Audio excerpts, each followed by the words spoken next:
Welcome to the Cultaholic Wrestling Podcast.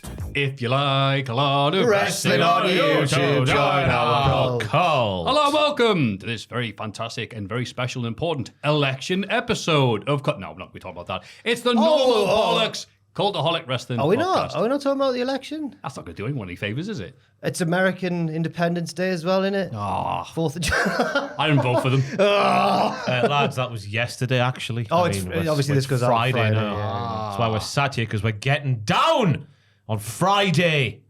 I don't know why I said that with such authority, but there we go. That's how she sung it. That's why she sounds weird on the record. They have to change her voice. Get in the back seat now. Sitting in the front, sir. Yeah. I want to say like Corey Taylor. No. Hello. How are you, man? Ross, Jack, Maffew, you know who we are. And special guest appearance, Mr. Tubman, all the way from Japan. Yeah. He has a microphone, but refuses to use it. See, we'll see if we can get a response on. Ohio. Hello. Hey! I love the microphone and say, hey, I'm not being on since.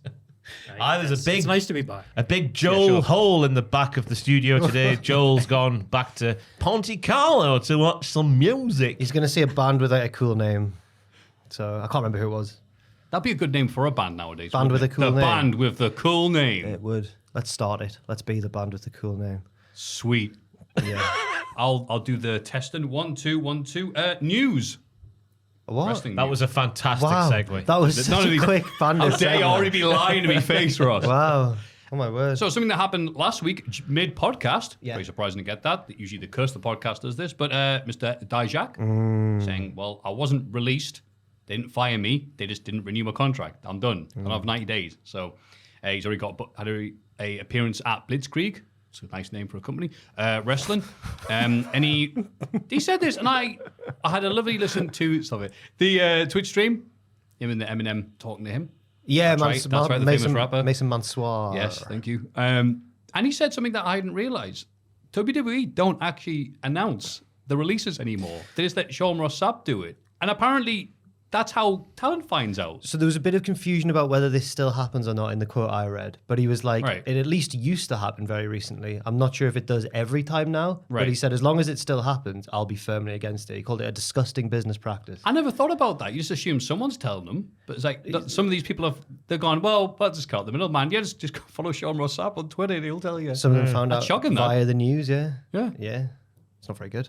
Yeah, so he was released and not contract ran out like Trevor that we'll speak about soon. That's the difference here. Just Oh, to I get things thought- clear. And he wasn't referring to himself, no, Yeah. because as he has declared, look, I wasn't fired or released or said that. They just didn't want me there. So my contract expired and they went, yeah, we're not renewing you. Even though Bye. the weird thing was the timing because they just called him up from NXT. And it Yeah, was didn't make any appearances on Raw. No. Yeah, had the match of the year so far. And then- In your guys' Yeah. opinion. Oh, and all of our opinions. And yeah, it's gone. Bizarre. How can you not do something with a 6'7" man who can do all the moves he can do? And the Kavorka of the guy, justice. We all want justice, and he was the purveyor of justice in all of our lives. He was? He beat up Djack and Djack went harder. It's great stuff. Or Joe Gacy. I don't care about him. He beat up... Oh, he beat him up. That was good. He locked him in a glass box for a week, Maffew, with being no like a mouse. showers or food. I put air holes in, Ross. That was the issue I had. I guess it's the Ritz then with air holes, if you guess it that way. It's Yeah. good money thing, isn't it? Of the weird news, World of Sport announced its return again. God again. save our Yeah, that's right. World of Sport. Like your dad used to watch. Sorry, like your granddad used to watch. It's not on the telly, though, is it? It's just an online streaming Yeah. thingy-me-bob. Hmm. But apparently, if it does make it to TV, the scuttlebutt is that NXT Europe will finally be unleashed after 4 years of being teased as a thing. Yeah, Triple H is using it like... Oh, hang on. Like a Yu-Gi-Oh! Trap card. I've never really watched it, but I know the memes. Oh, well done. Yeah. That's all you need, man. It's just the memes. Fake it till you make it. I'll be very interested to see what the presentation's like because the New Year's Eve special, that seemed to go down pretty well. That was a fun show. It had Grado doing his Grado things. Do you remember that? Like before it Yeah, came back? Yeah. that was the like episode 0, right? Yeah, Right. my mum enjoyed it and she doesn't even watch wrestling. So it was a success by and large. But then the series itself felt very ITV game show. Yeah. Yeah. It's weird. You can look at it and go, that's on ITV. You could tell That's from at a the specific time. the colours, the editing, the cuts. Like, Yeah, but they were knackered, especially as people like point out, even people who didn't watch the series, because I think these clips went viral when it was on, but I didn't see them at the time. They had that ladder match. But they weren't allowed to show the ladder being used as a weapon. Oh, so yeah, if someone yeah. lowered a ladder at someone, cut to some kid in the front row going, yay! That's So- ITV directive, though, because I spoke to one of the people who was involved in the initial first run Yep. behind the scenes, and he said ITV, even on the impacts of moves, when body hit canvas, they had to do a cut. Because it was like 6 o'clock on a Saturday night, and impressionable 4-year-olds might watch and try and nail a shoot brainbuster on their mother. Ross is referring. After seeing that, I fully understand. Ross is referring to the authority figure, Mr. Big Bagswell. Buff Bagwell was there, wasn't he? What was he called? Like the Bing- like he was the 75 GM, years old, wasn't like he? the Yeah. GM who'd never watched wrestling in his life. Oh, I think I know what you mean. Yeah. Yeah. Hey, Bad, going with Osprey, I think you should wrestle him over there. Yeah. He went from World of Sport to Phoenix Nights in the blink of an eye. Nothing offensive, nothing blue. Ross doesn't know him. He just doorstepped him, waited for him to come out. Excuse me, Mr. Bingley. I'm like L Scoops. Yeah. I'm less Scoops. Who is there, though, apart from Grado? Who's on the... who's I'm kicking glad him you out? asked that. Shah Samuels. Okay. Who's- Although he recently tweeted that he's taken some time out to recover from injury and implied that he's like, hopefully I can get back in the ring. But it sounds like he's banged up. Hopefully he's all right. That's a good sign going into this. I know, yeah. Adam Maxted. Yeah. Okay. Martin Kirby. Okay. The alpha male. Easton Reese. Martin Kirby. The alpha male. Yeah. Alpha male Easton Reese. Not Mondi. Oh, Brown. yes, and Reese. Yeah. I mean, Right. Superman. No, I'm getting mixed up. Sorry, that's Justin Sizem. Sorry. Yeston Yes. Reese was. the other alpha male. Yeston Reese and Kip Sabian were one of like the bright spots of that first run because they were like Enzo and Cass, like the mouth and the big man kind of tag team. Yep. And it came across quite well actually. So yeah. Yeah. Bullet. Okay. Spelled like the Steve McQueen film. So Bullet. that's nice. Might not make it. Might have a great escape. Joel Redman. I can't believe you still got in. Okay. L.A. Taylor. Yeah. Yeah, hang on. And Nightshade. Yeah. The event will be hosted by, of course, SoCal Val. Is Nightshade spelt like the Night family? Like No. KN? Oh right. Okay. Just a plant. Who was the They'll big... be in the fans. Who was the big lad with a mask? Yeah. Crater. Crater. See, we loved it. Yeah. Where's Yeah, Justin didn't impact. Sizem, though? He's going to save Yeah. us all, wasn't he, a few years ago? It aged quite well, to be fair. Yeah. His big text where you could read it on his cape. That's right. Justin Sizem can do a spear from outside the ring in, and I didn't believe it. I was told about it, and then I saw him do it, and I was like, oh. Should we try and interview him? It's just, how do you feel after everything you said came true? And it's just him laughing for 10 minutes. Where is he, though? I've not heard of him for a little while. He did stunt work. I assume he is still doing it. I'm not even sure if he's still Fair play. wrestling anymore. Probably better pay. Yeah. Fair play to her. Yeah. Oh, some more breaking news. It'll last 6 months. Oh, okay, fair enough. Scrap pitch for the kidnapping angle revealed. Oh, this is nice. Scrypts has been talking to people. Sorry, I beg your pardon. That's his name for his people, and I'm not one of them. Reggie was talking to Muscle Man Malcolm and said there was a lot of things left unturned in NXT. I had an idea about making a crossover with a 24/7 title with Progressive, with their 24/7 coverage. Eventually, it would be me escaping the mob. The mob gets me. It was Flo from Progressive. I call her, hey, I need help. Progressive. And then she sponsors. comes and Oh, helps right. me. Now it's time for your progressive. Yeah. Progressive, yeah. And then the woman from Progressive arrives with like a trampoline. I bounce over the guys or whatever, and I'm the longest running 24/7 champion because I have 24/7 coverage with Progressive. Oh, man. Who can get me out of a jam. So that would have been dope. A missed opportunity. I also wrote, a writer as well, a 24/7 cartoon. Basically, it was everything we were doing, but animated. I love him. NXT. What a skit that what a would have been. missed We'd still be opportunity. talking about that. That is a missed opportunity. Progressive, help. I'm kidnapped by the mob. Especially in NXT where literally anything can happen. Yeah. I'm being murdered in a car park. Oh, don't worry. It does show that There's sometimes... Flo from Progressive on M16. Djack talked about this as well, saying that like you feel when you're pitching things, especially when Vince was there, so that you just feel like you're pitching, and the writing team are like, oh, here he is again with more pitches. And often the more creative ones, or the ones wanting to go out on a limb a bit, are treated like word treated like an annoyance. And yeah, maybe that Scrypts' ideas are a bit outlandish, but with some refining or whatever, it could have been really good. I think it's sad, especially that Scrypts one. That had such potential. Imagine the sponsorship, the more money they could get out of the sponsorships there. Like the Cult of Progressive could like cut off in like a 4-way split screen phone call from other sponsors. Like, don't be a cook, be a Mike. Mike's Hard Lemonade gets involved. yeah. Snickers. Oh, Reggie, you're just being hungry, aren't you? Stick a Snickers in you and shut up. Yeah, Wait, there's another sponsorship. whose music's that? It's Cinnamon Crunch. Rey Mysterio's friend. The ultimate payoff to the angle would be Scrypts being saved from the mob by the Cinnamon Crunch person. Oh, the mob just goes, Cinnamon Crunch, let's get out of here. All him and his goons run off. Portrayed by Sol Rucker at one point, if I'm not mistaken. Really? So if that, yeah, maybe not the first time. She was the Cinnamon Crunch Toast. I'm pretty sure I've read that somewhere. Richard, would you mind I think I remember that. as well. Would you mind verifying that in the background? Richard is Googling. Richard is Googling. But this is our new banter for the producer. From Japan. Just Sol Rucker, Cinnamon Crunch, just to see if I'm not telling lies. But I said I'd do it in the background so I don't derail the whole podcast. C.A. Cinnamon Crunch. As always. Yeah, there he is. Suggested lane. There you go. Thank God for that. You can, Hey. Look at that. You can tell it to her. You know what? You know what? Compared to Joel, that was efficient. Wow. Yeah, it was quick. Oh, he's doing so well. There you go. WrestleMania 39. Ray versus Dom. That match would have been, I believe, Sol Rucker was the Cinnamon Crunch person. Ah. Sorry, I don't want. Turn it to Seth Rollins.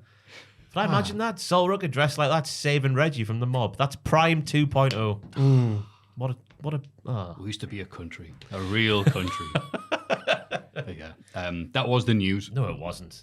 That documentary came out last night. I've not watched it yet. Have you watched it? I've not seen it, no, but I've seen the headlines Oh, I've, on the social medias. So has it? So a breakdown of it, and I was Okay. amazed to see the thing that I took from it. Because obviously, like, and then we're going to do this, and going to do that. They just admit, yeah, we just wanted to do Rock versus Roman Oh, they're very honest about it. before Cody won the Rumble, and still have him book the Rumble, and go, well, Cody will be all right with it, right? And then they go, Spaghetti-O. Triple H knew what he was doing there. Yeah, he was. Because they then go, I think He's they the mastermind. I'm amazed they just admitted it like that. Yeah, though. me too. You said, I'll just be a bit of small negativity, and went, oh, right, yeah, it's a bit bigger than we thought it would be. But I'm like, you guys have conditioned fans for decades to think the guy who wins the Rumble is going to challenge the world champion, plus the unfinished story of last year's WrestleMania. And you thought, I'll be all right. Well, The Rock probably thought I'm The Rock. Rock thought it would be okay. Yeah, I still think that Cody winning that Rumble was a sign that Triple H knew what he was doing.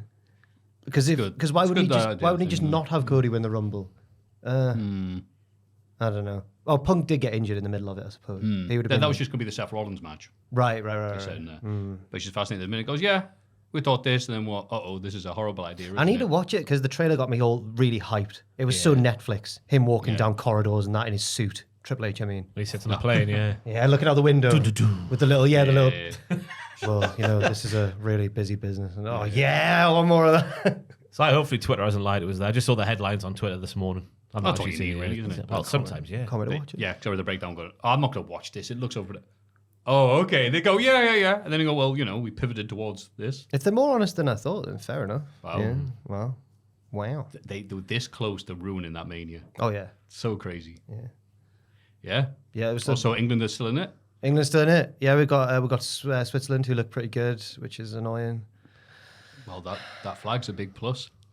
Come on. Yeah, the Switzerland flag. That joke is just... Yeah. There you go.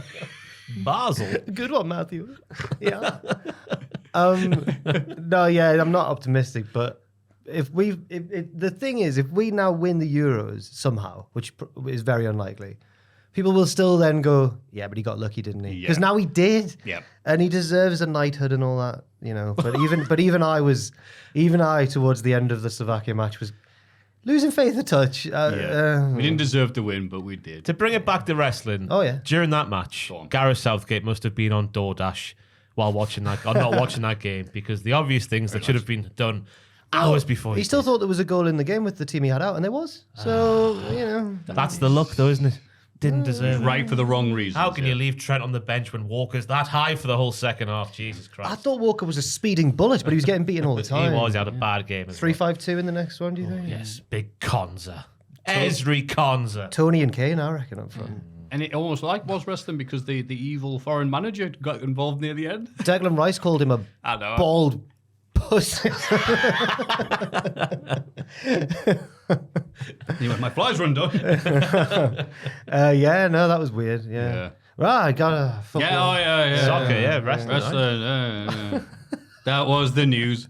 Oh, wait. Oh, no, Richard, it's not. Richard, you're going to be dead excited for the NXT bit later on because there's a DJ vignette, so you'll look forward to that. Yeah, and also it's not. the end of the news because my mum came up because it's the anniversary of me grandma's passing, so she always comes up. We have this lovely meeting, go down the family to Redcar, and she just said, "Oh, by the way, Maffew, I got these at the cinema I last went to. Do you know if any of your mates will like them?" And I don't know why she got them, but how she got them. Star Wars Episode 1 3D Variety Club, the children's charity badges, C-3PO and R2-D2. She knows. There you go, and happy Pride. The best of all the Star Wars movies, because I've seen it. Oh, thank you very There's much. no way my mum went to see Episode 1 3D at the cinema, so I don't know where she got them. Must I be just can giving imagine away, but watching such greatness in 3D. I reckon she went, "Oh, my son loves Star Wars." Have you No, got one? Are these No, for I'd us? rather give them to No, friends. no. Don't be ashamed of Episode 1. I'm not ashamed. I know that's your favourite film. Aye. And I'm now giving to charity by proxy there. Yeah, Yeah. it's for charity. Yeah, up the Variety Club. The charity's actually the Senate. I got that one. Whatever, laugh amongst yourselves.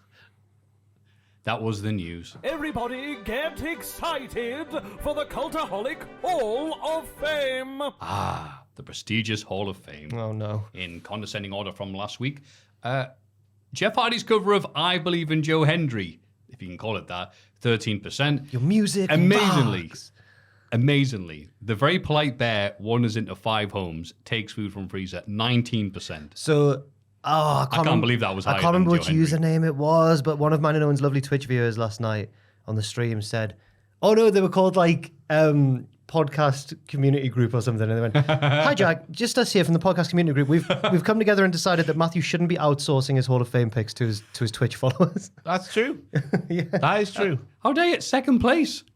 Yeah. It's almost like you've done the same pick before, won, and then people are bored of you picking animals. Whoa! But second, it was a very clear second, I can't not believe- i.e. not last, but nothing was beaten.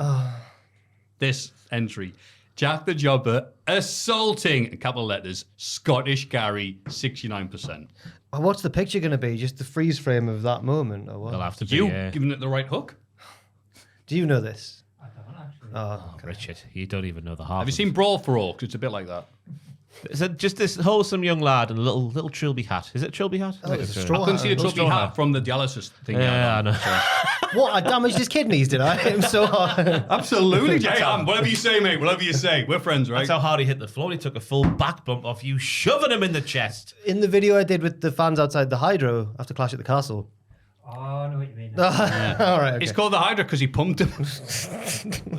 There was a guy called Gary, and I quote unquote shoved him, but I didn't. Quote unquote. And you know, It's video footage. yeah, it didn't happen. But it's won the Hall of Fame, so people clearly agree. More conclusive than OJ's glove. Oh my god! Did you see that there was the awards thing? What? Was it the BET Awards that went like tribute the people R.I.P. who lost this OJ. year? It went OJ Simpson, former NFL player. Well, you know, you won. He did do that at one point, yeah. I mean, they are technically correct. Yeah, I mean, yep. Ooh. Happy 4th of July. Oh, it's the 5th now, isn't it? It's the 5th of July. Yeah. So obviously we'll put in a tribute to Gary at the end. Yeah, when at we the do our start, call. yeah. That's right. Yeah. What age do you reckon he was born in? About 1988, sorry, about 1987. Something like that. Like. Yeah, it's a Most of 2024. his organs were relatively young and new though because they came from donors. What? The implication he's a really sick kid. Gary, Didn't work, did it? I don't understand what's going on. He may be born in the 80s, but the insides is all plastic and stuff. Right. Yeah. Is this to Bombing make- horribly, Maffew. Move on. Are you implying that I've damaged his organs, or that I'm an even worse person for shoving someone with such? A bit of column A, a bit of Okay, column B. right, okay. I thought you were going to say now that he's deceased, he had a donor card in his wallet because he's a great guy. And Jack's murdered a Can you great get guy. third-hand kidneys and stuff? If you've been donated something, can you then donate it again? I doubt it. Don't know. I don't They're know. like pogs, trading cards. Surely once they've been reused, they can't be reused again, surely. Damn it. Well, well. Well done, Jack. You won, but you didn't win because it was Ross's pick. I am the tribal chief. And Gary was my Paul. Jack power bombs, innocent Scottish Gary. I was asking everyone to acknowledge me, and he was the only one who didn't, and I just lost it. I couldn't believe it. I went, "Rah." Great pick, Ross. But thank you, Jack, again, for bringing it up. Go on. Oh, it's a great stream. Yeah. I may have accidentally pushed a letter. Well, say again, Jack. That's not what I said. Say again. Well, I just- there's a bit people have been pointing out. I may or may not have pushed a letter. It was a great assist. It was like Ivan Toney's flicked header, and Ross is like Harry Kane there. Bang. See you later, Slovakia. Sorry, I don't know why. Nothing against Slovakia, the great nation. Sorry, Slovakian Gary. So what have you got for us, Ross? I'm going to go for broken, dishevelled Paul Heyman. Oh, Who was fantastic on SmackDown again last week. Years ago, he had that sit-down interview with Renee Young at the time, Paquette now, where he had the similar look, and everyone was like, whoa, is something going on in his life? That performance is that real? He's done it again on SmackDown last week and took the big powerbomb, which had me moved by this new Bloodline 2.0 for the first time since it became a new 2.0. So I thought I'd go for a wrestling one this week, and because of Paul Heyman, that's why I was moved. Him getting killed, felled like Gorilla Monsoon, but with a table. nice. And yet, The most popular thing WWE's put out, 60 million hits. Really? Less than a oh, week. poor Joe. Henry. Oh, yeah. Joe Hendry's been... We need to get the extended version, by the way, because what Jack showed last week in the Hall of Fame is only a little snippet. Apparently, Jeff's done a longer Jeff's got a cover, longer yeah. cover. I'm all right. No, come on. How long? It is maybe only a minute, but still, it's enough. It's enough to salivate the palate. Salivate the whatever the word is. You and your words. Yeah, wank off the dick. That's all it is. I can't remember what I was going to say. Something about Heyman. Oh, yeah. And yet, who did you pick, Maffew, for the non-wrestler of the half year? Oh, Nigel McGuinness.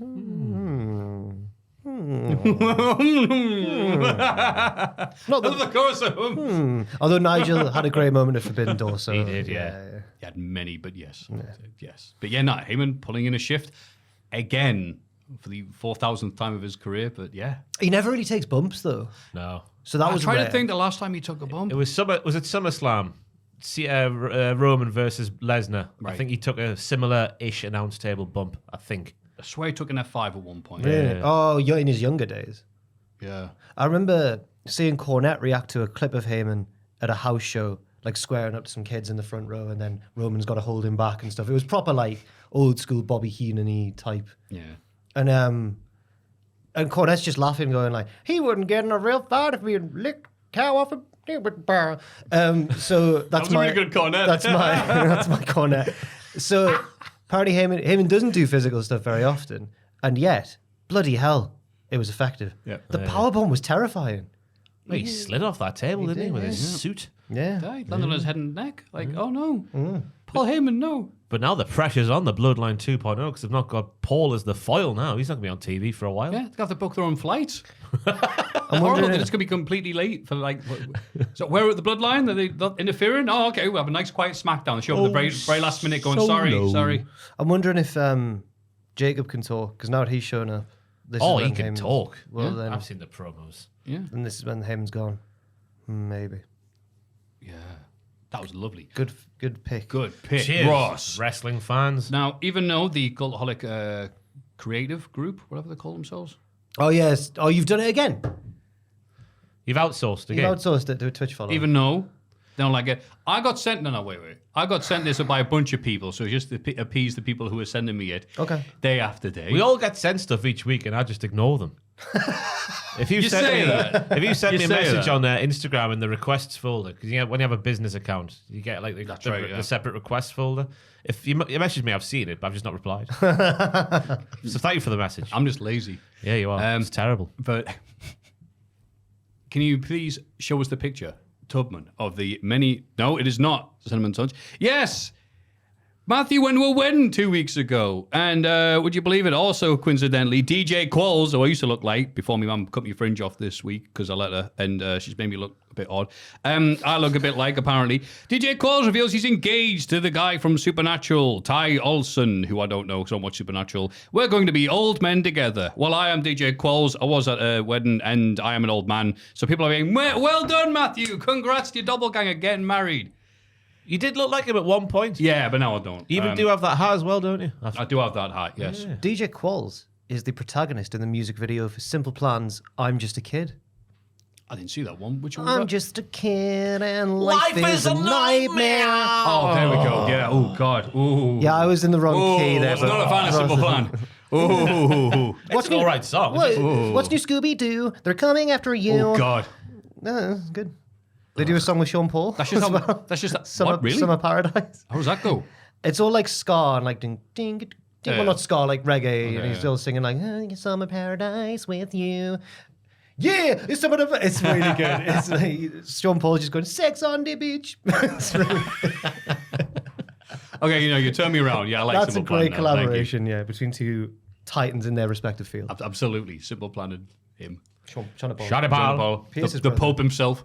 Yeah. Aye. So, yeah, just to say thank you very much. Yes, the guy from Road Trip.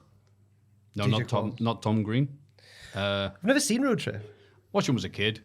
Liked it 'cause I was a kid. Is it like an American Pie? Were you just a kid? That pause there.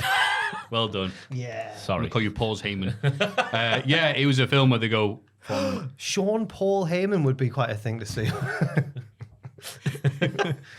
I'm not going to do. I was thinking of so many things to say, and I'm just not. Oh, no. There is too much to say, isn't there? Oh, There is way too... What's the best one to pick? Me tribal chief. Sorry. it's like 3 lads at a gun store. I was going to do it first. I'm so sorry. Yeah, but I've immediately been shot. It's like the Reservoir Dogs. I'm gone. Everyone turns around and shoots that one guy. Yeah. Oh, God. Sorry, go on. It's your pick. Acknowledge Sorry. me. I'm going to give it to Go on, girl. Oh, trying to stop myself. Gotta stick to me tribal chief like glue. Okay. Right, Find me little fart and not the shot. Hey. Johnny Paul, Heyman. That's him challenging those kids in the front row. oh, God. Hey. Yeah. So my pick is DJ Cole's getting married. That will win. I hope not.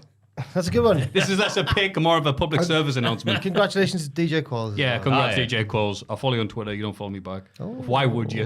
Is he not a wrestling guy? Hey, No? you look like me. You're telling me Are you just a kid? you're the guy who's followed by Javon Evans and DJ Qualls will not follow you back? Nah. That is weird. What a world we live in. I know, yeah. What a tapestry we weave.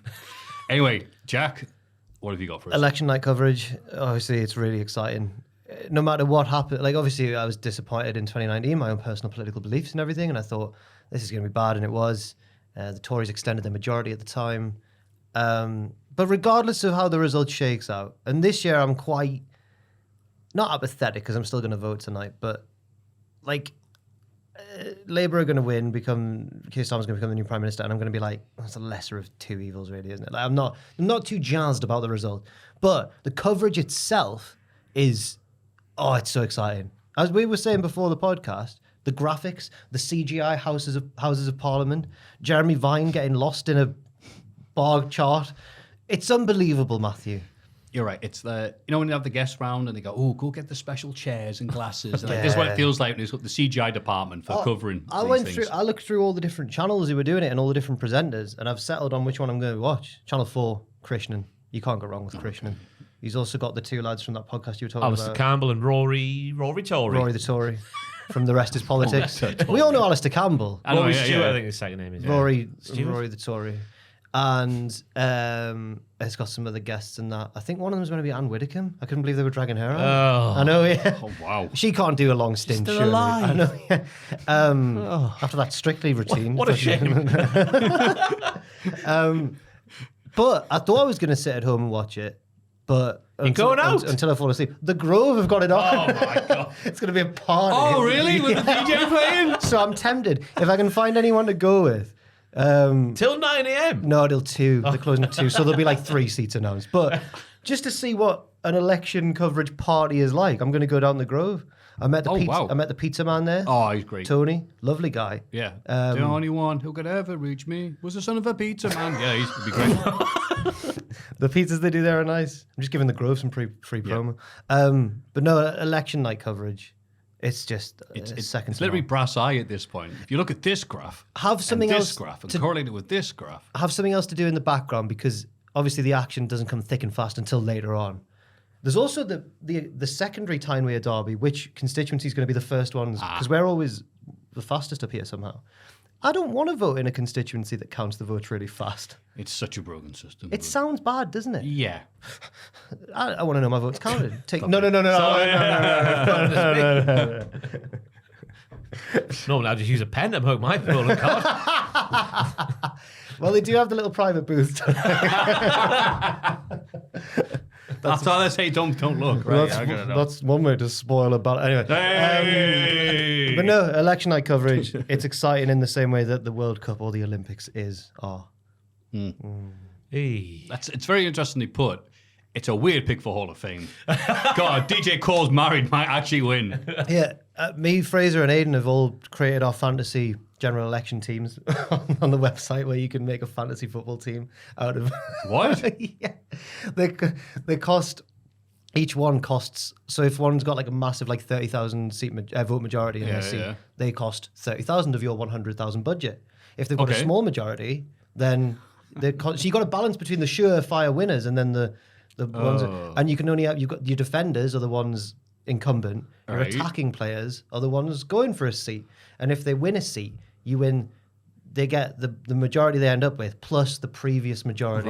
Yeah, it's all good. It's all worked out well. Wow, actually, that actually sounds interesting. I hope my team does well. I tried to call it Rishi Sunak, but it was like that name is already taken.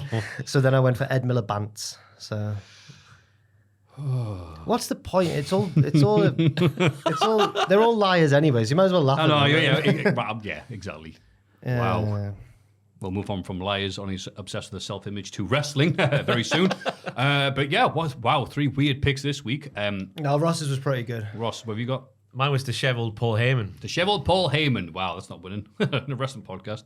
Mine was DJ Cole's getting married. He looks like Maffew, lol.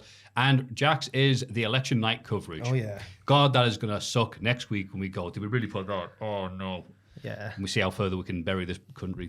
This one's beautiful. Patreon.com/Cultaholic. Happy voting. Oh, God, no. Unhappy voting. This week in the wrestling. It's this bloody week in the wrestling. This long week in wrestling. Oh, Jesus, yeah. SmackDown.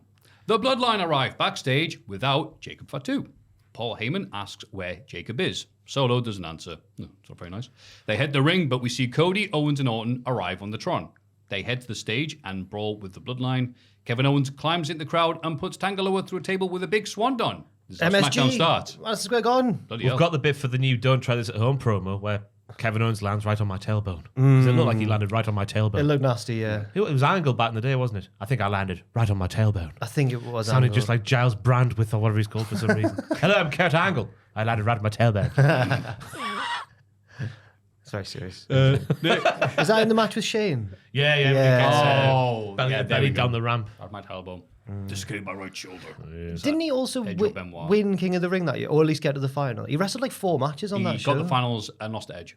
How did... Jesus Christ. Because I always thought the thing was going to be Angle win the King of the Ring and then lose it to Shane. Because he was wrestling 3 bloody matches that night. You booked that crown jewel 20 years in advance. Shane went, that's a great idea. Yeah.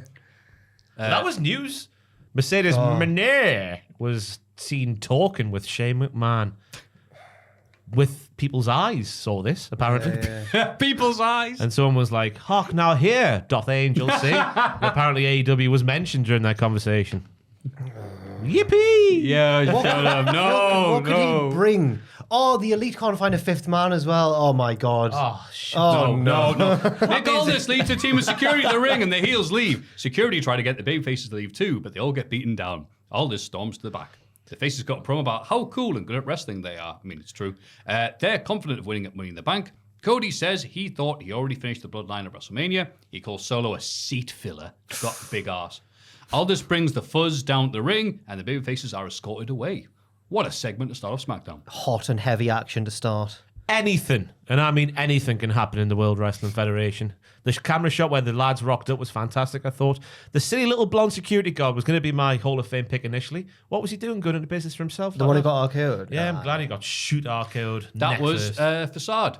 He is, aye. And I didn't recognise him because he's got big dreadlocks usually. So obviously he tied them back or... Who's it? Facade. Oh. Facade. He looked like a young Rodney from the Mean Street Posse. Oh, I thought you meant from Only Fools and Horses. Yeah, you can see a bit of the Nicholas Lindhurst in him, yeah. I thought Rooney. the babyfaces were a bit mean, beating up all those innocent security All that guards. history and you're calling them mean? Yeah. No. Okay. Yeah, I'm with you. I'm like, remember the days when security showed up and you're like, well, I can't touch security. But now it's just like, I'm going to beat you to death. I'm not only going to beat them up, I'm going to hit my finisher. Cody paused for the crossroads with a post security guard and went, oh, way! The MSG, that man's got a family. Like, But he sold that second security guard, the one that had the crossroads done to him, sold that like pack, landed right on his neck. How did they do these? These security guards just inherently know how to wrestle. Incredible. Oh, it's not. It's real. They get hit with real moves. It's destructive. The promo bit was interesting because Randy sort of gives Cody the eyes when he said he should be defending his title against a worthy, incredible opponent here tonight. Inside Madison Square Garden, Orton's behind him going like, I want that belt. So from what I've... It's like Butters. That's me. Everyone knows it's Randy. That's me. The thing is, I can now picture Orton as a South Park character because everyone used to create those wrestler South Park characters. Yes, they did. So they're set up for Solo versus Cody. And I think Solo might even pin Cody at Money in the Bank in the tag match. I think he will as well. But, so when's Randy then? If After Solo, if Solo yeah. Cody's at SummerSlam. All Yeah, right. Randy can go, well, you lost a Solo, so now I need to... Okay. The autumnal bridge between SummerSlam and Survivor Series. Oh, What word was that? The autumnal. Oh, I see. Definitely meant that one, so I did. That, well done, Randy autumnal bridge. It's called Randy Autumn. Comes out like a tree, like a brown tree. He does his pose and like brown leaves falls out. That's the best thing we've ever come up with. Sean Paul Heyman and now Randy Autumn. I hear branches in my... What? Birds. I hear birds in my head. Okay. They talk to me. They go, tweet, tweet, tweet, tweet. Okay, guys. Backstage, Caleb Braxton tries to get an interview with Aldous about what the hell these lads are talking about. But he refuses to answer any questions as the faces are loaded into a sick 4x4. Oh, why which did is I say that? 16, Jesus and drive away. Loaded into a sweet 16. A 6-16 and drive away. Sorry, I was sat on my hoodie there. The seat was on my hoodie. I've moved it now. Oh, no. Oh, poor Caleb Braxton in this segment. This was her final night with the company. It was, wasn't it? Nick Aldis no-sells her by saying he can't speak on what we've seen so far. He couldn't possibly say any words. Can I speak? Yeah, I don't even think Kayla was needed in that segment. They've done that on purpose. But it's sour grapes there, I reckon. Sending her out on a whimper. Like Ricochet. Yeah. Well, maybe not like Ricochet. Oh, my God, Caleb Braxton threw a car. Oh, God. That's a weird way for Nick Aldis to react. Shut up! For no reason. Nick gets in the car, just runs her over like that kid on Scary Movie 3. Yeah. Gets out of the car. I need a drink. I've had a drink. No, drink driver's not. Oh, no. God, no. Oh, Jesus. The Hamilton man is in the crowd. Hello, Hamilton man. I haven't seen it. I know Huge what it pop is. from Fraser, presumably. Oh, he's a big fan of the theatre. Yes. The first match is a Money in the Bank qualifier between Jade Cargill, Tiffany Stratton, and Candice LeRae. Nia Jax arrives to confront Cargill, but Bianca Belair evens the odds. They argue at ringside, which distracts the ref, allowing Indy Hartwell to shove Jade into the ring post. Belair chases Indy away, but back in the ring, Tiff pins Candice to qualify for the ladder match. She celebrates with Nia. There's your winner, I reckon. It's her or Chelsea Green. One of the two, I would say. What do you think, Matthew? I like the idea of Chelsea Green, wouldn't it? Why is It'd be very everyone- entertaining. Because she's entertaining, right? She is, of course she is, 100%.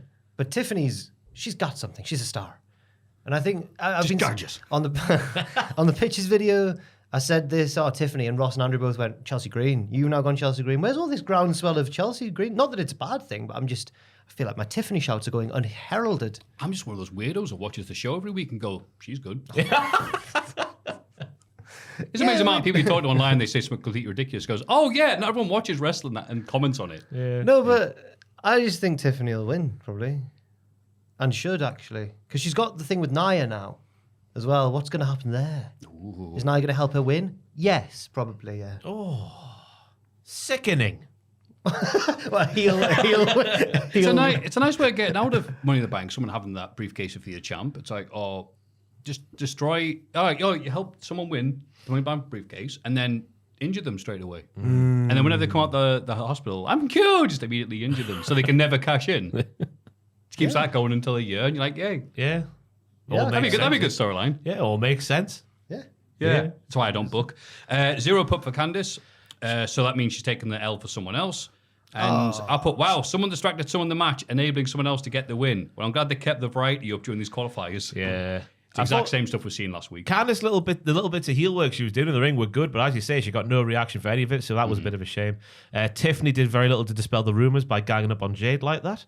It was good to see Jade taking a spill over the top rope. You know, Oh, no. the Instagram. Yeah. I've just got As the penny just dropped. Yeah. Yeah. Do you remember the video she shared on Instagram a little while ago? It was a bad idea. Big old slur. Yeah. Oh, I had forgotten about that. Yeah. Oh, yeah.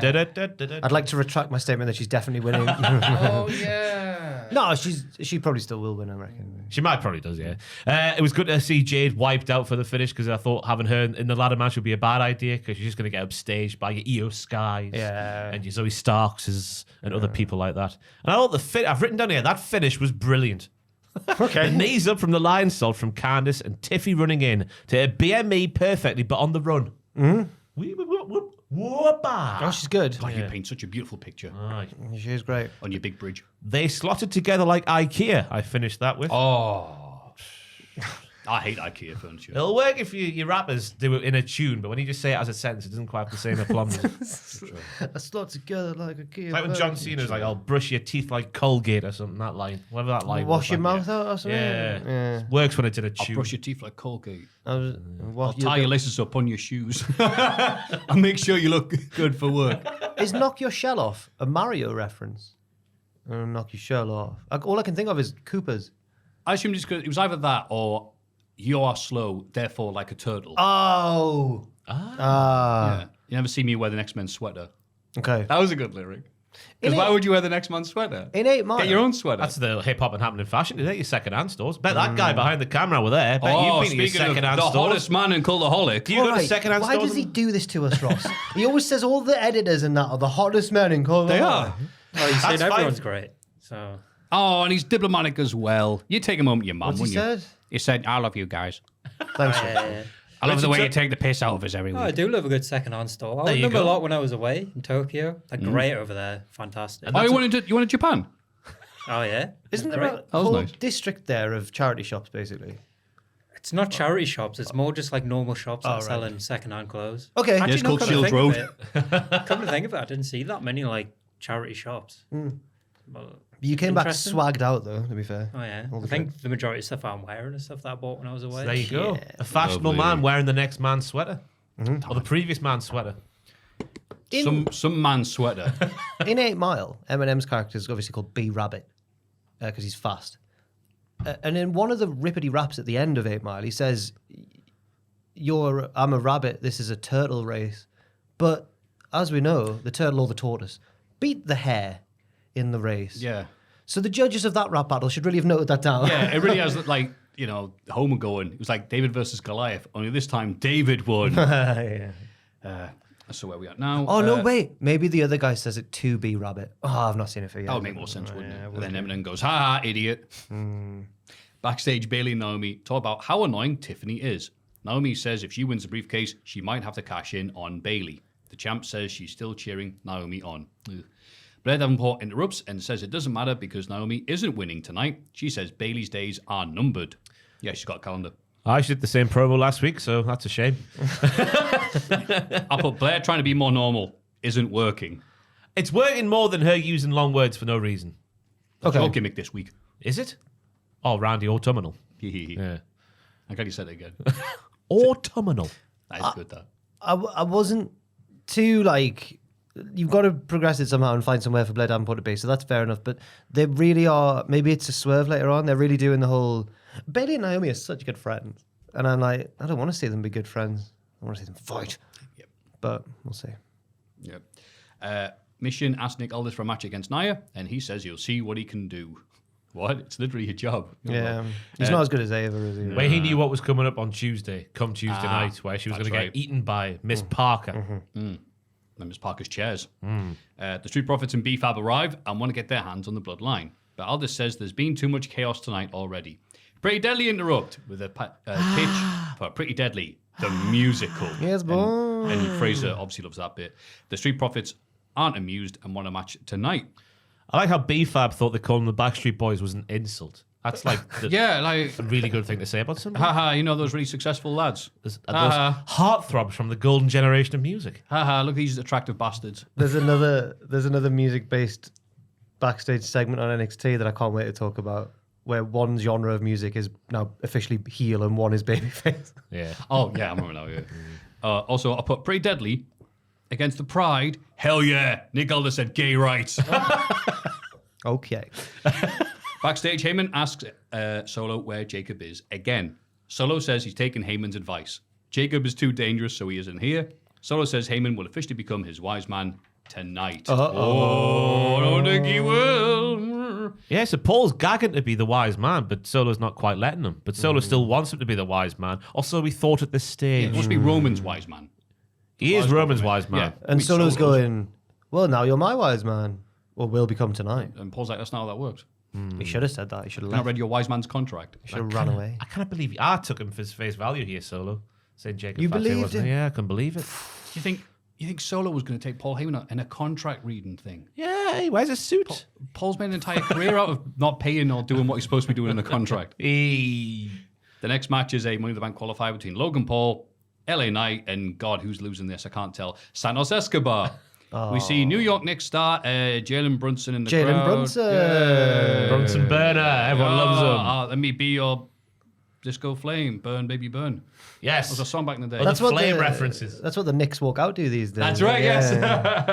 Logan But brings he got a out- big pop because they were in Madison Square Garden. Yes, of course. Yeah, Yes, Logan then burning brings down out- the house. Oh, well, not when they're in. That wouldn't be very nice. Logan brings out Tyrese Halliburton of the Indiana Pacers. Because the Pacers, right, they knocked the Knicks out of this year's playoff tournament. Tyrese Halliburton. He's a briefcase. And apparently he'd done something in that arena.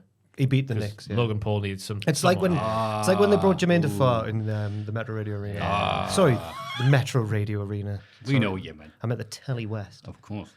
No, what would it have been then? The Utilita. I guess so. Before the utility was the...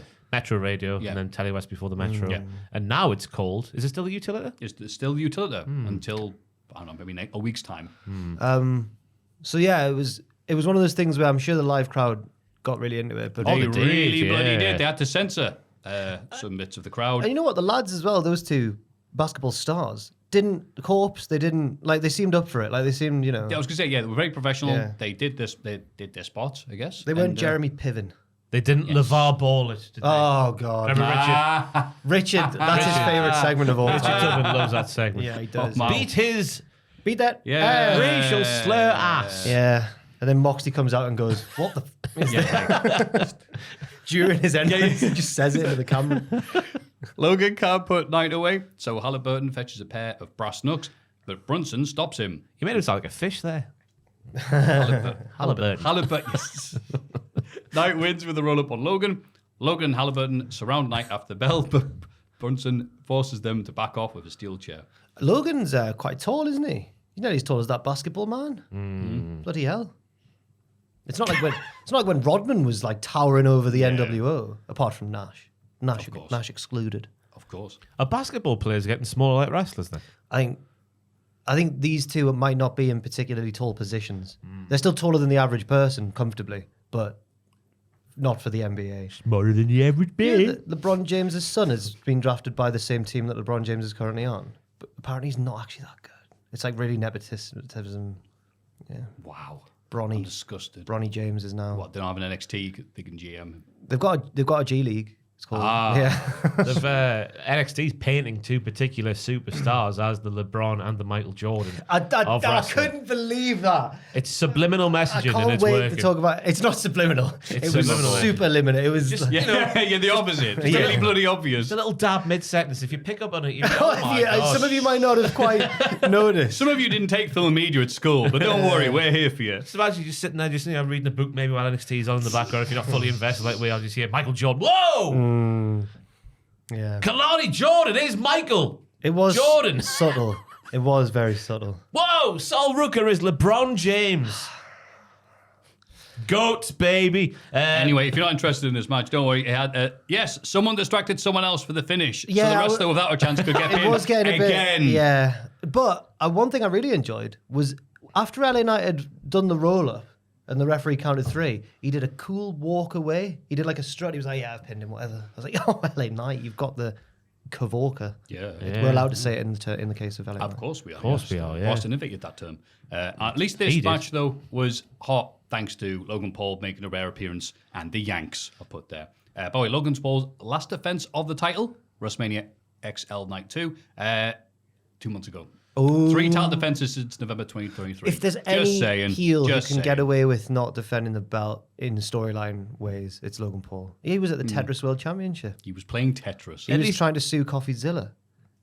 Oh, yes. He's thought a I'd bit busy mention at the that for minute. you. Yeah, for you, that. Where's he showing up? Don't know, yeah. I'm at Halliburton and Bunsen Burner. CoffeeZilla and a folder of lawsuits. In all fairness to Logan, at least he's there some weeks.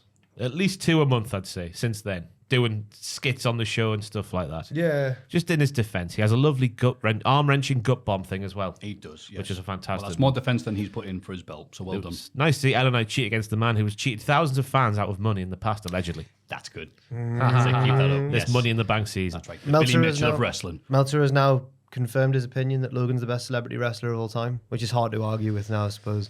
Yeah. But even better than that bloke who turned up in TNA with on like 2 days training and was just that amazing. match was stunning. Was he an American footballer? Yeah. And he just was a wrestler already. Yeah. That was crazy, that, yeah. Yep, had a great match, left. Never needed to have another match again. Apparently, Had a if, he, 5-star match his first time in. It's like, yeah, I've peaked. if he'd wanted to be a wrestler, he would have been an amazing wrestler. It's crazy. What was his name? Can't remember. That TNA NFL Some dude. athlete or something. Some American. Yeah. They're all the same. Thanks, Richard. Richard is Googling. In Japan. Oh, it's going to bring up like Pac-Man Jones. We should though, do isn't it in the background. No, we it's don't not Pac-Man derail Jones. the No, 2016, podcast. 2017. We should do it in the background of the D'Angelo podcast. Williams. Can we let D'Angelo the guy Williams. Google in the background That's of his the name. podcast? It's D'Angelo Williams. I remembered. We have to say it like a song. But let's have a look anyway. What was the thing? Continue. Yeah, let's carry on. D'Angelo Williams. can't. What was You the actually match? can't do it. No, Maffew, when people Google, Samiversary. just continue presenting the podcast. I've realised this. He actually can't do it. Yeah. He can't look at. Oh, he's doing it. He did. You know how hard it is to not look at the screen. In the locker room, Baron Corbin and Apollo Crews are happy that they're on the show. Oh, and also that Santos did not qualify for Money in the Bank. Lol. Carmelo Hayes interrupts and brags about how he's going to win the briefcase. Apollo calls him naive, but Melo says he should be everybody's favourite for the match. He leaves and the faces scoff about his chances. Oh God. It's Like they've that. proper sandbagged the boy Corbin here by giving him. It's Corbin. because I'm going to use the word again. The Kavorka of the tag team here is very wolf doggish. They're but with trying to. literally half of if not a quarter of the chemistry that Bron Breakker and Baron Corbin had, because they were just two lovely lads having a laugh backstage, but one of them was Apollo Crews and it just was a bit like you know, when the fun uncle comes around, it's like, yeah, it's like, oh, here's Uncle Dickhead again, I don't like him. Yeah. I mean, that thing where you're like, you're at a club and it's just you and your mate and you bump into someone you don't really know that well, but then your mate goes to go to the toilet or have a tab or something, you have to talk to this guy and you're like, so yeah, you're wearing a hat, I see. Yeah. You're like, I've nothing to talk about. Yeah. That's Corbin and Sky's Apollo. blue, you know. it's I remember nothing. once my mate. This was at uni actually. It was a long time ago, but he was interested in this lady from the year below, and they went off in the nightclub, and I was left with her friend. Who just wasn't. We both knew that it Yeah, wasn't happening, and she was like, "Yeah, right." She wasn't even looking at me. I think she was taller than me as well, and I was just so emasculated. That was a sad time. Oh, you don't like that? No. No, God, no. Oh, bless. Can you take your shoes off, please? Not like that. Oh, Jesus Christ! Right, carry on. I like how Corbin said Mello's on about, you know, people have got money on the yeet in the air, but they should have it on the Mello. I thought that was a nice little line. yeah. Then it fed into Corbin saying, "I'm a better man, but Mello has no chance." Which makes me believe that maybe Mello might be winning. Oh, really? Just because they've gone, oh, there's no chance that Yeah. scallywag's going to win. Right, they do sometimes do that, don't they? Who's the least likely or person who needs it the least? The Zack Ryder. Yeah. At WrestleMania. Yeah. When he was the last minute replacement. You're Sheamus won it, and you're like, why? Oh. How dare you? No, because Sheamus had done everything at that point. It's like, why you win the Yeah. Money in the Bank? It should be going to someone who's like up and coming, Was like that, Pac. Was that when he beat year. Roman? With a confetti. That was, yeah, they needed that for that, that amazing run. With his little clinkers in his beard. Yes, and he had that crap shirt, Sheamus, 17 seconds, whatever it was. Yeah. Ah, good memories. We got a video package in memory of Seeker. Mm-hmm. It's very nice. There's one Yeah, on it Raw was as well, nice, but I yeah. don't even I was going to mention say, it, yeah, like, Very in depth. Yeah. Yeah. That's one of the nice things about them playing into the Bloodline every week and going, yeah, well, they do talk generally about the history because it is real. So when something like this happens, they can go, look, here's relevant stuff to, and people can go, oh, well, I don't know anything about him, but I do know because they keep on mentioning him in the storyline that he is a relevant part of their history. Yeah. Shout out to Rosie. Yeah. He was his dad as well. And I'm not seeing too many people go, that was Rosie's papa as well. I know Rosie's not around with us anymore either, but you know. I think that's fair Up enough. the superheroes in He's in training. training, Yeah, that's yeah. right. Former tag team champions of the Hurricane. Yeah. We get another Andrade vignette. Is this what happens? Anytime he Destiny. signs us someplace, he spends about half the time doing video packages about how great he is, and about he's just about to do something good. He's got to have had more promo packages. And I'm not including WWE speed matches in this, but he's got to have more promo packages than matches at this point. Where's he Yeah. getting all this wood for all these fires that he keeps setting in the background? Eddie Thorpe's like, no! Burn down my trees. He didn't care about that anymore. He's in the club. Till 2 a.m. God. Is that what he said? That's what the Oh, hey, the lass who was next to him with the iPad was like, wow, and he went past 2 a.m. Crazy. He ate a few wine gums. Wow. Just let Andro- Axiom was like, that is when we start our nights in space. We saw them in Vegas. We need something for Andrade to do because this is taking the piss now. Yeah. Yeah. We just saw this in AEW. No, it's his destiny. No one talks about Destiny more than Andrade. I can think of someone who used to. Alberto Del Rio.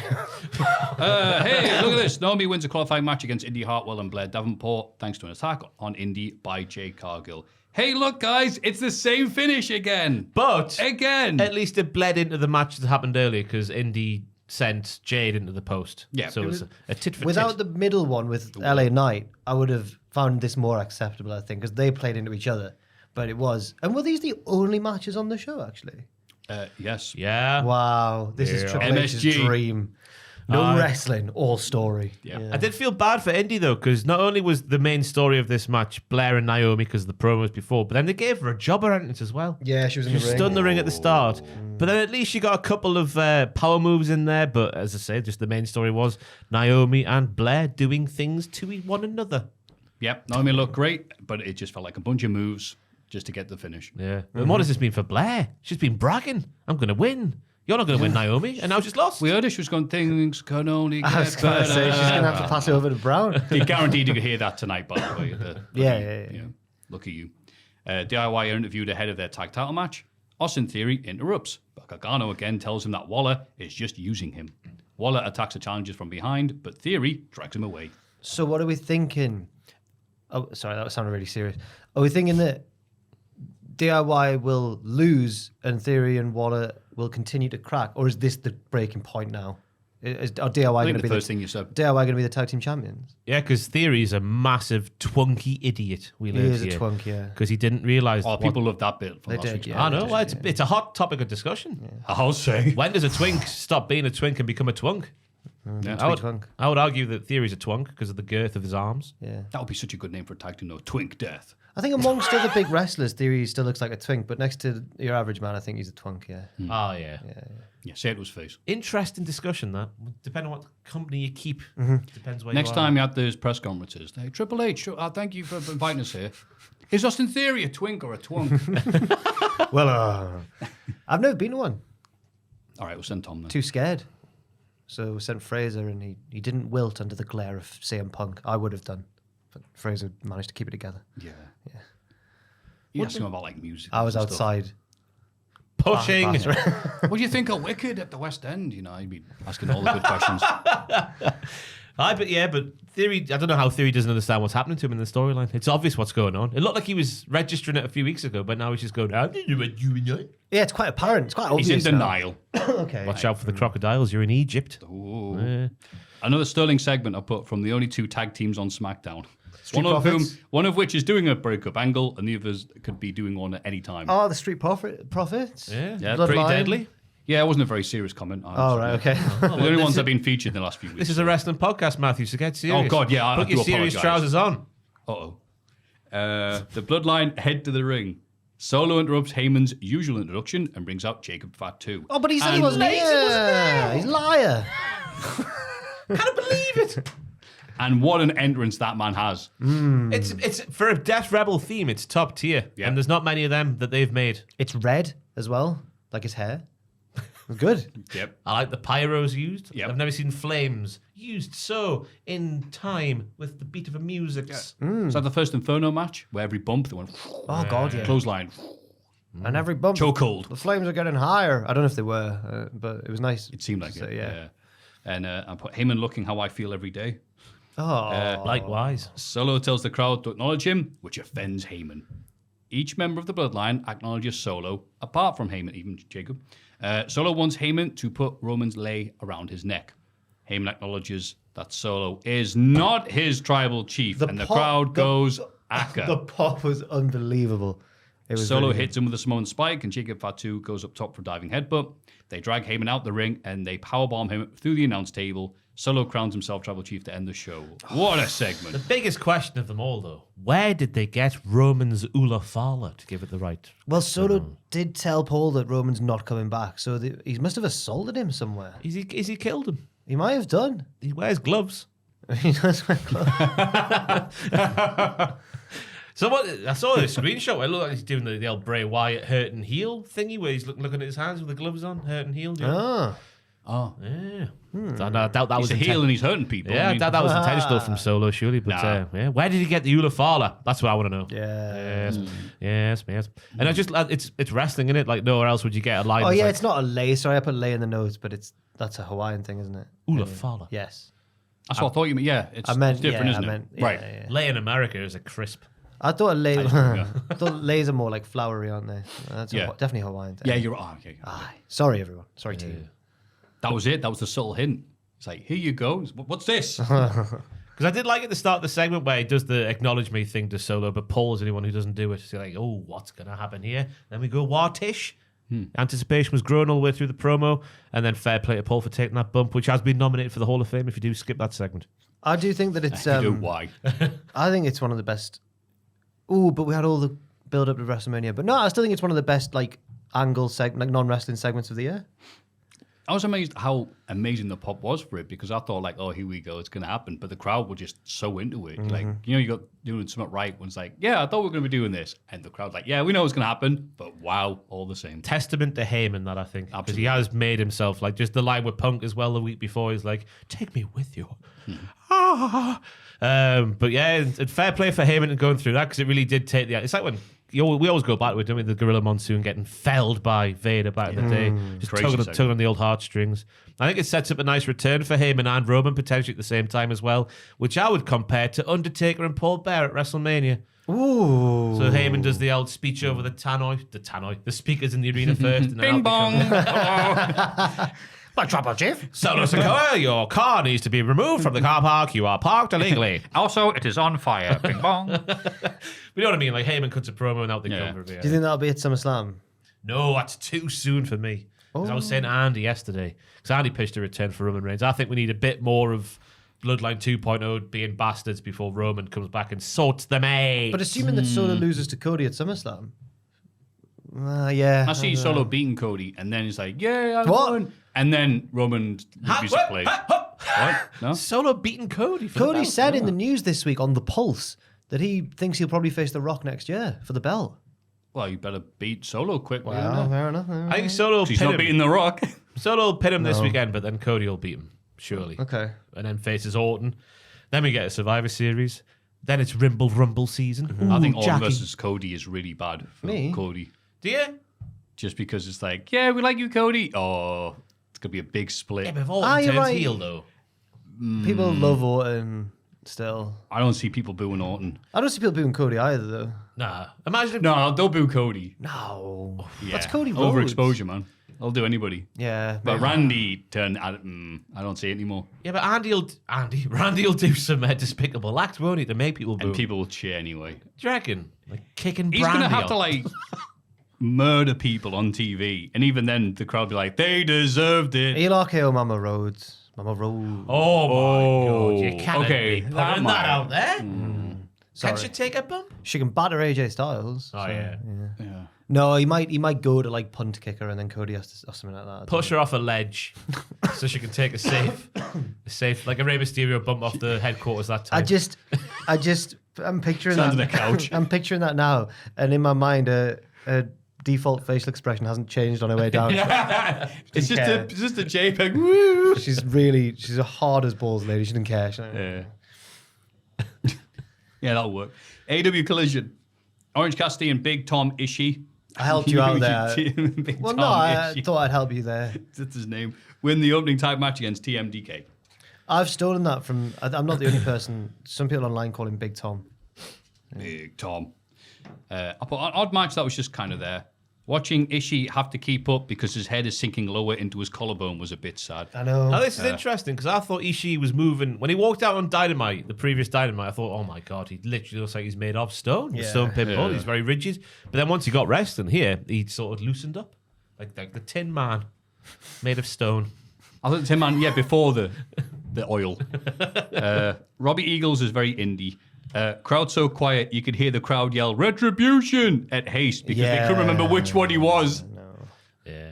He was Slapjack. Slapjack. Yeah, of course. this Yeah. little Come on, hockey fan, match. how are? Looks bigger now that he's not next to Djack. Yes, that He's helps. bigger than Robbie Eagles. So, Yes. Yeah, I didn't mind the match, but like you say, the crowd weren't really into it, unfortunately. And I'm surprised Zack Sabre Jr. didn't show up to do a bit because that's the reason for the match, to build up to Orange versus Zack. Yeah. I thought it started off house showy, but by the end, when Robbie Eagles started doing his tilt-a-whirl deadlift, I think they called it a back 96, but I'm not too sure. Oh, lovely. That is very indie. On Orange Cast. Back 96? Yeah, I think that's what Nigel called it on commentary. Sounds indie, doesn't it? Like when we reference to or like, nah, we got nothing. But then Robbie Eagles did some nice combos on Orange's legs, weakening them for that's what his women do. friend. Going to Rocky. Women weaken legs. That's my Mickey impression there. That's good. That. Sorry, yes. That was it. Just Oh, right. he did some nice stuff before the finish, but yeah, it was house showy then turned quite indie, but the crowd did not give a hoot. They did not. But we do get a Hangman Page vignette. He sits in his house and drinks and stuff. It was well made, but I could have done without this vignette. I thought it was weird because no, maybe it wasn't weird because I then wasn't thinking Hangman was going to be the wild card because surely he wouldn't spoil the return of the wild card. Surely. So maybe they threw me off the scent at least for a little bit, but I thought it was a bit of a strange decision. But it was crucial, I thought, because he's now back drinking. In the You end, know what? I know why they did this. Because there's bloody rumours about Shane McMahon. They had to give someone like, oh, what could this mean? Is he the wild card? Shut up about other people. Yeah, I guess if that's the case, then fair enough. in fairness, I suppose the surprise ultimately wasn't that it was Hangman, but like the way he was presented. So maybe it isn't. Still maybe mad, still angry, still drunk. Well, no, because he was off the bottle Absolutely. for a while, wasn't he? But now he's back on to That's the bottle. it. Yeah. The demon juice. I love evil Hangman. It's amazing. Yeah. I think it's going to be really good. Hopefully. Justified alcoholic Hangman Page. Yeah. I put looking forward to Hangman's 6th comeback from a sabbatical. He's like Vern Kanye. I don't blame That's him. a bit cruel He past keeps on- Maffew. Jesus. He had a kid and stuff. I think it's fair. No, his fault he was suspended by the elite. Come on. Come on, he didn't ask for it. Chris Jericho Yes! Hey guys, goes in this train. Buffalo is the 79th most populated city in the United States. these walls are good. This arena is well made. The trainer didn't tape that little fella's wrist correctly. Don't need to wrap it around 3 times. You're doing Terrence and Phillip almost. He's Canadian. He's Canadian. Hey, buddy. Hey, you still He's Canadian, that is true. If you steal from the trader, you have to pay for your own tape, buddy. Yeah. Yeah. don't worry about it. Kill it with fire. Luckily, they have done, because I thought on Dynamite, hot take incoming, he was a lot more palatable, was Jericho. Because his bollocks was related to the storyline that was happening, and not just random bollocks like, Buffalo is the 79th most popular. I disagree. I thought it was wank on Dynamite as well, but I appreciate your optimism. You didn't think it was better than Collision, at least? No, I put go away, Jericho. Go to CMLL and stay there. Saucy. Mercedes You Moné. bitch. What's sorry? One of the podcast comments last week was that when we made Joel call you a bitch, they had to pause because they were laughing too much. And he did it, didn't he? He was so happy. It was because we thought he was going to just half-arse it, but I think he really went. Oh, he went for it. Bitch. Spit flying off camera. A bit that we do now, Richard, is that Maffew, whenever he says something sassy about AEW, Ross usually goes, "Oh, you bitch." Then I've started to join in, and then we made Joel do it as well. If you want to, If you want to give him, go on, Richard. Well, You've got a microphone save there, it. Rich. Save it for when I say something bitch. Okay, Because I've been very fair up till now. Mercedes Moné arrives to watch Stephanie Vacu versus Lady Frost. Stephanie wins as a stare down with Moné. Her tag partner Zeus attacks Moné from behind. Mercedes fights her off, but it's enough distraction for Stephanie to take her out with a big backbreaker. oh yeah, I liked how Stephanie didn't take her eyes off Mercedes anytime she could look at her with the holds and that she was doing and whatnot. There was a lovely super kick from Stephanie as Lady Frost was doing a handspring on the apron right in front of that. Mercedes. It made apparently I think it was a shoot making of a mess of Lady Frost's face. I think she broke Oh, her nose. no. Yeah, I think she broke her nose or something off it. Oh, bollocks. All right. Unless it was just storyline in the match, but she was fully going like, ah! That might just be good selling, who knows? I think Lady Frost is always cool, so I think she was just selling.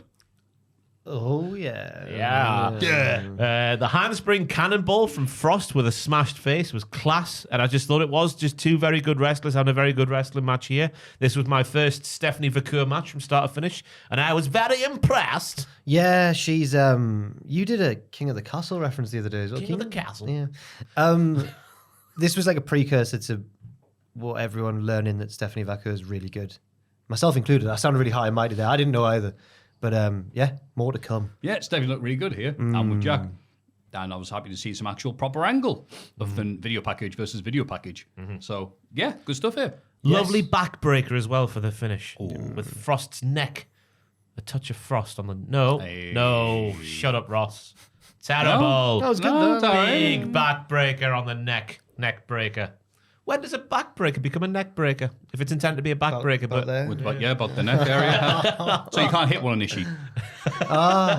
The Lucha Brothers and Alex Abrahantes are interviewed backstage, but LIG interrupt. Jay. They want LIG, Jay. whatever. They want a trios match against Death Triangle tomorrow night, but the Lucha Brothers refuse because Pac needs to stay fresh for the Owen Hart tournament. Fair. That's a good get out. Yeah. Okay. However, the Lucha Brothers have a replacement partner, Bloody Mystico. Oh, okay. Takahashi seems really worried, but he's actually buzzing. Oh, I did a good job here. He's a weird man. He fancies Mystico, I think. Oh, He's only human. yes! Yeah. Yeah! Nervous but excited at the same time. We've all been there. He's scared me in real life once. Takahashi. Yeah, we'd booked him. And right, yeah, he I was was. walking through like a shadowy bit of like the... Not backstage, but like there was a fence bit of the arena where the crowd couldn't get behind, so the crew could like go back and forwards between. And I was going through there and just saw some floating redness. And I went, oh! And he turned around, it was the bottom of his hair, and the rest of it's black. And he turned around and we both did like a... And it was a beautiful moment because, you know, despite me not speaking any Japanese, we managed to convey, oh, I was scared. And he went, ah! And then later on, I accidentally rang the bell when he wasn't pinned. Oh, I remember that one, yeah. Or when he pinned Speedball but not pinned him. Oh, he liked me because I gave him the win, I suppose, Takahashi. He took home the winner's share of the purse. Yes. He was meant to win the match anyway. Fix is in, Ross. But they'd only hit 8 of their 10 finishes of the match or whatever. Yeah, sounds like Bailey. The ref did count 3, by the way, I'm just saying. Yeah. I just didn't like the use of the use of Death Triangle when there's no pack. Because there's no pack, there's no party. Yeah, they would still call themselves Death Triangle. It's just a death line, if anything. That's right, yeah. Because there's 2 points of the triangle, not the third one to connect it. So it's just death line. Oh, yeah, you're right. Death line. 1, 2, 3, death line. That means another copyright thing to put money in, so yeah. Death Corner. Lucha Brothers, Death Triangle without Pac. Is death line already a thing, is it? Nah, it probably is, isn't it? Death Corner. There's just 2 of them. Yeah. The Death Duo. Yeah, works. Surely there's been a death duo in wrestling. Yeah. Something like that. Thinking this too much, aren't we? But yeah, Legion of Death? No. Legion of Death. Serena Deeb wins a quick match against Kelly Madden. Afterwards, she admits that she failed in her quest to become AEW Women's World Champ, but she refuses to fade away because this is AEW, where the best wrestle out of these promos. And bell to bell, she's the best. She wants an opponent on her level. And Rio comes out for a stare down. Big reaction, I think. That's her gimmick now, Rio. She makes comebacks. That's her gimmick now. Just Hangman Page. Evil Rio would be good. Well, she stays. She stays. Oh, right, that's her. Yeah. Yeah. I was gonna say like, oh, she comes back dressed as a naughty schoolgirl, Jack. I stopped myself from saying that, but I said it anyway. That's like an Andrew pitch. Yeah, that. I know. Yeah. I'm just trying to think what evil Rio would look like. Andrew's I forgot how horny Andrew was in his pictures. on the like. pitches, yeah, of course he is, yeah. What did he do yesterday? He had Deep AJ Lee costing Drew. And then he said, and then as AJ leaves, she does the like the CM. I went, oh, you pervert. And then does Jade Cargill come out and go? Ugh. So you said that about the wrestler who has the name most similar to him. And then AJ Lee says, and Drew, I love you. Oh right. Oh no, she's doing a mocking CM Punk-esque kiss like he did to Vince. But yeah, That man needs to be stopped. he does. Yeah, he does. What was I going to say about this? Sorry. Damn it. I thought it was Serena Deeb's best live in the ring promo. Yes. The crowd seemed relatively invested. She nailed all of her lines. And the other thing I've written down is the detox is a nice maneuver. It's a variation on a Styles Clash, but with both of the arms hooked. I remembered what I was going to say. The crowd did Hooked. think she was a heel still at the end, though, when Rio came out, because they much prefer Rio. Yeah, it's one of those things like, yeah, all right, Deeb. And then Rio comes out. It's like, screw you, Deeb. No. If we knew Rio was coming out, we would have booed you. Yeah. Which is fair enough. I'll put 2 women's segments on one show. Is TK okay? Yes, he is.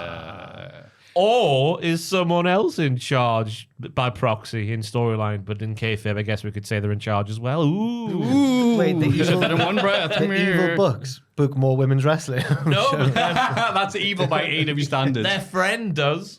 Huh? Their new friend, Oh. Mercedes Money. Ah, okay. right. Yeah. Yeah. Yeah. Ah. Evil. And she's booking more women's segments. TK's like, can no one stop her? Jericho waits outside the toilet, to make sure people are washing their hands. After the break, the Learning Tree see a Zamboni. Oh, the Learning Tree, the group, or is the Learning Tree Jericho? Jericho is the learning. So tree. they're the Jericho They're the branch. Vortex. I've been calling them Oh, the stable. The I know, Learning me Tree. too, but then later on commentary on Dynamite, Excalibur goes, well, obviously you, Jericho, the Learning Tree, Chris Jericho. And I was like, oh, Jericho right. is the learning tree. The stable has no name, but there's little subordinates there. There's big subordinates. So what's the Jericho Vortex? That's just when that's you just an stand next to expression. them, yeah. Oh, right. It's not actually the name of the stable. Okay. Their branches are, I guess, the tag team. Right, If you're going to right. give them a tag team name, They're I guess like they are the Lloyd's branches. TSB. They've got branches everywhere. Oh, my mum used to work for the TSB. Oh, okay. During the split as well, she was TSB. Sorry. With the all coming on the colours going. Apparently, Lloyd's. one bloke who worked for the Lloyd's side used to give them banter and say, like, you know why the Lloyd's horse looks backwards on the logo? Why is Because it's that? looking for the scabby TSB donkey coming up behind. It's a bit sad, that, isn't it? Bank really? bad, isn't it? Yeah, it's a bit sad. Wow. Yeah. funny, Anyway. that. Well, I'm just happy, like, the amount of what company organisation you're part of, people just hate each yeah, other. my mum is so quick at counting money, honestly. It's mad. That's the skill she picked up in her career. All right. She was one of the women on the till. Oh, nice. Amazing, yeah. Right, It's a good skill to put in your CV, isn't it? Oh, yeah. I can count money really quickly. She can sort the coins into little plastic bags. Oh, it's She'd good be an that. amazing drug dealer. That's all those things that she gets like made redundant. She's there like messaging mob people. They're counting the grands. Oh, you're hired. Capiche? So yeah, and then Jericho. Yeah, we in learn. office, Joe, Hook, and Shibata are inside. It's a Zamboni, guys. Yeah, the babyfaces attack and brawl all the way down the ring. The heels are losing, but Jeff Cobb, what are you doing here?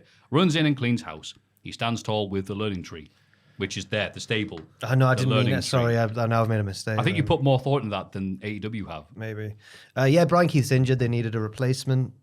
Deadlock confirmed that Brian Keith was injured because they said he held a belt on their promotion and they tweeted like he's got to vacate it, sadly. Wow, they're doing the news now. Yeah. God. Yeah. I thought it was a nice-ish little payoff for 3 to 4 minutes of abject torture when they were in the cupboard working as the Zamboni people. Because again, I didn't need to learn that Jericho has played hockey since he was 5 and that he was really good, or that Frank Zamboni invented the Zamboni back in 1949. I don't need to know that. And that's just a waste of time. But seeing the Hook, Samoa Joe and Shibata in the little room there, that was all right as a payoff, I guess. If we're looking for positives. We are. We're trying. Yeah, we're trying. This week, Cody Rhodes talked about being a heel and said that there's no wrong type of heat, so you're both wrong. And Jericho's doing a good job. Yes. Yeah. Aha, Cody. Yeah. So I put there.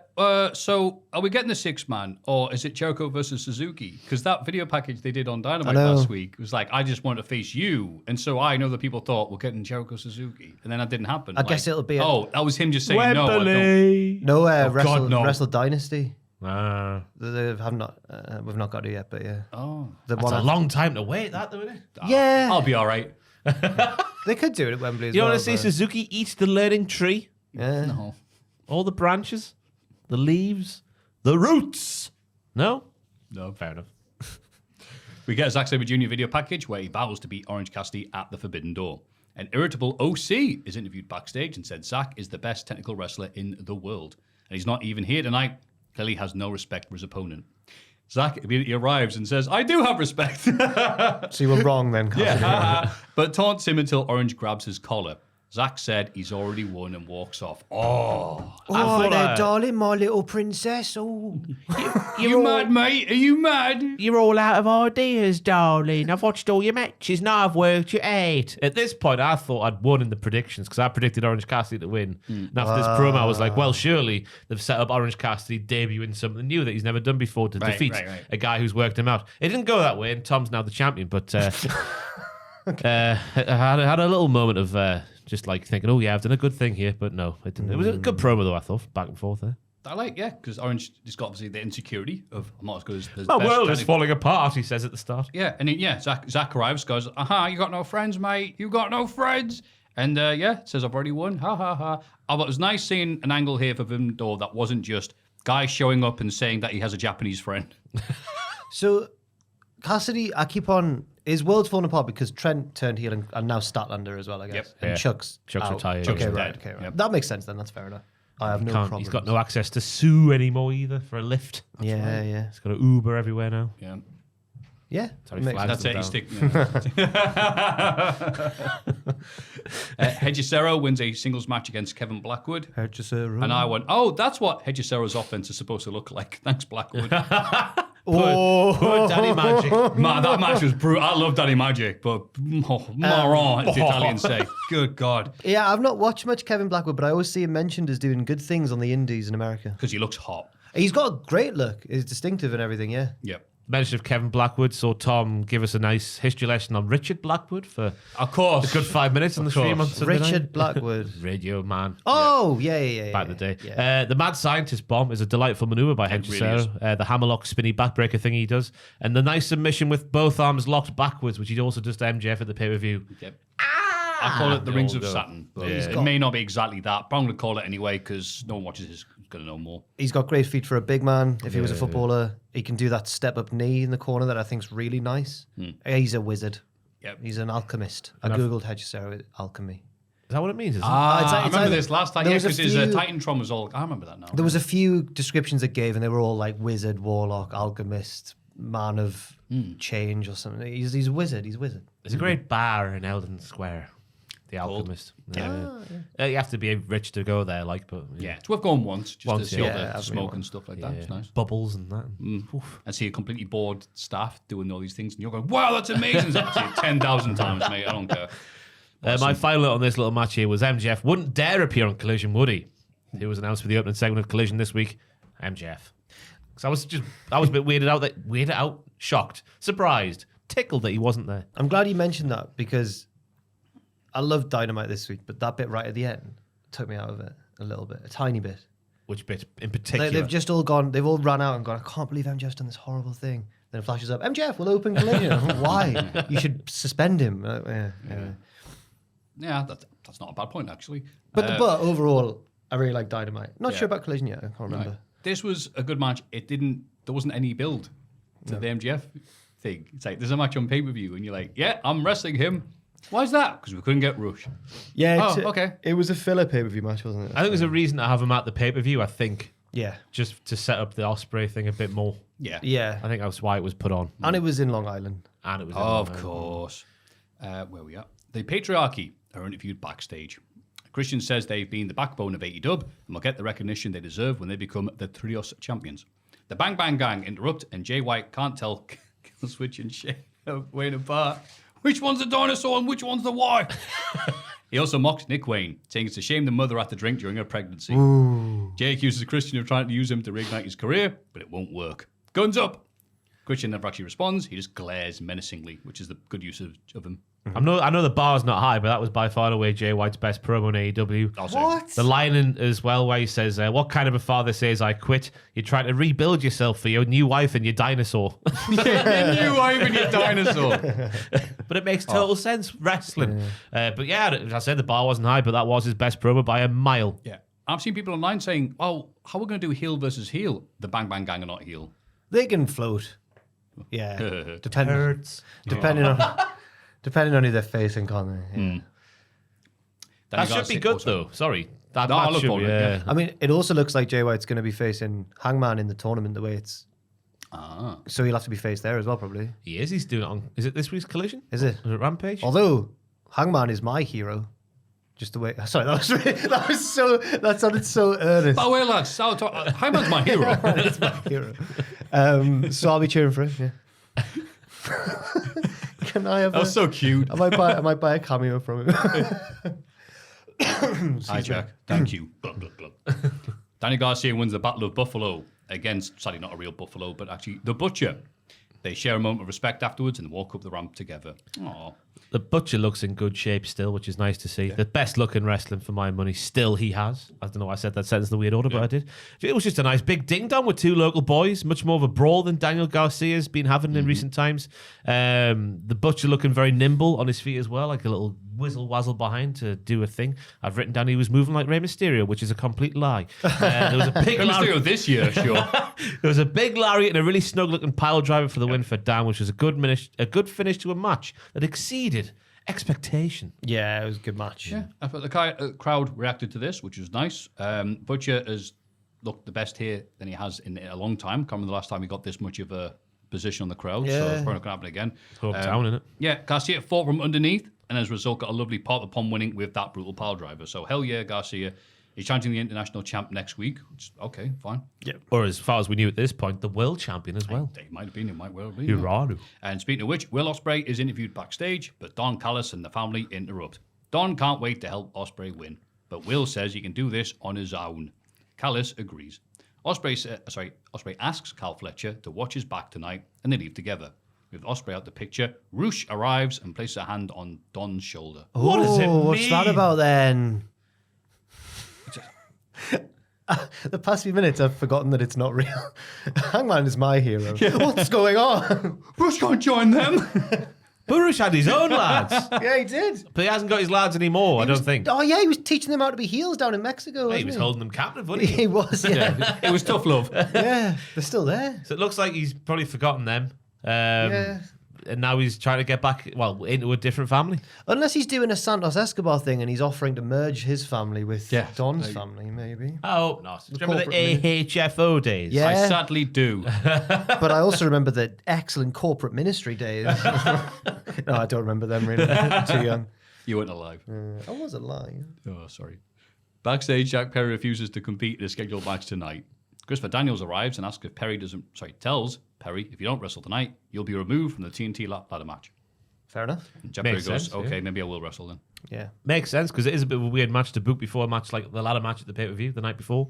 But obviously Jack Perry makes sense. Just want to be with the elite and not teaming with these losers in the match as well.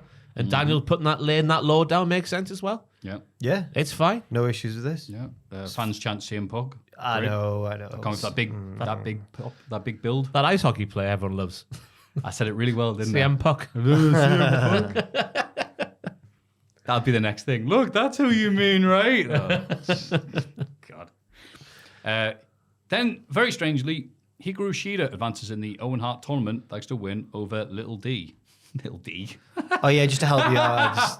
How dare you? I can say this perfectly. Diana Perazzo. Oh, so close, so close. Damn it. You're very close. CM Punk. Yeah, I was surprised at this result. I couldn't believe this. Yeah. Diana's had such a good push lately. She's been on a roll. And then, it's me, Hikaru Shida. Here's some arm bars. I'll win. Yeah, this is like 7-time women's champion, by the way, Hikaru Shida. Maybe 12. Yeah, She she's got no roll, no. Did Diana get a momentum. heat back after the match? Yeah, she gets a heat back after the final bell, but is run off by Thunder Rosa. Oh, which yes. I think is why she lost that match, so that feud can continue. Well, And I okay, guess- fine, but I guess also. Oh, no, it doesn't make sense. I was about to go. So Mariah May is now facing Hikaru Shida, we later learn. yeah, But Mariah at the minute is a baby face. And she was the more popular. so it would have made more sense for her to face Diana because she's a heel. This is but this is she's got tournament. her own thing going. Oh, right, So okay. yeah, it's not that big of a deal. But it was just like, wait, really? Like Yeah, I was surprised. Thunder Rosa as couldn't have well. cost her the match or something like that. Just I also clean. thought Bit that weird. feud was over. I can't remember. They had a pre-show Yeah, match, didn't they, where Diana used the ropes for Yeah, the win. I thought they had a street fight after that. Was that after it as well? I'm not sure.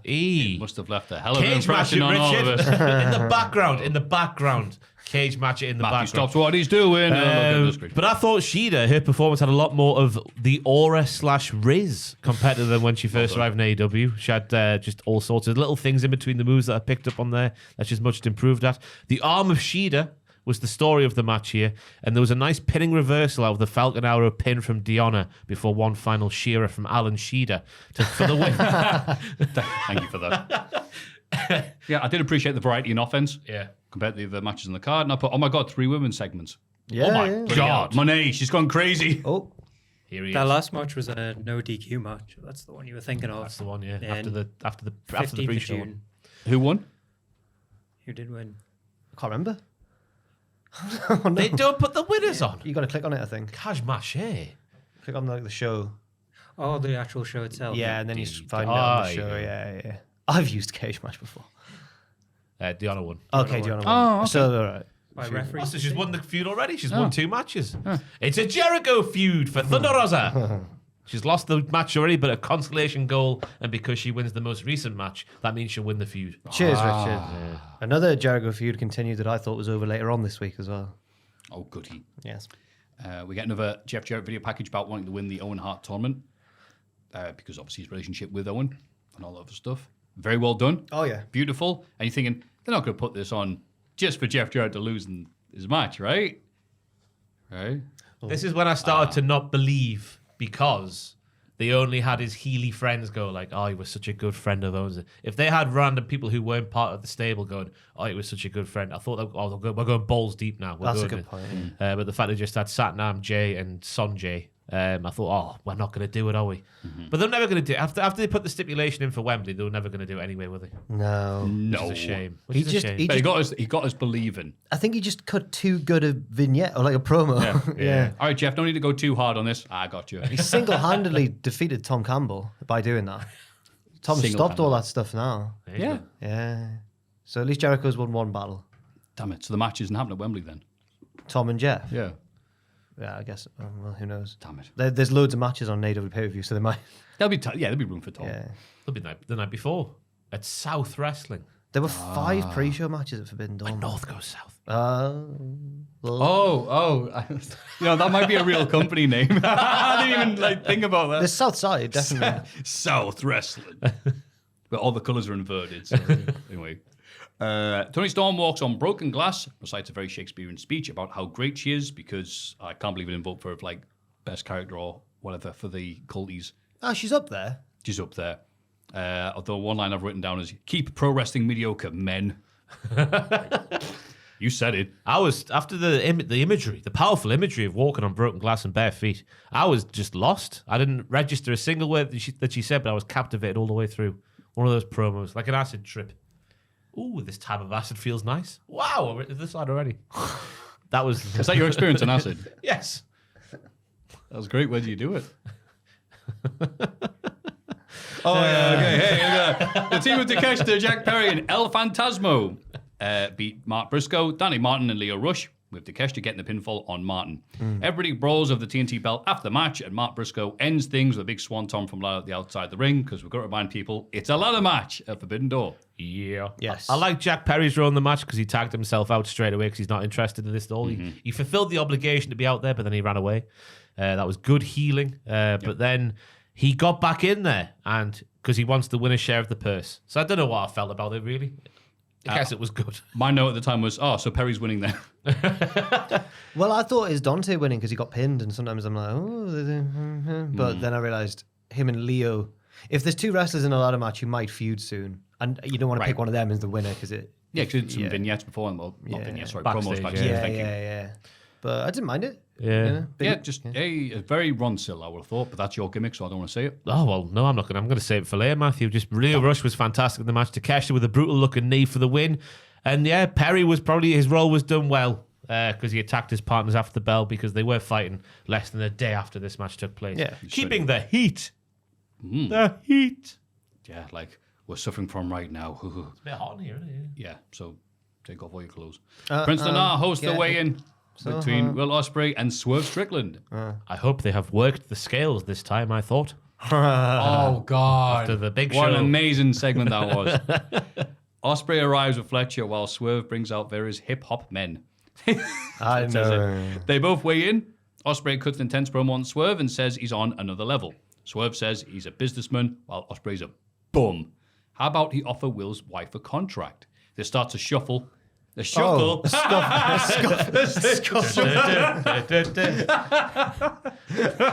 Everybody do the weighing shuffle. I meant scuffle. With security holding both sides back. Gentlemen, stop shuffling. Osprey, God, every day I'm shuffling, bro. Osprey dodges the shuffles and lays the champ out with a hidden blade. He poses with both belts to end the show. Great camera angle for that hidden blade, like from below. Yeah. They're getting really good at capturing that. Yeah. Because it really is like, out of nowhere. Yeah. Out of nowhere. He really flies through the air. It was good. I've never been a big fan of weigh-ins in particular, but this one did all right. Okay. Oh, it was interesting that there was 10 whole pounds between them because they look similar in size, don't they? And Swerve was the heavier. Yeah, by I didn't believe that. 230 he is, apparently, going to the scales. No, they look, Well, coolness is heavy. They look similar. Oh, that big coat as well. Oh, well, you know. That coat is long. Didn't Deontay Wilder blame his entrance gear for being tired in one of the Tyson Fury fights? He weighed me down. Yeah. Surprise, Osprey's cack doesn't weigh him down. Oh, yeah. He is talked in great depth. He weighed 220 pounds. At least 100 of that was his penis. At least 100 of that. It was very. He said he got stopped during the airport one time, and they went, "Well, what's that?" And he was, "It's my cock, mate." Oh, sorry, Jesus. Isn't there a meme of that? Someone getting searched by what's this in your pocket right here? Oh, that's my penis, sir. Just very polite Americans. Yeah, like he AJ wore very tight boxer shorts, didn't he? Yes, he did. Yes. Great promos as well. Like, I'm going to hit the dirty arse grills out your mouth, son. And then on Swerve. Swerve said that? Yeah, he did. And then Swerve's on about all the pressure of Will because he's never been in the main events before like he has. I didn't buy that. He did sound quite heelish though, Swerve, I thought. Because again, I didn't buy it either because he's done it in other places around the world as Osprey. Not necessarily AEW, but I guess this is where the best wrestle. Yeah, okay. Not like that bum-ass New Japan. Exactly. Smelly New Japan. But Swerve did come off a little bit heelish for me in the promo, which I thought was interesting. But again, his character is very much shades of grey. Like I'm here dressed like a businessman while you're appearing like a bum. That was nice. At least there was some like bits of truth because Osprey had to go on Twitter and go, "Oi, this is how my mates in Essex dress. Yeah, We dress like this with our football shirts and 60k watches." Yeah. I was quite offended. He was wearing a baseball cap and Adidas trackies, and I thought, hang on, what's going on here? Swerve wasn't dressed like a businessman. He had a big pimp coat on. That's business. Oh, right, okay, Yeah. fair enough, right? Business. Sex trafficking is a business. Yeah, it's about time someone stood up for those sex traffickers. It is a legit. Oh, God. Do you have a little breather? Do you want to have a little breather or do you want to move on? Are we at the start of Forbidden Door now? Yeah, we are. I think we can get this out of the way. Yeah. Whoa. Should we do it between Raw and Forbidden Door and Raw? Yeah. All right, okay. You all Sweet. good, Richard? Put the aircon on. Oh, yeah, go for it. Go for it. put Oh, do you want to do it then? Yeah. Forbidden Door, no. sponsored by the concept of aircon. Aircon. Which is not a con. Con Air. It's a great thing. Yeah. Con Air with Nicolas Cage, Danny Trejo. Nick Cage. Con Air, MDK right? all effing day. Yeah. Con Air. The French. Oh, there we go. The French cousin of Jim. Right. Nah, explain that one. Conair. Jim Conair. Let's get the show on the road, guys. Come French on. cousin of Jim. Oh, Leave all that in, Richard. We're flying by the seat of our pants. This is like the start of the overlap where Roy Keane's like, Jill Scott, you can't wear your football shirt in his head. Oh, Jill Scott, you look minging without your makeup on there. 2 hours in the makeup chair, Jill. You can't tell the difference. Hasn't even made a bloody difference, Jill. You're a disgrace, Jill. Was just in the turkey show. He goes, Jim, you're looking fierce as always.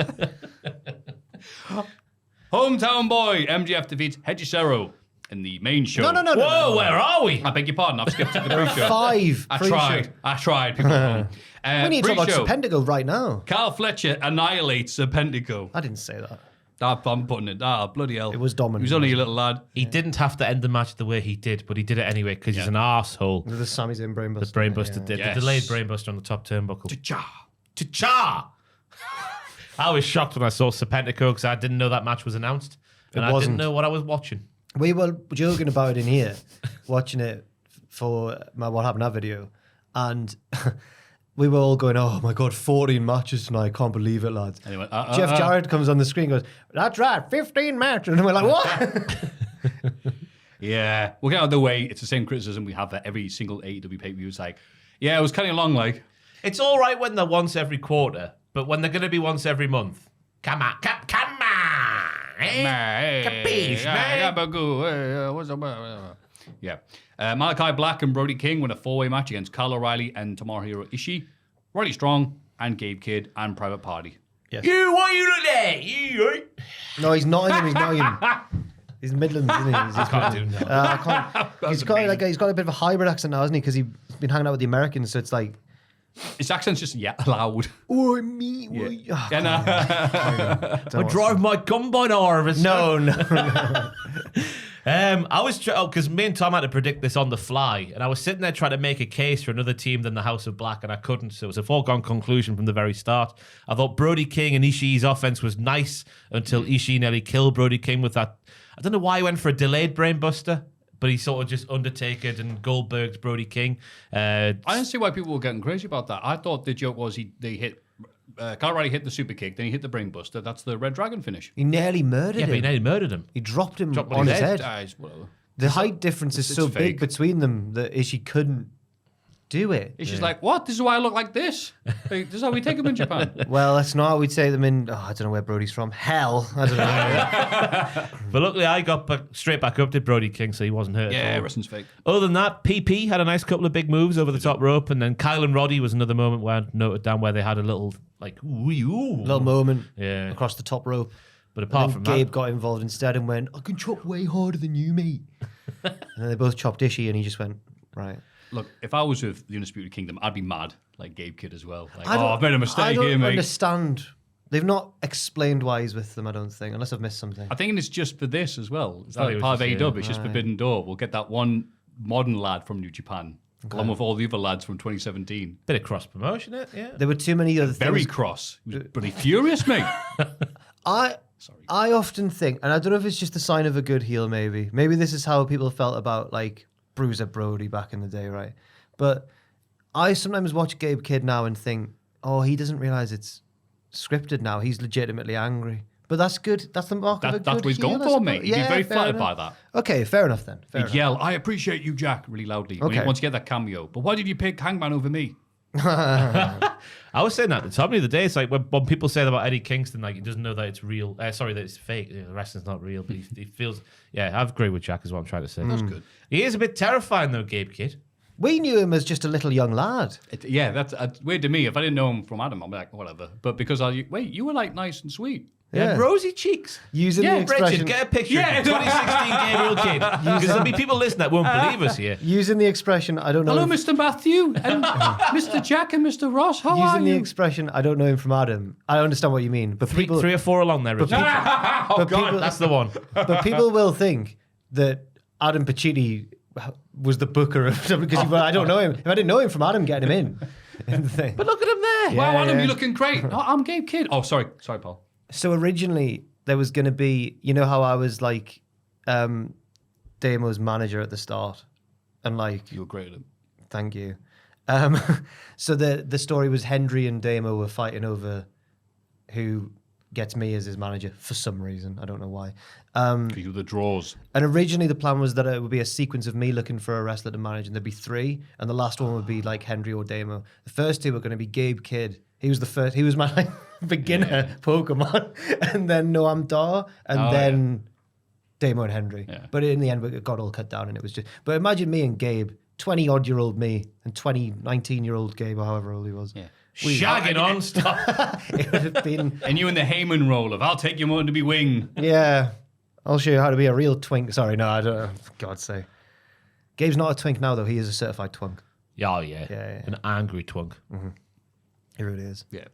A weeping twunk. I like this four-way A match. great white twunk. Move on. Willow Nightingale and Tam Nakano win a tag match against Chris Statlander and Momo Watanabe. Yeah, that'll do. Thank you. You did better than Statlander. Hey, I did not notice this until you pointed out. Chris looking at Tam going, "What are you going to do, Momo?" And then pausing and going, "Yeah, Momo, what should I do to her?" It was a good little bit of. She saved it, sort of, but yeah. Just. They'd probably already met these lasses like an hour before. I felt bad for her. Right. Yeah, there was lots of Healy bollocks from Chris and Stoke. Like Chris was running away from Willow at the start and then just doing Healy bollocks all the way through. Willow was destroying Momo with an Avalanche DVD. Sorry, not DDT, DVD. It wasn't in the finish. Near fall, yeah. Then she gets back up and gets her own near fall as Momo, but then Nakano gets the win for Willow, which at the time I thought was a weird one because I was like, should have going to knock down Willow before giving her a big win, a big crowd popping win over Chris, but we did it the other way around. So I predicted that Willow's team would win this one because I thought Chris was going to win in the tournament. So this was a surprise in hindsight for me. Also, I don't really know what's going on in Stardom at the minute too well, but I'm from what I understand, Tam Nakano is ahead of Momo in the pecking order, roughly. I see. So I was like, well, their team probably will win. But even knowing that, I was very shocked that they didn't let Willow get the pinfall, especially off that, as Ross said, that big Avalanche DVD. Yeah, I liked Tam, which is obviously Scottish for Tom, Yeah. and Momo. Like, they look really good. Yeah, yeah. Like, what you said there, I was like, oh, I thought it would be the way around. Oh, yeah, politics, right? Yeah. Well, yeah. Yeah. Harley Cameron tries to interfere in Saraya's match with Mariah May, but Toni Storm stops her. Mariah wins to advance the Owen Hart tournament. Toni celebrates with her on the stage, but Mina Shirakawa comes out to do the same. Toni and Mina argue ahead of their title match. Yeah. So last week, Dan, one of our editors, he came to the pub with some of us, and we were like, because he normally works on like videos, not like the more timely stuff. Like he works on more long form stuff, which often deals with different eras of wrestling, not the modern product, right? And he was mentioning, we're talking about Forbidden Door, and I was like, Dan, you been keeping up with AEW? He's like, no, not really. Although, who's the Japanese lady? I like her. I went, why? He went, she's really good at wrestling. That's not what he meant. The Japanese lady. He meant Mina Shirakawa with her Boom! as she says, her big boob. That's what the words of Mina Shirakawa. On RJ City show, yeah. Hey, AEW. Oh, so you gained your confidence in school? Yes, when I realised that I had bigger boobs than the other girl. Why did RJ say that? Yeah, this was perfectly decent and fed into the storyline, so I was all right with it. Like, got nothing much else to say. Fair play to Saraya for me. She kept up with Mariah all the way through here. I like the spot where there was the distraction angle on the apron where Tony pulled her off. Harley Cameron was on the apron, then Tony pulled her off the apron. Paige Turner, I believe she calls it still, for a near fall had me on the edge of my seat. And I like the Mariah. On the edge of something else. You goon. You dirty old man. Dan on the edge. Oh, right, Dan. Dan is a dirty man. I was watching like this, like, This is very intricate wrestling. And I like how Mariah was looking very awkward in the middle of Mina and Tony at the celebrations at the top of the ramp. God, that was a hard sentence to say for no reason at all. I like did it really well. The tease of an instant win as well at the start. And she rolled her up, but it was only two. Watch out for the two. The team of Mystico and the Lucha Brothers win a 6-man tag against LIG members. Hiraku. That was a Takahashi, Yoda Tsuji, and Titan. Yes. This was my first time seeing Mr. Tsuji. Isn't he amazing? Isn't he a big, strong, weird man? That's literally what I say on What Happened Now. Great faces. He's big and strong and really weird. And he's also, he wasn't like the main spotlight in this match. No. He's class as well. He's really good. I can imagine him, right, going to Rise, right, and just standing in the corner on his own, but just people would flock to him.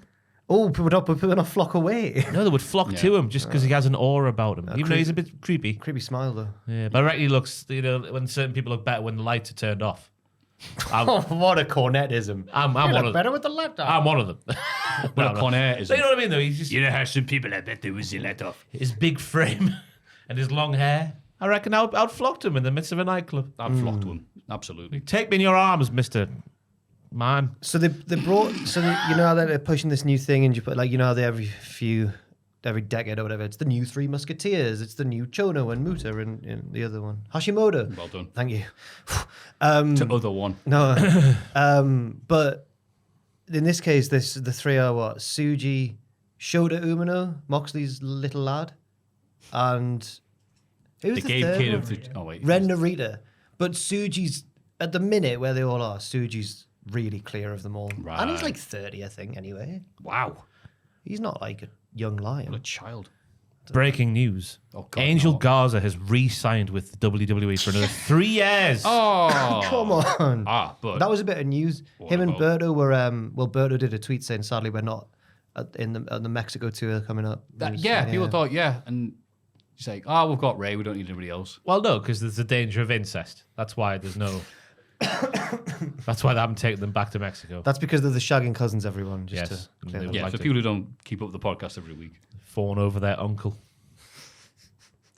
Well, this was an amazing main event of pre-show. Ray and 'Cause Titan. what a match. Fantastic Yeah. together. Like bloody, like Shawnee Paul. Like glue they were together. Moshing. Moshing? Hard chops and Mershing. flips. Mershing. Sushi did a nice massive stomp just to continue his weirdness, I guess. Takahashi with the move of the match for me, the nice sunset bomb over the ropes on the floor to Mystico. And then he goes wild into the camera because he's got the aura of a weird man who owns... Has he still got his cat or not? No, I don't think he does the cat anymore. Daryl. Does he do the cat anymore? I don't think he does. Not in the same way that the Shag cousins want to do their uncle. No, he just used to have a toy cat brought into the ring. No, Darren wanted too much money, so it was on the show. Yeah, it was interesting to me that Rocky Romero, who did the panel and he's like the representative or something, I've got the actual term, but he does work with New Japan during stuff like this, had to stress that, no, the Lucha Brothers are not with AAA anymore. No. The AAA. I shouldn't just say Oh, they're AAA. not- That's a ridiculous way of saying that. They're not- Sorry. they're- The they're- AAA anymore, they are. They're their own lads. Yeah. They do the Crash, don't they, sometimes? I don't Yeah, I know. believe there's other freelance companies to work Right, for okay. other than just AAA. So I was like, oh, that's interesting saying that. So it's like, because people obviously, you need to know, CMLL and AAA do not get along. And they're keen to stress that if you've got to pick one or the other when it comes to these. So it's one of the reasons why Roosh was on the main show versus MJF as scheduled. And yeah, these guys were on the pre-show. But then they point out, well, they're not AAA anyway. But you're like, okay, but they're not CMLL. And no Vampiro as well, that's why. Damn it. Because he's Triple H. too. Hey. Hey. Other big move of the match was the nice assisted twisted dive thing from Mystico. I forget who yeeted him. I think it was over the top heels. rope, yeah. I think they tried to whip him into the ropes and he went, thank you. Oh, yeah. But I assume politics is why Mystico got the win as well over Little Titan. Poor Little Titan. He got caught in La Mystica. And Mr. Cat, would that's nev- Daryl. I would never have guessed this match would have ended via submission, just with all those flippy boys. But it was comfortably the best match on the pre-show, and I loved it. Maybe the sleeper hit of the whole night. I'd say so, yeah. I was loving this. Main show, hometown boy MJF defeats Hechicero. Hechicero. He's a big, thick boy in a wrestling mask. He can do-do-do, diddly-dee. Oh, toot, He's a toot. magician. There we are. Alchemist. I thought it was good, thanks to Hechicero's lovely selection of lucha submission holds. Meaning he can have a good match with anybody apart from that one time, even if there's no good reason for it to be on pay-per-view. Yeah. I like the one where he, like is lying on his back and flicks them with his legs and then catches them. God, in I the did armbar. that. I saw the Zack Sabre Jr. match. I didn't see the 2 out of 3 fall, beforehand, yeah. and just the whee, like absolutely eats Probably him up. easier on Zach. I guess he's lighter than MJF, but still looks good. Yeah, Yeah, he did. MJF's got that fat ass, so you know he's a magician and an alchemist, man. Yeah, the story was MJF's arm, because MJF did a pile driver at one point, but he couldn't go for the pin because his arm was hurt. And because of that, I assume that's what I'm talking about here was the flippy-dippy-doo thing with the legs. But he does that, then hooks in an arm bar afterwards. But it was just a nice big dick swinging contest. Like one guy would try a move, MJF would try a move, and Cesaro would wrestle rings around him. Then it would go back and forth like that. And then eventually, Panama Sunrise by MJF, which I thought was interesting. That's not his maneuver. That's someone else's maneuver, right? Got it in the divorce. Well, yeah. Custody of wrestling moves in divorces. Very interesting concept, Maffew. That's the cardinal sin of wrestling. Thanks, guys. That's right. I disagree slightly with Ross there on that one there.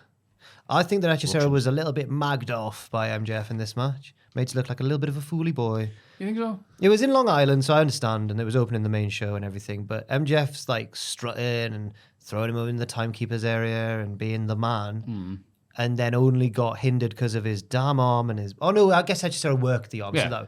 but it was a bit of a knee one as well. He always sells the knee. He jams it a lot. Maybe I'm exaggerating a little bit. It was still fun. It was You're definitely exaggerating. okay. Fair enough. Yeah, and I think its role on the show was just here's a match. It wasn't like a depth You're thing, right. So, Yeah, that's true. so I normally agree with you, but at the same time, it didn't mean much apart from the local lads here. Sad not to get a Hechicero promo. Have you heard one? Have we heard one? In your head. Oh, right.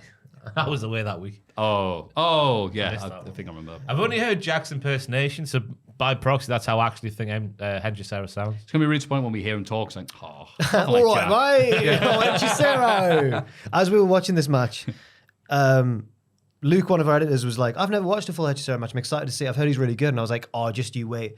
And then a few minutes in is when MJF's like grandstanding and stuff. And I went, this might not be the best example of him. But he did get his nice submissions in and stuff. Okada and the Young Bucks beat the Acclaimed and Tanahashi. Okada tries to save Tanahashi after the match, but Daddy Ass runs out to make the save. Oh, no, he didn't try to save him. Sorry. Okada tries to hit him with another Rainmaker after the match. That's right. Daddy Ass is booked way too strong. Why are they so scared of Billy Way, Gunn?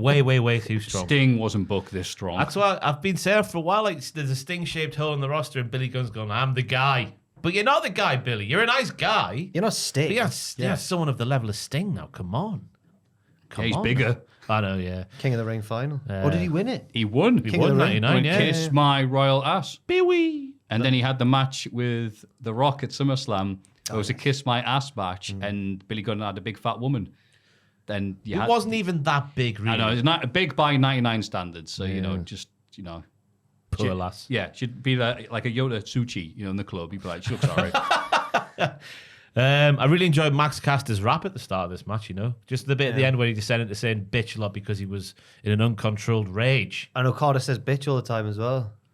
That's good, that is. The bitch. You're bitch. a bad performance like Joe Biden in the WWE. Yay, You got arrested politics. like Justin Timberlake. They were cleverer than what I'm doing there. But then the one line I liked was, I'm going to kill Okada like the Bucks killed his career. I was like, oh, no. there you go. Yeah. Oh, Jesus. This was a simple, heated six-man between goofy heels and goofier faces. And I appreciated the Elite slowing it down for variety's sake, and also so Tanahashi could keep up with his knackered knees. Oh, and his hip by the looks of it Yeah, as well. oof, bless He's him. 47 though. 47. I mean, obviously, yeah, but it meant that we got a different style match from the Young Bucks, and I thought they worked really well because the crowd were into it. Bitch Okada is the highlight. God, I'm loving him in this role. Everything the bit where they got the headphones out and then he's in the background playing his little air guitar. It's just the little things he's doing. Yeah. That's the little things in English, everybody. Not Japanese viewers, not obviously in those Georgian.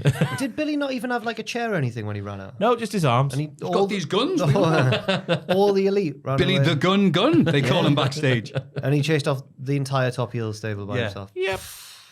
Yeah. So Why wasn't he in the match? They thought they were really clever. You're not going to be facing us and Billy. It's Tanahashi, the ace, who's the ace, crap, yeah. who's knackered now. He used to kick out 6 Rainmakers against Okada, 1, and they should have just had Billy. He never loses. They'd have won. They would have. that's true. That's the saving up for Wembley. Yeah. I thought that was nice to how the Acclaim, when it was the Acclaim versus the Bucks portions of the match, they were presented as equals. Yeah. Which made, because I think that is going to be the tag team title match at All In, so that makes that a bit more, looking forward to it. I'd be quite surprised if the Acclaimed won, but you never know what can happen in the build to Wembley, I suppose. Anything can happen in AEW, Can't. especially backstage. And Bryan Danielson beats Shingo Takagi via submission to advance Takagi. in the Owen Hart tournament. They show respect for each other after the bell. I liked it a lot. Go on, Ross. I can see you playing with yourself. We've got Audio listeners, my hands are on the table. yeah, No but playing with Some it. people listen to the audio version. So. I These don't are know. fake hands. Sorry. I'd have picked bigger ones if that was the case. Anyway, nice apron-assisted neck breaker that spot at the start, well, relatively close to the start of the match. It had me going for a second until the camera just went whoop, right into Bryan Danielson's face, just seeing how much pain he was in. I was like, oh, thank God it's at work. Yeah. Then it just turned into a big back and forth with all the bells and whistles you would expect, because me and Tom were quite disrespectful towards Shingo on the predictions. So What? we were, just because we're like, well, it's obvious that Danielson's going to win.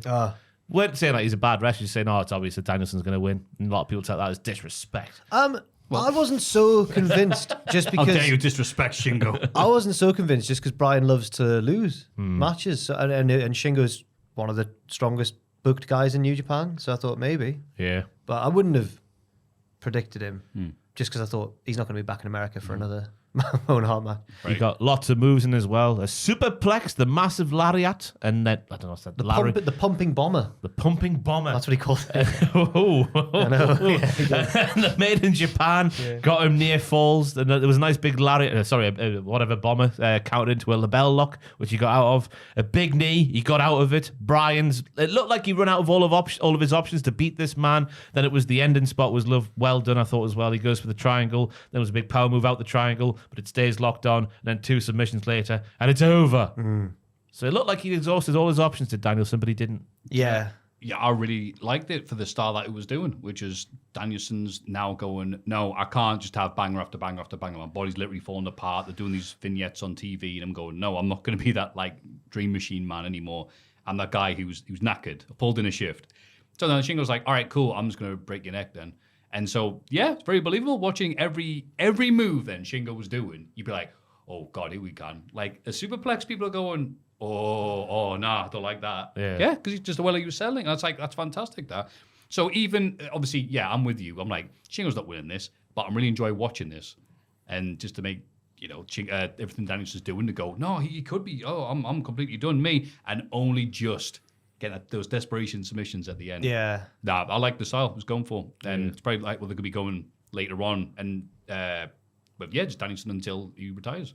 Yeah. Makes sense. Fair enough. I wonder if the Nigel match will actually happen. I hope so. I hope so. Yeah, same. I don't know if Nigel can wrestle anymore, but...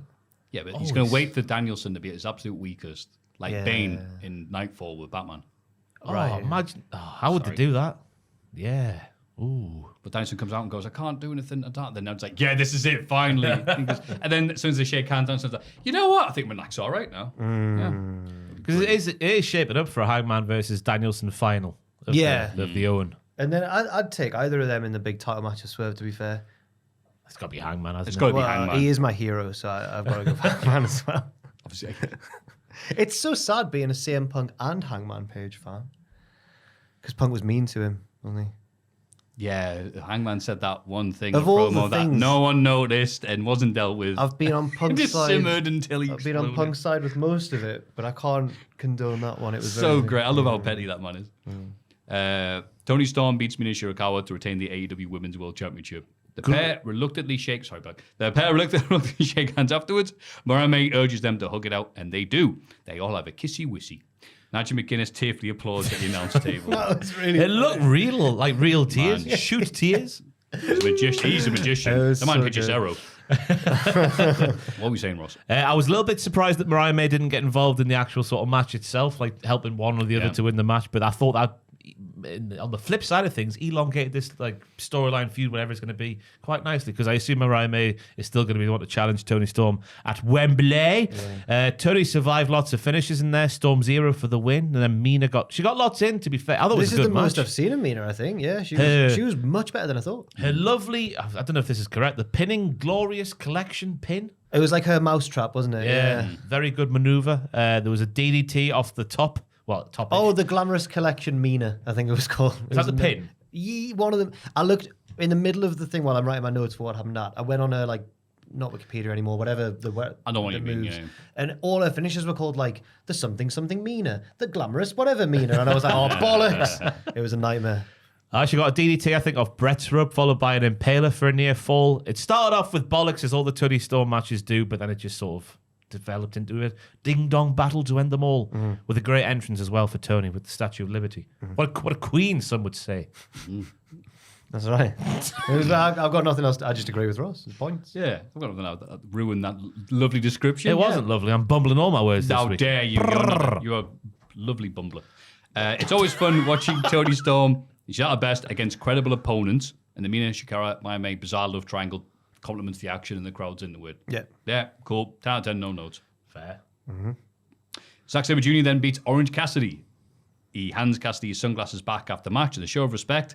Kind of. Cassidy still looks frustrated. He's gonna snap. He's the frustrated Orange. He's gonna snap. hey, Zach. Remember that? Bloody hell. The annoying Orange. Wow. Oh, Apple. No, it wasn't Orange, yeah. okay. The guys, yeah. Hey. Wow, Can you do what a this? time to be alive. Sounds like Riley Osborne. I thought the crowd were getting quiet by the time OC versus this guy came along. Jericho's quite like the annoying Orange, isn't he? Yes. But started popping like firecrackers. Oh, that's good, Maffew. When OC started mat wrestling and countering Zack Saber's dictionary of offense. Lovely, lovely stuff. With both lads coming out their usual match style and Zack Saber just being a dick. I thought Like, you're not Hechicero. I'll treat you respect. And Orange Cassidy trying to do his best to go, no, look, I can do it. And Zack Saber just going, no, you can't. and then beating him. I've worked you out, darling. I thought it was just a buffet of a wrestling match. Had everything. Had the bollocks at the start with the pocket stuff, and then the pocket stuff sort of towards the end as well. Like Orange did a nice pinfall with the pockets hooked as well. He did. There was chain wrestling. There was mat-based roly-polies. There was kicks. There was strikes. There was big dives. There was dragon screws. Plural. It had everything the match, so it did. And it followed the story of Zack Sabre Jr. having Orange Cassidy's number, and ultimately that's why he won. I like that Zack finally got a Forbidden Door win, because we were talking about how he doesn't really win a Forbidden Door.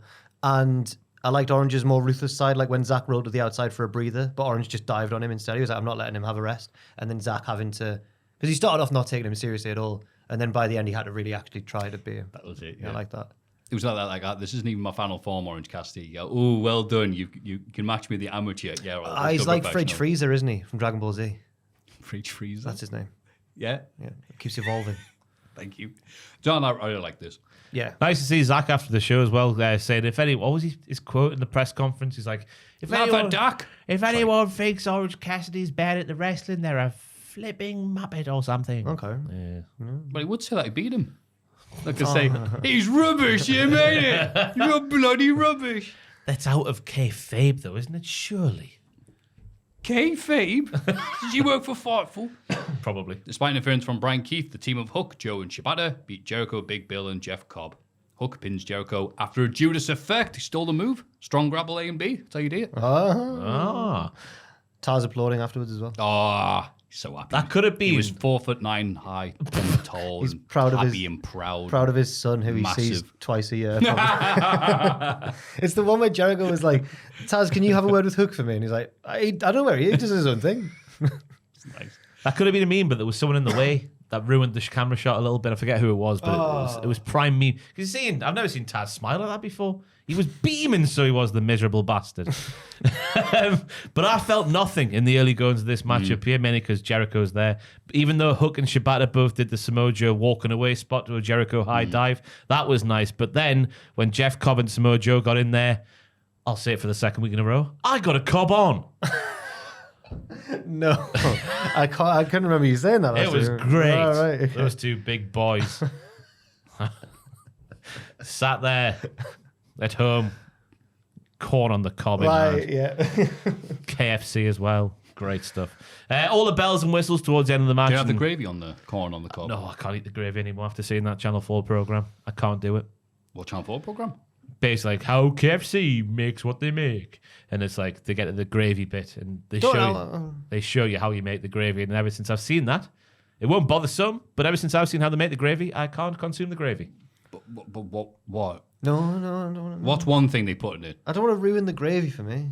It's fast food. So They get the bits that fall down the sides and the back of the grill. Oh, that they put how the chicken. wet. And then they put it in a box with like this mix, this like rub stuff, like a powder. That's what I'm looking for. Yeah. And they mix all that together with hot water, and that's how they get. You know what? That would make good gravy, actually. Yeah. But it's just the bits that fall down the deep fat fryer that put me off a bit. Sorry if it's putting you off at You know home. what? I thought it was gonna be a lot worse. Well, it's just when you see it as well, it's a bit like. Jeff Cobb and Samoa Joe were great though. Yeah. Yeah. Well, Jericho is definitely the KFC gravy here, but at least on a 6-man, there's less gravy, so it's okay if it's watered down. Okay, I see what you mean. But I didn't see much reason for the Learning Tree versus Smiling Friends to be on this pay-per-view, which is already loaded. Yeah. I was just relieved that the face team won, but and then we find out the feud's not over yet. Also, did anyone else notice? Did Joe look a bit annoyed after the final bell? I did not I think notice it's just this. that's just his face. I was wondering, is this just his face? Or was he looked, I thought they might have been trying to convey like, oh, you're using Jericho's finish, are you? I'm your mentor. Why are you using his finish on him? But you know what? I didn't pick up on that, and the commentators didn't either. So that might that'd have be just really been- good. Joe's really annoyed backstage, watches going, no, you just picked up on that? But then it wasn't followed up on Dynamite, and I think maybe as you say, maybe it was just Joe's miserable face. That's still happy. Yeah. Aye. Where we are? Uh-huh. Ladders. Jack Perry wins the 6-way ladder match to become TNT champion to win the title that he was awarded in the first place, which I was the don't mind reason that. for the ladder match. It's the right winner. Yeah, he was the only one who really. It just made me go, why didn't you just put the bloody belt on him in the first place? No, because you can have this. Jeopardy legitimizes his reign. Okay, fair enough. Having said that, though, I've seen a million ladder matches, but this one delivered. I really thought you were going to go, and this was one of them. I mean, it was, yeah. But this gave me everything you need. Okay. Lots of ladder stuff, lots of table stuff, a table bump on a table. Bless Mark Briscoe. Some the frog splash. Oh, Yeah. I was off a ladder on the apron. Yeah, he was on the ladder on the apron, yeah. And the table didn't break. Yeah. How was your reaction to that, Maffew? Oh, yay! Is he okay? Yay! I know it must have been crap to take, but the Blue Thunder Bomb on El Fantasma was the most aesthetically pleasing thing I've ever seen. The way that he went... El Fantasma is pretty aesthetically pleasing. True. Yeah. But he went perfectly through the ladders. They all exploded everywhere. Takeshita's Blue Thunder Bomb continues to be the best one around. It's very good. He's won on TV with it, right? Probably. I'm not sure. If he hasn't won on TV, then Sami Zayn has at least one victory on TV with the Blue Thunder Bomb. Yeah, And I'm going to steal Jack's thunder now because that was my move of the week. Oh, baby.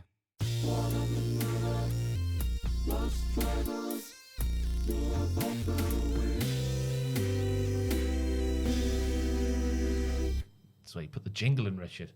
Did we do that when you were here last time? Oh, I didn't realize it'd been around that long. Sorry for nearly stealing your don't move of the you week worry. there. I've just taken all the words out of my mouth. Yeah, it was a very pleasurable explosion of the tables. The way they land on them. And he... No. I was Yes. saying he'd had the cob on for a while by this point. Could steal with it by now. The cob had worn off by then. What else was there? Dante selling his leg, which he injured in the previous ladder match. There was nice. Well, it was either real or a nice callback. I think it was a nice callback. It's supposed to be a callback, yeah. Yeah. But at the same time, it's like, I may have hurt myself in a past ladder match, but I'll just get another ladder match. And then he hurts himself again. You're like, you're a divvy. Everyone told you this would happen, and you still did it. I read someone's... I can't remember who saying Divvy that man. Leo Rush got genuinely injured in this match. I saw that. Oh. He took a lot of moves. He certainly did. My idea for a spot where he put on his giant coat and then went up the top of the ladder and someone just pulled him off gently via the coat did not happen. No. We're halfway there until he got injured. He was nicking Darby Allin's moves, wasn't he? If you can call it a Darby Allin move, the little lope Through the ladder. and through Yeah. the floor. Yeah. Good. Don't know if you can call that a Darby move. I like Leo Rush. Commentary went like what Darby Allin would do, to be fair. So, yeah. He derbied the Allen, You like Leo Rush? as they say. But- I've got a mate, I'll say it because I don't know it's the podcast, who likes Leo Rush because they have issues over how small they are. It's not a very tall person, but they saw Leo Rush wrestling and that's like, That's nice. They're about the same Good. size as me and they can do all that. Yeah. So I appreciate seeing Leo Rush. And I thought, well, you know what? I'll give the guy a compliment and something will happen. I check the days. Yeah, he's injured. Like, Yeah, no. can't do right for doing wrong, But yeah, the match delivered, even on a big show like this, because it was variety and I liked all the bumps. I was like, hell yeah, it was a good ladder match. Sweet. Yeah. We're going to be Proud seeing of it. 2 more this weekend. I'm going to be hating them. But again, I don't know what... Still can't figure out what they're trying to do with Jack Perry. If he's trying to be a Miz-style cowardly heel needs his mates in corporate to get him all the title shots he doesn't deserve, okay, I can get behind that. Or B, no, I'm really tough and I can no-sell fire Well, and I my think hair's big and I look like a bit like a lion. Grr, I think it's and gonna I'm be able the to win a first lather one. match. Yeah, I was like, But- you can't be both. Matthew hates Matthew got into AEW, it. hates AEW so much that he swore. Yeah, sorry. I'm saying Jack Perry, he's a brave coward? No, it isn't the storyline. He sacrificed himself so much with the fire. Yeah, Now he he's- says that. Yeah, but it's in order, isn't it? He did that, and then the fans didn't really buy. So he was like, "Oh, screw you, then I'll be a cowardly heel instead." He cut that promo in the shower, didn't he? About Yeah, but- sacrifice. But don't forget sacrifice, yeah. 131 chance, yeah. But like, so then he wins a ladder match. And he didn't do it in a bitch way. He just... Well, He was out of it for a while. yeah, Mark Briscoe was climbing and then he just hit him loads with the chair. And But to me, that's a normal way of winning. That's Well, just yeah, you'd think, Like, you'd but- think he just didn't... If he wasn't in the match, then like, at the very Yeah. end he comes on and does that. That's a It's coward way of doing reminiscent. it. So... Of Edge and name redacted from the one that Edge won, the Money in the oh, Bank. the first one. Yeah, Aye. yeah. Name Oh, Redacted's like okay, the big hero of that match. Yes. Which is unfortunate. Christopher Jasper Benoit. To give him his full name, that name redacted in case people at home didn't realise. Is that his real Benoit name? Asuakotu, the former... Yeah. Benoit Blanc, the star of the popular Netflix films. yeah. Well, I do declare I'm going to win Money in the Bank. His middle name was Michael. Oh, God. Christopher Michael Benoit. Verily, I've been struck by Edge. I think they were also banking on Mark Briscoe being like the big hope for the match for the crowd. Yeah. But I never really bought he was winning because he's the Ring of Honor champion already, even though they never do anything with him. But the crowd really wanted Takeshita to win. Yeah, I mean, when you put lots of people in a match, it's gonna mess with. It was Takeshita who they were cheering for, and then Mark Briscoe stopped him, and there was a smattering of boos, and then more when Jack Perry cost Briscoe, obviously. It's not really working for me, but I like the match just to be a what Tubman? What am I? A bitch. A bitch. Yeah. Seamless production here. I was like, where is Vicky? Where Then we got Mercedes Moné defeats Steph to retain the TBS title and also become New Japan's strong women's champ, dual champ. Mercedes celebrates with both belts, but the celebration is interrupted by the surprise return of Dr. Britt Baker, DMD. Yeah. What do you think, Ross? My second Stephanie Vacour match was incredible. She did what she did on Collision, and then some more. She walked the ropes like Rey Fenix. She did an arm drag after walking the rope like Rey Fenix. She was countering the Three Amigos into like an octopus submission that had Mercedes sort of just standing up but fully bent over as well. Yep. The legs were straight, my God.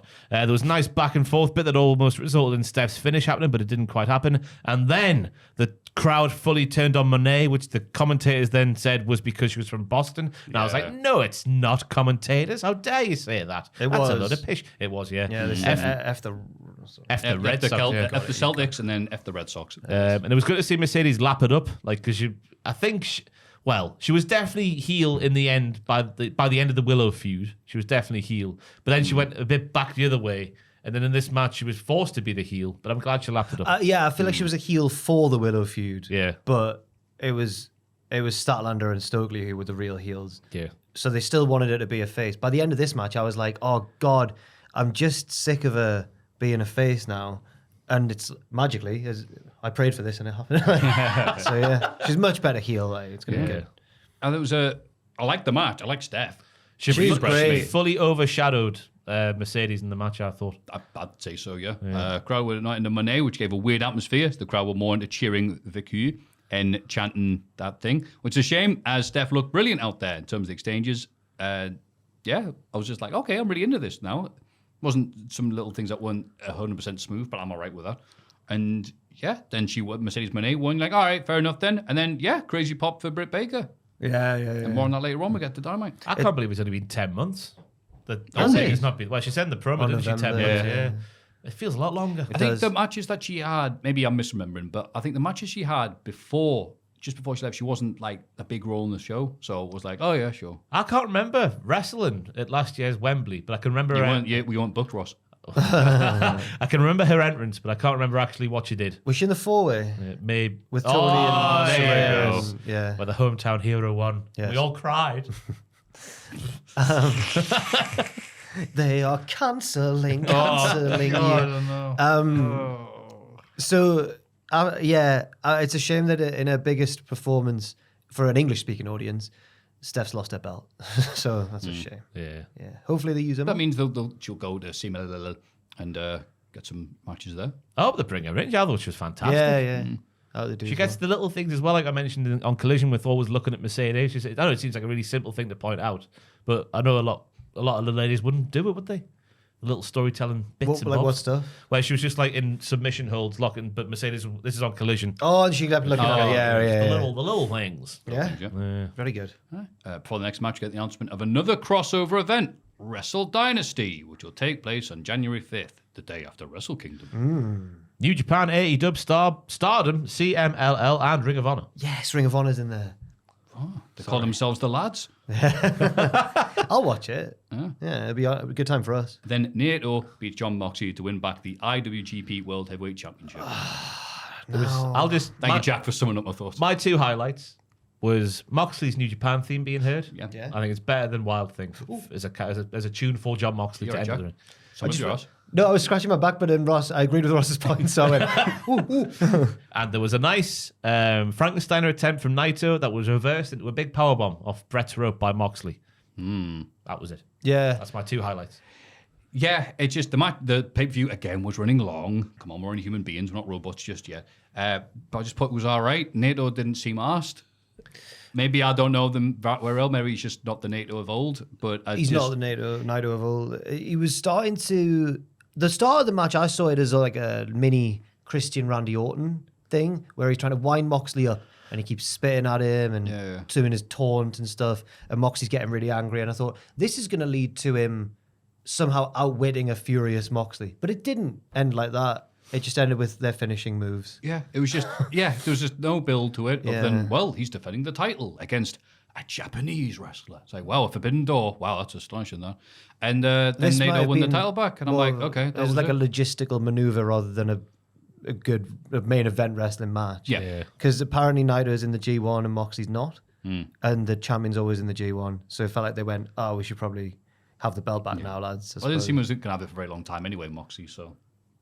He defended it in a few places. That's what I mean. It wasn't as if he was going to have it. Yeah, for a long right, time, exactly. But I would have liked for it to be more of a story. It's like he won it back and he didn't even care. He's like, oh, I've got the belt back. Yeah. I know Naito is an aloof gimmick anyway, but underwhelming. Before we get to the main event, it's something I thought watching this going, if we're just going to have lads like, oh, remember that person? They're going to be on this show and this. It seems like the Forbidden Door concepts, like right now, if they're just going to go back to the same lads they've been booking in the same style of matches, but beforehand it was a dream match. Now it's just, oh, they're here this time. Yeah. It's the concept's no longer So it gets lesser special. each time. Yeah. If anything, that's a sad commentary on the state of New Japan Pro Wrestling.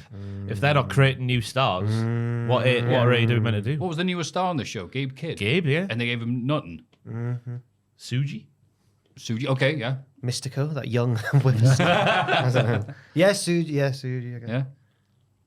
Carlos Colon, the youngster. So I'm like, okay, so is it just people who were into that period when the Young Bucks won AEW? Yeah, New you're Japan? right. It's that. It's all elite like that. It's that 2010s New can't speak. Japan. Is Yeah. what it, yeah. Who are? Because I don't watch New Japan. That's the thing. Who You're are right. they? They've struggled to make new stars. The fact that Naito, they've made him the champion again, even though he's clearly not at his best right now. Where was Evil?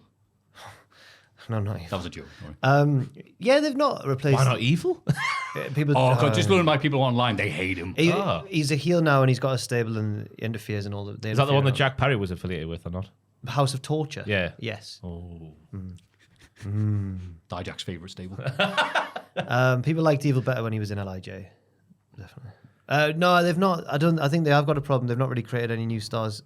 Obviously, Osprey left, Ibushi left, and has gone quite downhill, sadly. Right. And Okada left. So there's a massive vacuum at the top. Right. The best wrestler at the top right now is probably Shingo, and he just tapped out to Brian. I don't know. It's weird. Right. Oh, yeah, Someone, Shingo, who are you earmarking for stardom Help in me New Japan? You got a microphone. Not Richard. stardom, the other thing. It's a podcast, Richard. Success. Well, it's one of the young guys that they've got, like Suji or Narita or Shooter. I don't know. It looks like it's going to be Shota Room now. It's going to be the biggest one. But I think Yota Tsuji's probably the Moxley best. versus Shooter for the title. That'd been great. Where was Shooter? Yeah, he wasn't nice there. big hair. I reckon. Big hair. I don't like his new look since he started doing that. Why are you dressing like old Tanahashi? That is weird. Hang out with the wrong crowd. Yeah, I agree with you. I think get Suji cut should jeans, be the next big Smoking tabs. Watching CZ Dub. He's been hanging around with that American boy again. Mrs. Umino. Don't you hang around with him. He's not good news for you, Shooter. Just Will's grandma at the start of Fresh Prince. I never see my dad. He's always off refereeing. And I'm glad, Red Shoes was there for Yeah, this she's, event, which I was shocked at. I don't know if I should have been. yeah, I think they booked him just so Jim Ross could have something to talk about, other than bring up Ricky Dozen and Freddie Blassie. Hell yeah. Bloody hell, mate. Yeah. It was good to hear Jim in fine voice, I thought. Kaido Kiyomiya, Richard. Sorry, I just thought of another, but he's Noah. Yeah, he's Noah. He's Noah. Well, I mean, Shingo was Dragon Gate. They lent him. It'll always be Dragon Gate to me. They mate. lent him to New Japan for a bit, Kaido, and he just lost. Uh-huh. Anyway, sorry. Sorry. I had no chance of winning. Because Jim's been through the ringer a bit with his health issues recently, so it's good to hear him just sounding like Jim. Yeah. Not like Jim. Yeah. What do you think about this match?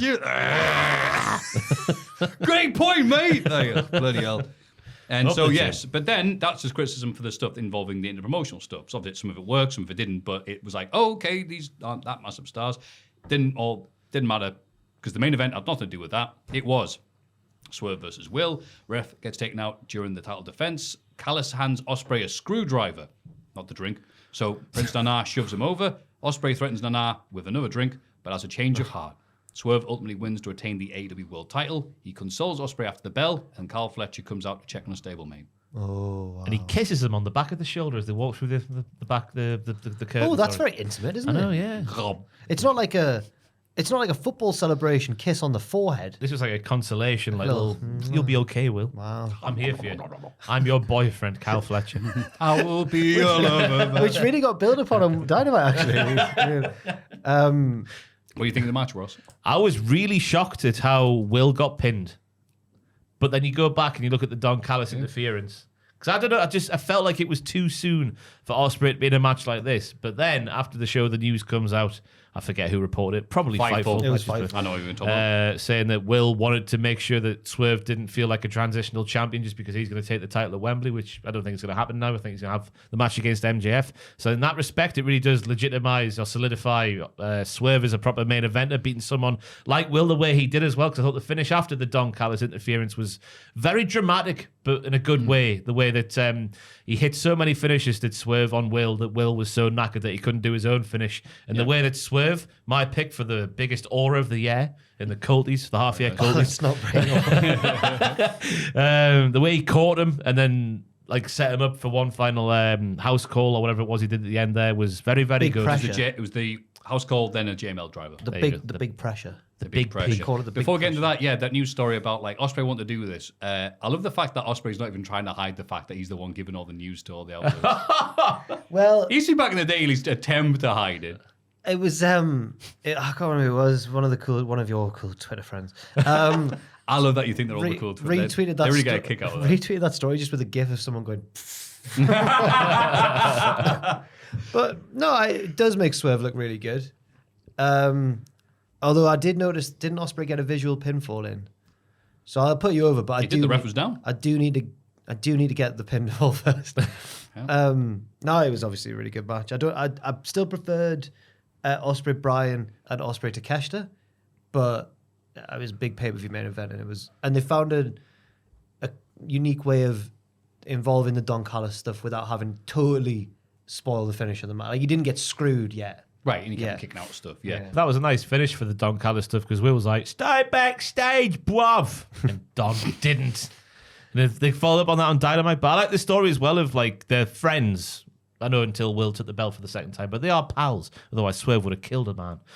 But it's the bit where Will goes for an Oz cutter, but Swerve gets on the ropes at the same time. And then they both sort of go like, huh, huh. Yeah. And then Swerve, because he leaps just after Will does, manages to reverse it midair. It looked like a mess, but that was the point, I think, because he got a stomp in. When I watched Will it back, so well, I was like, that's really good. But the first time I watched it, I thought they've botched something. Yeah. No, he stomps him, because he knows him so well. Yeah. No, I actually didn't think it was. I thought, God, that's good. Well, you are the expert. Sadly, yes. It's the one thing I'm good at. Ugh. What did you Maffew. think of the match? You know, obviously, I'm very critical of Osprey because I like him when he slows down. Or alternatively, I realized another version of Osprey I like when there's someone who's just counting everything he does, going, "I know you. I've read your book. Yeah, I know you. I've seen the gifs, and just Swerve taking him to school because and just like, oh, you're gonna go for your thing? No, you're not." And then just going, oh yeah, you do crazy moves. How about this? I'm gonna double stomp you on the announce table, not through it. That wouldn't have hurt as much. I'm gonna stomp your ribs out. I forgot about that. You like those dodgy Viking deaths with whatever. I'm not bringing that up. But yeah, God, I was really entertained by this, and I was there going, "Are they?" Like I was at the going, I don't know who's going to win, which I thought because I think sometimes AEW does stuff, and you go, "Aha, that's a good fed herring," and sometimes I think, no, AEW just books stuff and hopes the best. So when they announce the stuff with Garcia next week, like, you're teasing that he's not going to win, but maybe is that the trick? Blah blah blah. No, I was watching this going, I don't know who's going to win. And I like the fact that they're continuing the story, because I always like stories. I'm a very basic person. With the Don Callis family going, well, is he going to use it? Is he going to give in to the Don Callis side? He's about to hit a Tiger Driver. And you think, well, we can walk away from that, Osprey protected, going, if I hit that move, you'd be dead, mate. I'd have killed you. And I would have pinned you. But then I'd be part of the Don Callis family. I think this week's Dynamite, which we'll get onto in a bit, was so good. I really like this week's Dynamite. My favorite one of the year, maybe.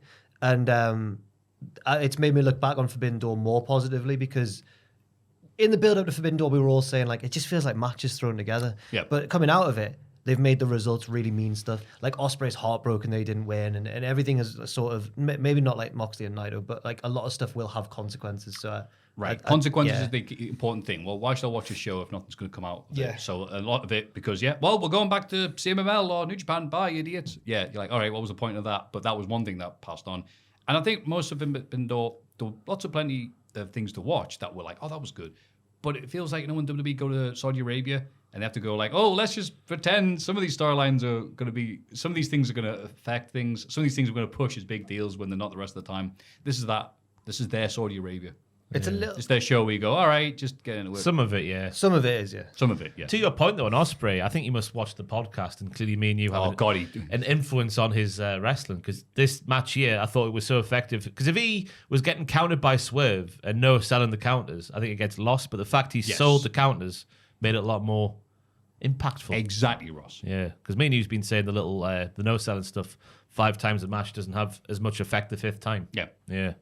So I think you guys changed it up. Yeah. Big fans of... Thanks, guys. Yeah. You're welcome, Will. Yeah, thanks, Will. his big speech at Wembley if he wins. I'd like to thank Ross and Maffew for their feedback. Also, Big Joel.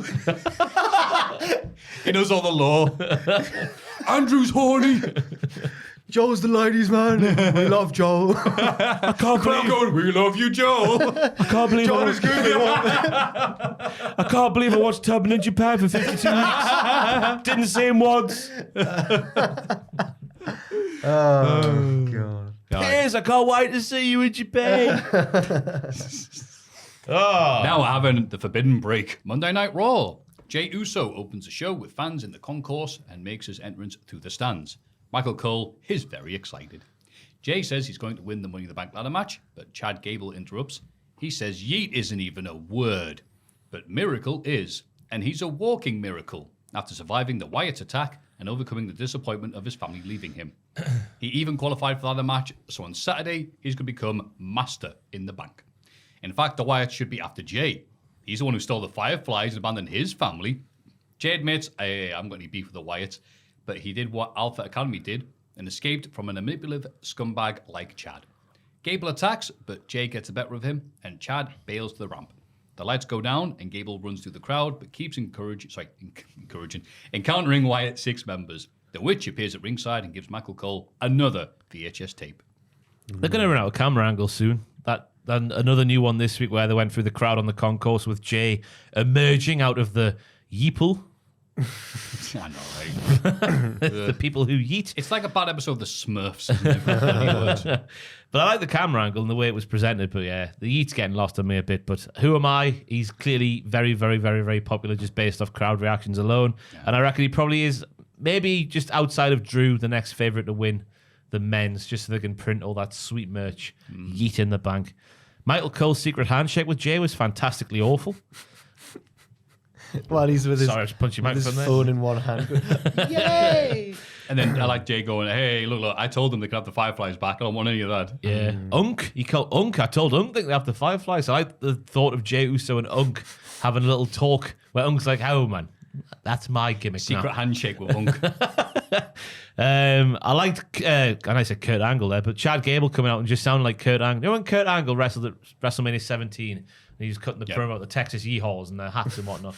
Just the way he came out was that yeet isn't even a word, you Boston idiots. He said it with the same cadence as Kurt Angle back then. So the prophecy is coming true. His real son is coming to the fore. He's just Doctor Who regenerates. This is him. Yeah. Was it Djack who said he's the most underrated wrestler in the world? In the world. In the world. Can you do it with a pause? Chad Gable is the most underrated wrestler in the world. Yes. Very good. Cheers.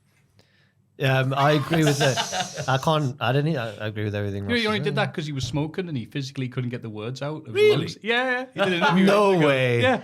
Jeremy Clarkson Best also. car in the world. Jeremy Clarkson also invented the word yeet, as we found out in the 90s or the early 2000s. He's like pouring a bottle of water over a car bonnet or something. He goes, "Oh yes, look at that, yeet." What? No. Yeah, someone found a clip of it years ago and went, "Oh, wow." Yeah. He's also the sexiest man in the UK. That's incorrect. Jeremy Clarkson. Go on. Officially voted the sexiest man. Who? When? What? By which magazine or whatever? I'll have a look in the back. Top Gear magazine. They've clearly not met Elton Prince. That's well. So. Exactly. Or Jerry Joel. Clarkson named the UK's sexiest man for the second year running. In a surprising turn of events, Clarkson Farm star Jeremy Clarkson has been named the sexiest. I don't know who named him. It. Should have asked Richard to do this in the back. Do we have? It just says he won the coveted 2024 title for UK's sexiest man. Don't know who voted it. No. He beat fellow British contenders like Tom Holland, Prince William, Idris Elba, and Cillian Murphy. That's all over the place. In brackets, he was actually He's Irish, yeah. Yeah. Cillian Murphy, Irish, with a name like that. No, I don't believe it. Never. Very Never in strange. the world. Anyway. So, yeah, good segment. Yeah. Good evening. Good evening. Good evening. Say it properly, don't say it at all. Good evening. Karrion Kross faces Xavier Woods and loses via small package. No, it was Kofi, wasn't it? I've written the wrong one. Oh, no, it was Xavier, Xavier. yeah. He did his rope He walk. faced squash. Kofi last week. Oh, He Michael, did, sorry, yes. Michael Cole. And it was interesting, right? Because last week Xavier stayed in the back for Kofi. But who's out there at ringside this week? Oh, no. Kofi is overshadowing him that's again. Not even slightly. The prophecy is coming true, Maffew. So Karrion Kross has been saying all You're these right. weeks. The prophecy. Jeremy Clarkson sexy. Karrion Kross, right. The AOP beat down the New Day afterwards, and Kross injures Kofi's arm. I like WWE. that final spot, by the way, because Karrion Kross on his Twitter, I believe, or maybe it's his gram. I've seen it somewhere.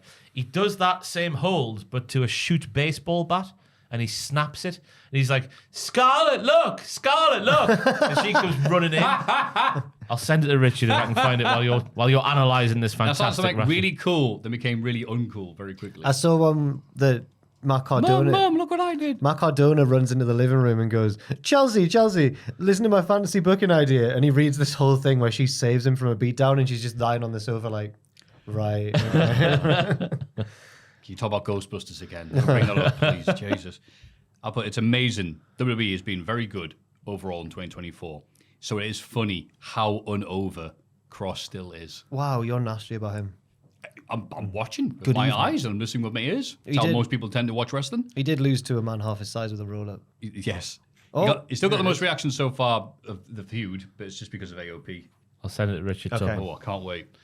As for the match, it was all right for a match. I thought that again there was no crowd reaction, but you got to expect that now with Karrion Kross, as you just said there. But it was fine for what it was. I thought it was absolutely fine.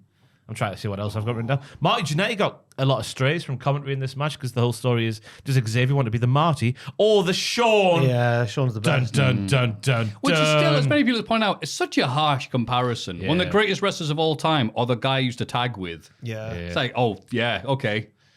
Yeah, Marty, why weren't you a WrestleMania main eventer? Yeah. Like your friend. He was They too don't busy say it partying. about Jim Neidhart, do they? Exactly. Yeah. Ron Simmons. Yeah. Okay, he put it in WCW, didn't he? I guess he doesn't count. Oh yeah, he did Yeah. win it, yeah. On the day I was born, no less.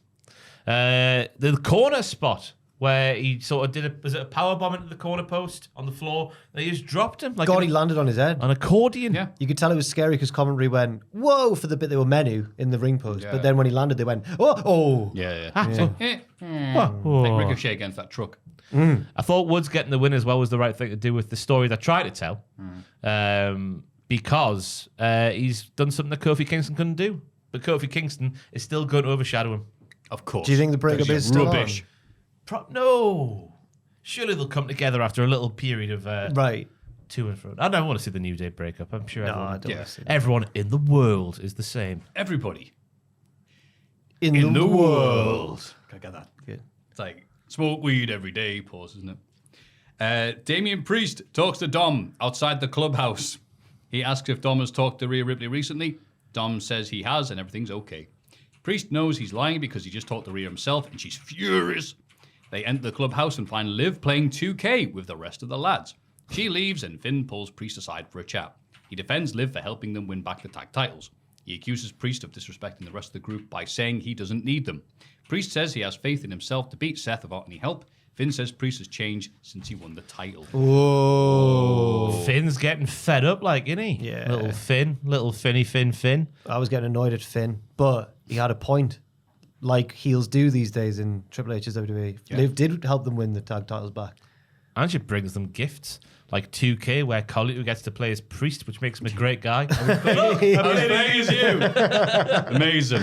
Are they just faces, the Judgment Day? I just really like them. Carlito is. Yeah. Carlito's just this guy's like, hey guys, look, I'm with you guys. Like, I feel bad for Dom these Such a good days, character. you know? He's a liar. No. He he's lied at Priest. Oh, yeah, I've only talked to to her. stay out of trouble, you know? Yeah. Yeah. I sent you on Slack, Richard. I've seen him as an Instagram message. No, Slack. Sent you the link on Slackadoo. Slackadoodle-doo. I've read the Instagram with the link as Instagram. You stupid boy.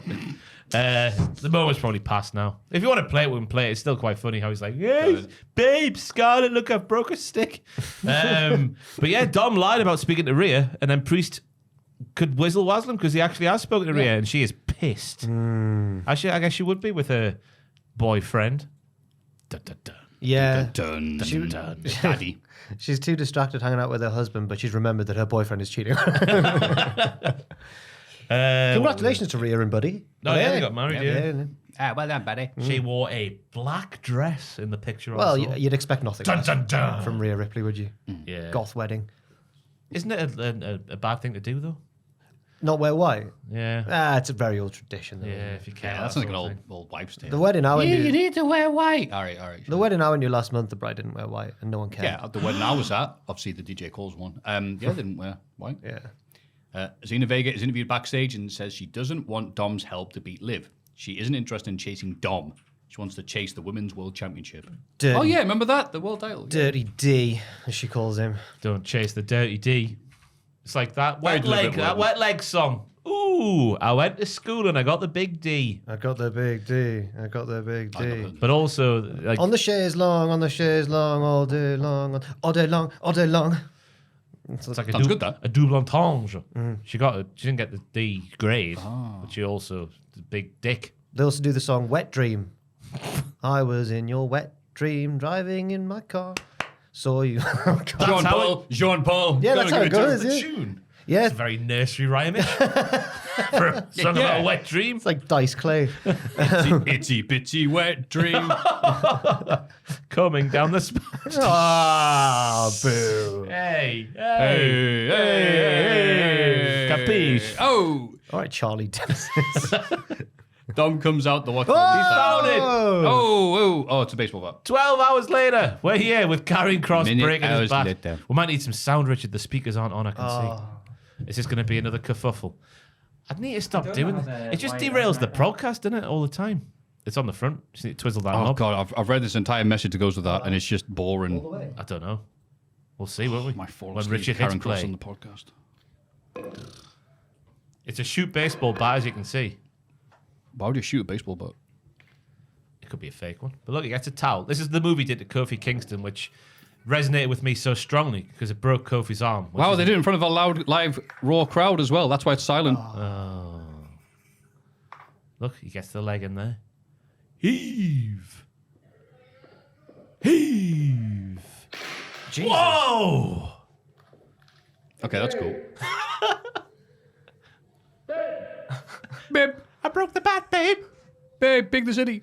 Well done. Well done, Karrion. Look how proud he is. She comes in and goes, my mum gave you that. What a nice relationship they have. Yeah. Oh, babe, you went and bloody done it. Oh, you broke another thing I gave you. Gets a congratulatory kiss. Great time is had all round. That was a little harder to break, a little bit more of a pain in the ass, but to be honest with you, breaking somebody's leg is a lot easier than Okay, you can stop talking now, love. I don't care that much. I didn't think it scared you. Not really. That's how real men live, lads. That's how Yeah. real men live. We'll never appreciate the fine art of a simple man with a simple bat, And breaking it. a simple plan. I once won at the arcade in the gate. I once won my girlfriend a toy on the cork rifle Nice. thing, and it's the most manly. She didn't really care, but it was for me. It was really for me. Don't choke, don't choke. Oh, honestly, What was the prize?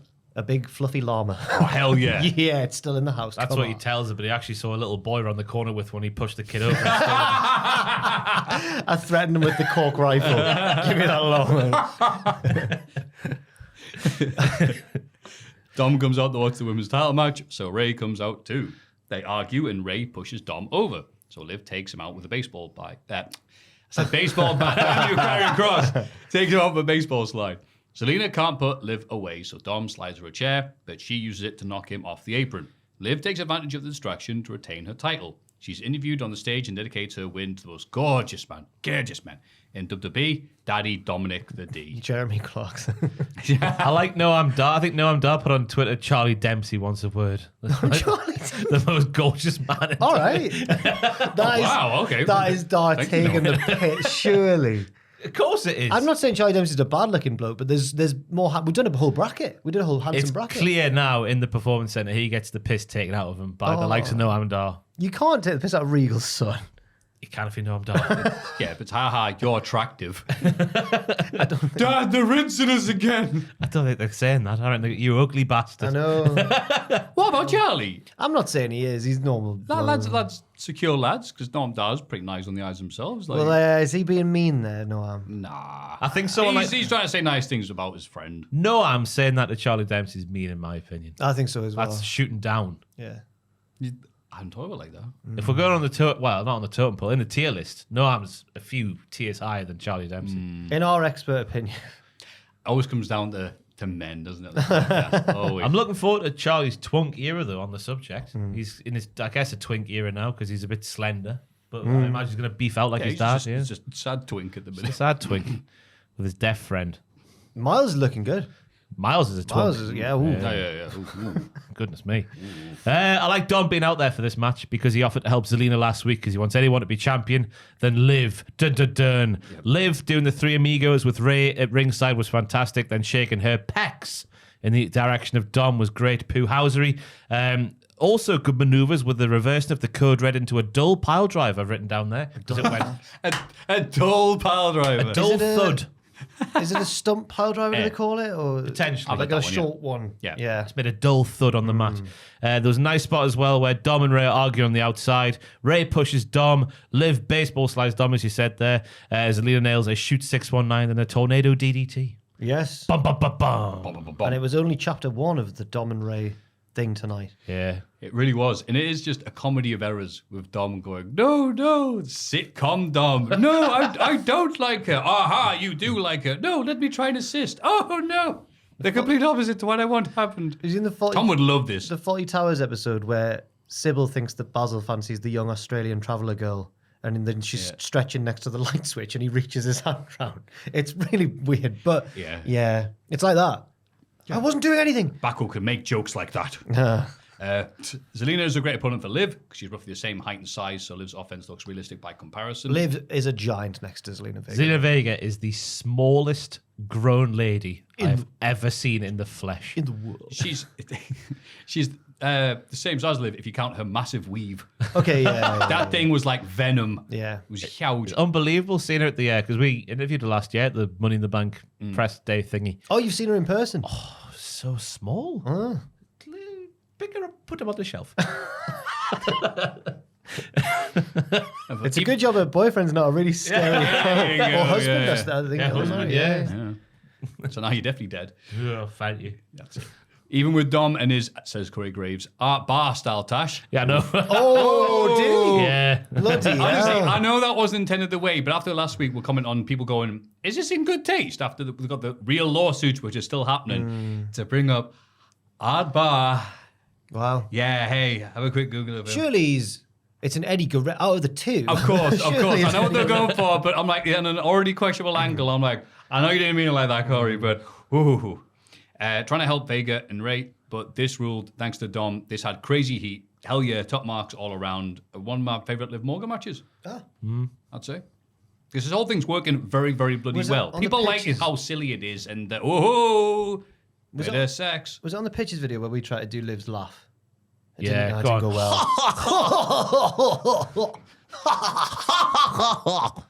Yeah, it's just like... She does that though. She gets like a bit raspy in the throat and then. Nope. She does it after she did that meme as well, when she spit on the belt. The meme of one woman talking about that. That's just mega viral. I'm not going to go in there. Did I miss something? She's met Shaq this week. I saw a little TikTok this morning where she's had press outside of her door and her dad's been... She had to talk her dad down from shooting them. Unreal. Oh, God. She was like Southern, wasn't she? Yeah. I had to tell Papa, or Papa, Peepaw, whatever she called him, not to shoot the press outside the house. I quit my job. She quit her job this week as well, yeah. But she's been making merch money, though, so fair play to her. It was like Jack with the gun. Sorry. Oh, it's okay. When he shot that child. Is that the joke there? When we shot that child. Get away from my paw. We get a Drew McIntyre video package, the real hot sexiest daddy in all WWE. Thank you very much. We did a tournament and everything. He says Money in the Bank will be his night. You're going to become world heavyweight champion. You know what the best bit about this was? What? It was sponsored by Modelo Lager. What's CM Punk? MMA. He's not a fan of that. Straight edge. Oh, sorry. I thought it's because Madeo used to be the official cerveza of the UFC. But yeah, brewed for those with a fighting spirit. Those Star Wars adverts have killed the word cerveza. I was going to say, is that the same company or not? No, cerveza is just the Spanish word for beer. Oh, right. Yeah. Never did Spanish. Cerveza, por favor. Yeah. I just like the fact he's now getting sponsored by beer to just trash talk Punk. Yeah, well, that's good. It's not the first time he had the hard lemonade. Mike's! Don't be a Mike. Drink Mike's hard lemonade. Can I call it cider? What? Hard lemonade. It's not. It's like a WKD. It's like an alcohol pop. Oh, right. It's like a, what are they called? Smell of ice. Yeah. Right. Okay. Because you have to pay different taxes on. Well, I don't know if it's the same in America. But I did part of my uni project on Hooch, and when it made its comeback in 2013. Yeah, I remember. They marketed themselves as the similar to or an alternative to your Copperbergs, etc. They wanted to move away from the alcopop thing because of tax reasons, and also the availability to children. I had a Wait. How would they be available for the children in the first place? Because kids get more readily accessible alcopops, I guess, and can go into shops, corner shops and stuff. Yeah, kids are like also it's controversial, isn't it? Because the alcopops taste like sweeties, and kids want to drink them more. I've never got that. Oh, there used to be loads of controversy over like WKD and stuff. Yeah. So the rebirth of Hooch, they were now an alcoholic cider. Ooh. I drank some Hooch last weekend and woke up so thirsty. It's just God. I'll drink. That'll be the thing I would drink all the time when I go to PC Dub. And then people say, "How was the weekend?" And goes, "I can't remember." Not a good sign. Three bottles bottles max, and you get bad heartburn. What is that do? Yeah, I don't get the logic of like, kids will want to drink this. You're like, what? It tastes like pop, doesn't it? I assure you, we were out here drinking like Frosty Jacks and Black Lightning. Different. That's we were not discerning of taste until you find out it was made from bloody onions. Professor Onion. Seth Rollins makes his way through the backstage area. He passes a conversation between Sonya Deville and Zoe Stark. Shayna Baszler arrives and pulls Zoe away. I think it was with Sonya, but she had her back to the camera. It was. Yeah. Like they were arguing. Ooh. That's why Shayna pulls Zoe away. Because it looked like Sonya was going to like be a manager kind of figure for Shayna and Zoe, but then that sort of went away for a bit. Now it looks like it's back. Maybe she's going to try and steal one of them to be her own partner. Like Shayna MMA lady, Sonya MMA. Yeah. That makes sense. Yeah. So probably won't happen. Seth heads to the ring and talks up the sporting achievements of Boston. He recaps the stipulations of the title match and says without the Judgment Day, Priest can be the best version of himself. Finn Balor interrupts and he's in a bad mood because everything's changing and he blames Seth. Seth accuses Finn of being jealous of Priest's success. Priest arrives and Seth thinks it's a Judgment Day trap. Haha. But the champion is only here to admonish Balor. Seth argues with Priest, allowing Balor to attack from behind. But Priest stops him. Seth superkicks both of them and hits the stomp on Finn. Priest lays out Seth with the South of Heaven and he helps Balor to the back. This was nice. Yeah. It was, yeah. Priest is getting sick of people getting involved in his business. He keeps asking them, but Finn's like, meh. That's what the JD do. So yeah, the promo didn't really hit for me until the final bits with Priest and Finn, because Finn says that the JD's changing, Priest is changing. He blames Seth for all this happening. He sounds like a member of Keane who performed at Glastonbury. Everybody's changing, and I blame Seth Rollins. I didn't see Cyndi Lauper, but I did. I did as well. How was she? Oh, bless her. She's 71. And Is she? You can tell. You can tell. Yeah. She might have been drunk. She did a bit of a rap at one point though. Oh, God. Girls just want to have fundamental rights. Boys just want to have fundamental rights. We all just want to have fundamental rights. That's not the song goes. No. But it was an important message from Cindy. I felt bad for her, but she soldiered on. Shania, her voice has held up better. Shania Twain was there. 20 years younger, isn't she? Yeah, true. 10 years younger. Cindy was never about the singing, was she? Well, actually, like Time After Time and that, she goes for it. Yeah, and your true colours. That's the last song I saw, Time After Time. To get this on. No. Oh, it's painful. I was watching Coldplay and just hating them. I hate Chris Martin. Hi, everybody. That song was great. I think we should all now put our phones down and just put our hands in the air and have a good sing-song together. He sounds like a children's TV presenter in between every song. Did you see the bit where he put the bloke, is it Michael Eavis, on screen, the founder of Glastonbury, puts him on the big screen and sings a little song to him, which is like, "We love you so much, Mike." Oh, forget it. It's like all those AEW promos about how good TK is. The gimmick was he was going around the crowd and like the camera would focus on a fan just in the crowd and he would sing a little ditty about them. Like, there's a man wearing a pineapple on his head and he's called Fred. I can't remember what he was saying, but it was just like that. I'd be like hiding from the press. Go back to anything they did right before sort of 2011 sort of time. That's when the fall off started. Anything after about 2011. Anything after they released that Christmas They were song. always very middle of the road, though, weren't they? It's just overplayed to hell. That's the thing. I like Not that Yellow. bad. Yellow's an anthem. But I didn't hear it all the bloody time, and then I heard it all the time. I was like, I hate these guys. Charlie Brown, bit of Viva La Vida. Yeah, Vida La Vida, I don't mind. Okay. Sky Full of Stars. I don't really know what's going on there. Every teardrop is a waterfall. Well, if you're small. Paradise. That's where the Oh, fall yeah, off's that beginning. stuttered then, didn't he? Yeah, You got over that, then that's all right. Chasing Cars. That's the other one. His dog wrote that. That's Snow Patrol. Yeah. Oh, yeah, it is. I actually know Just sounds like a Coldplay song. Yeah, they'll blend together. Karma Police as well. Right, anyway. Did you know that he gave Embrace a couple of songs? A couple of their bigger hits were written by Chris Martin. He gave the lead singer of him of Friends. Nice guy, Chris Martin. Yeah. But a bit of a tit. Yeah. In the midst of a live performance. Like Finn Balor. Yes. Aye. Not reading the room, even though he's just spoken to Priest earlier this episode, going, yeah, he doesn't need any help, right? And Priest goes, yeah, I don't. Why are you out here? That was a nice moment for the crowd to go, ha ha, you idiot. That's the point, though, isn't it? Because it's all falling apart. Liv's seductive, but also kind presence, or whizzle-wazzling the Judgment Day from the inside out. You're thinking of Carlito. Kind but seductive man. Yeah, but then Balor still attacks Rollins anyway, and Priest takes his eyes off the prize and, comes back anyway. It's like, yeah, because I am good, but I'm getting distracted. Do you think he'll win? Do you think he'll beat Rollins? No. Ooh, I can't call it. I think he will. In fact, yeah. I just get concerned about, because if he's got to turn face if the JD turn on him, because he has to leave the JD, obviously, and they'll probably beat him down if he does.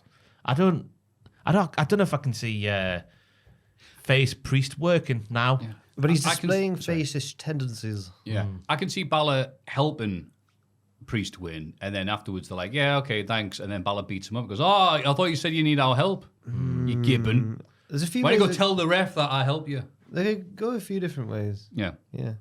Like Finn Balor. Yeah. Up the good. Seth could win, and it Is he? He's just very supportive. Oh yes, he had that entrance at WrestleMania. Didn't he? Yes. Seth. Good lad. People were pointing out on Twitter and stuff that Seth versus Gunther is possibly a more tantalizing match than Priest versus Gunther, though. Yeah, and also a lot less predictable. It's just like, who's going between Rollins and Priest? That's debatable. Who's going between Priest and Gunther? Gunther. Yeah. There's no way. I think Gunther would beat Seth as well, though. I think he will win. Yeah. I can see JD running out during the match to stop Gunther. Gunther looking at them and then just turning around and running back. In a video package, we learned that Ludwig Kaiser suffered broken ribs at the hands of Sheamus. Oh, Sheamus is it? It wasn't all the 10,000 moves Braun Breaker did. Oh, yeah, sure, fine.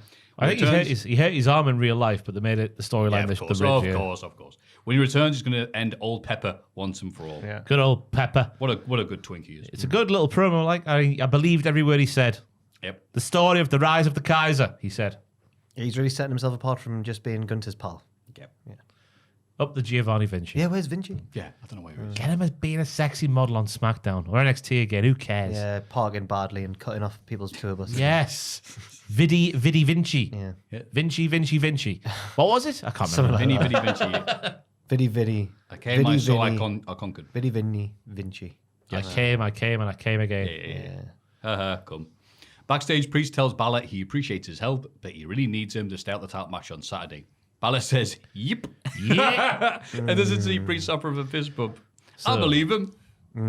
I reckon Finn's getting involved on Saturday.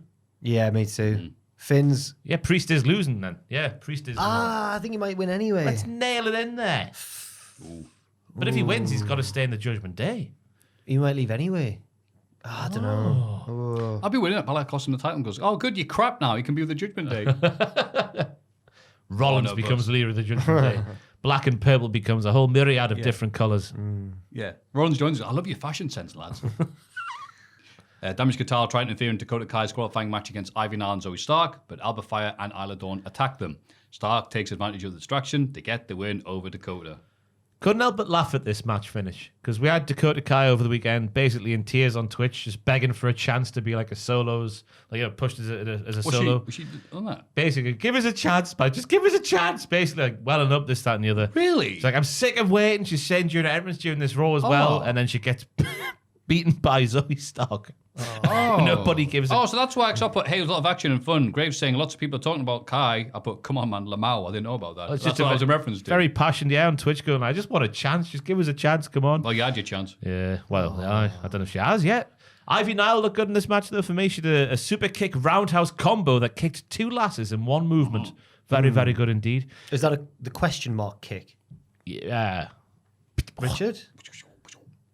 No idea. He looks perplexed. You're an MMA man. Question mark kick. Like we fake the super kick and then round it. Kick? Or not a super kick. Question Like you mark? fake the front kick and then you go round the side. Not too sure. to be Ah, sorry.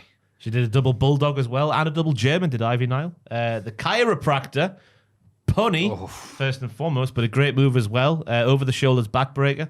And it looks like the Witches and Damage Control are going to be taking off as a feud for SummerSlam potentially from here, if not last week already.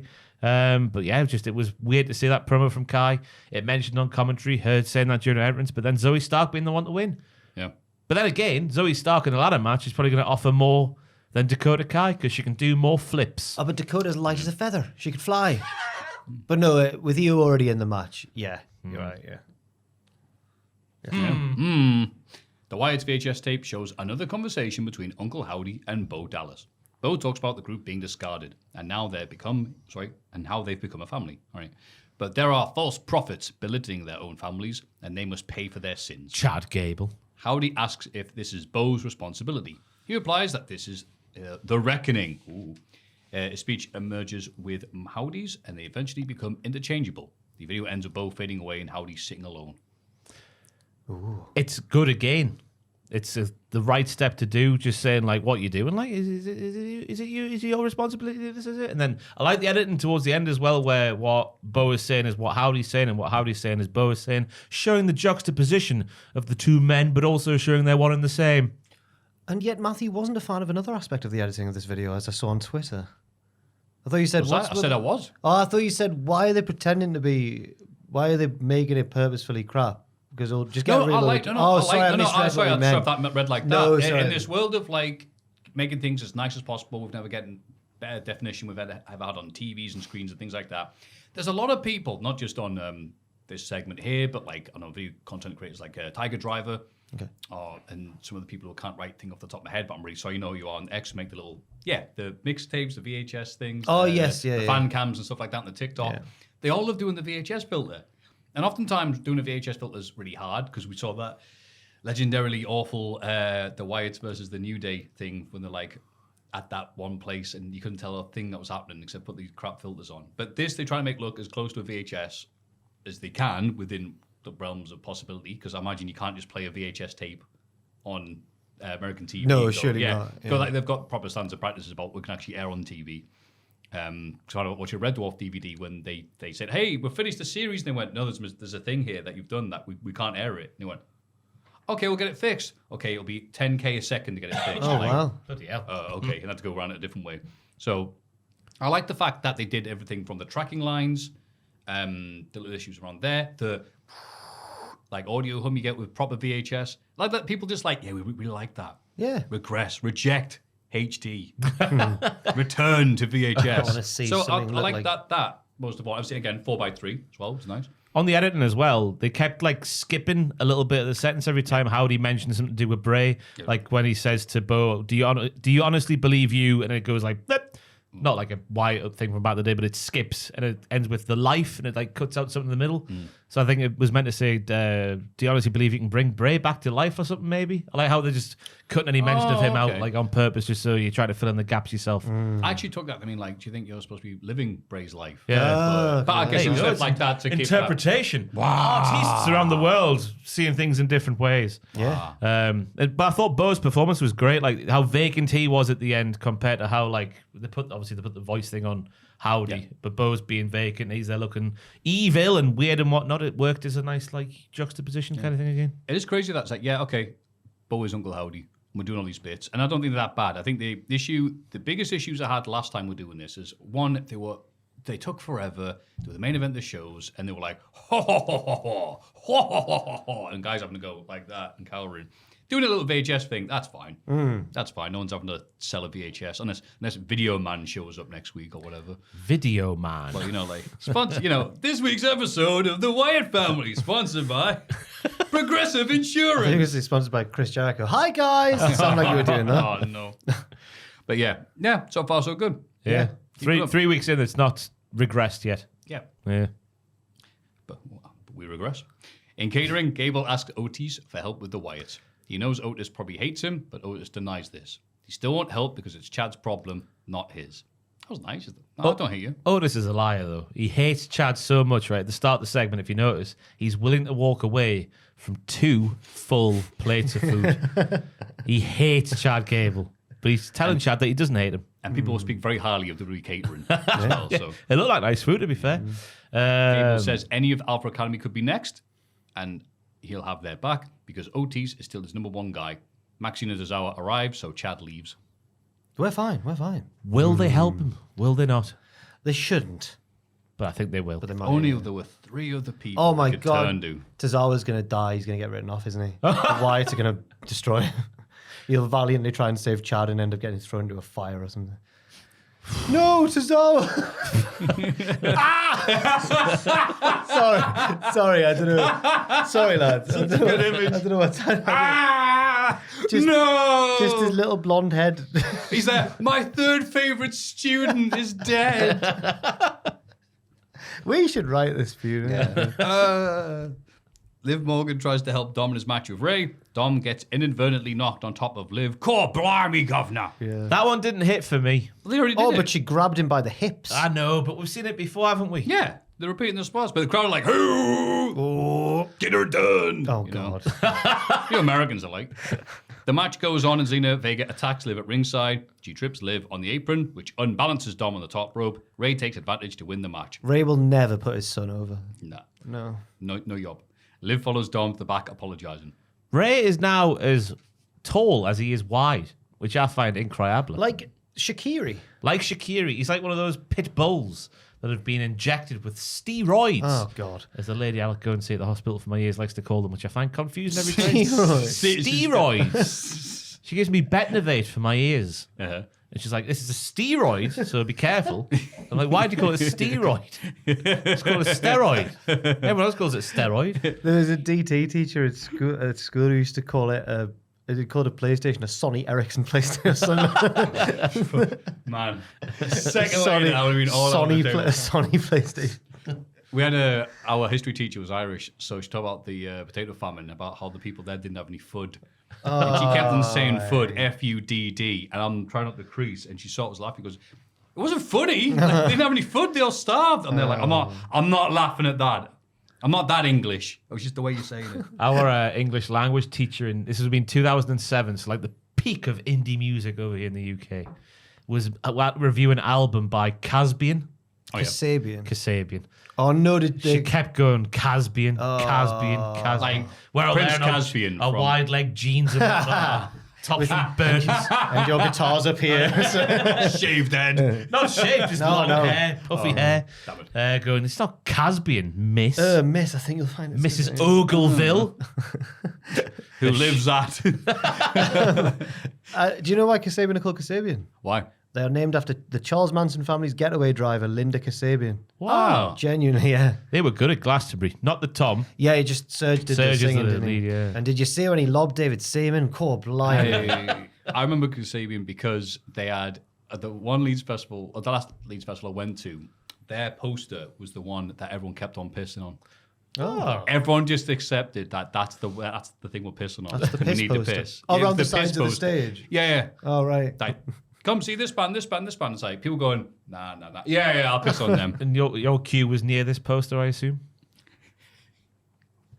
We get a Sheamus video package. You're cute. He's You know, ready he has to win it- today. How's that kayfabe now on the full fat podcast? Before last year's All In, he was asking everyone to form an orderly queue. So Oh, right. Tom did all sort of things like, I bet you'll be seeing a few friends at Wembley. I went, yeah, Tom will just be me down Wembley way, do you? I don't think that's what Tom was implying. And now Tom brings it up every time. I'm like, yeah. I don't know right. if that's... You said it, Matthew. I went, you bastard. You and Tom were in high Give me spirits. enough rope to hang myself. You and Tom were in high spirits on that train, I must say, on the way down. I was very happy. Yes. Look, I've got train friends. We made a new one. That poor lass who just sat with us. Oh, she was having a good time. Yeah, she was. She was a nice girl. Dominic Mysterio is a good wrestler, right? Going yeah, back the to match. yeah. Nice roll through half crowd from Dom. The lad can good. wrestle. Yeah. Fantastic. Rey Mysterio, never seen so many Hurricane Ranas in a match. The boys a bit wrestle. Come on. The boy's a bit special. Right, Oh, right. Like when the footballers go, the boy's a bit... He's the best wrestler. Better than all the wrestlers. Thought the finish was well put together as well. That's the other note I've got written down. With Zelina coming down to fight Liv getting pushed onto the rope to crotch Dom, which then led to the finish. That's obviously his weakest spot right now. Uh-huh. You The think like hardest part of the ring, I've heard. Ew. His wingy. You watching Jeff Cobb? You think with like all this stuff happening, with you bounce off this and I do this, probably the rest of the match must be a doddle. Just remember that bit at the end. All right, and then you go there and I do this, and then bing bang bong, and then 1, 2, 3. They are all intricate, aren't they? Now the finishes. Yeah. Intricate. Say the word Very properly. like a Swiss clock. I said clock. Sami Zayn comes out to cut a promo. He knows everyone thinks Braun Breaker will destroy him at Money in the Bank. I remember now. But this isn't true. He will beat Braun. Braun interrupts and admits that Sami has got guts. It doesn't make a difference because he's still going to get decimated and Braun will be the new IC champ. Sami replies that he's always the underdog and he always proves people wrong. Maybe Braun isn't as good as he thinks he is.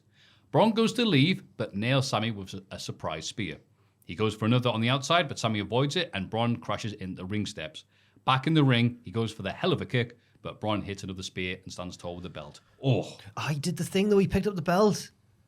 I thought he was going to win. Now I'm not so sure. 100% he's going to win. 100%. Sammy's going to be tired from his comedy show on Thursday. I like how the segment went, like, because we'll watch wrestling now for a few years, and you have certain expectations of how segments go, and you see a spot, like we saw the spear in the ring, then we saw the missed spear on the outside, you think, oh, they got one each, it's going to end there, but then no, we get the second spear out of nowhere, which few could do like Braun, because he is just that quick. yep. So I liked how just it differed from the norm.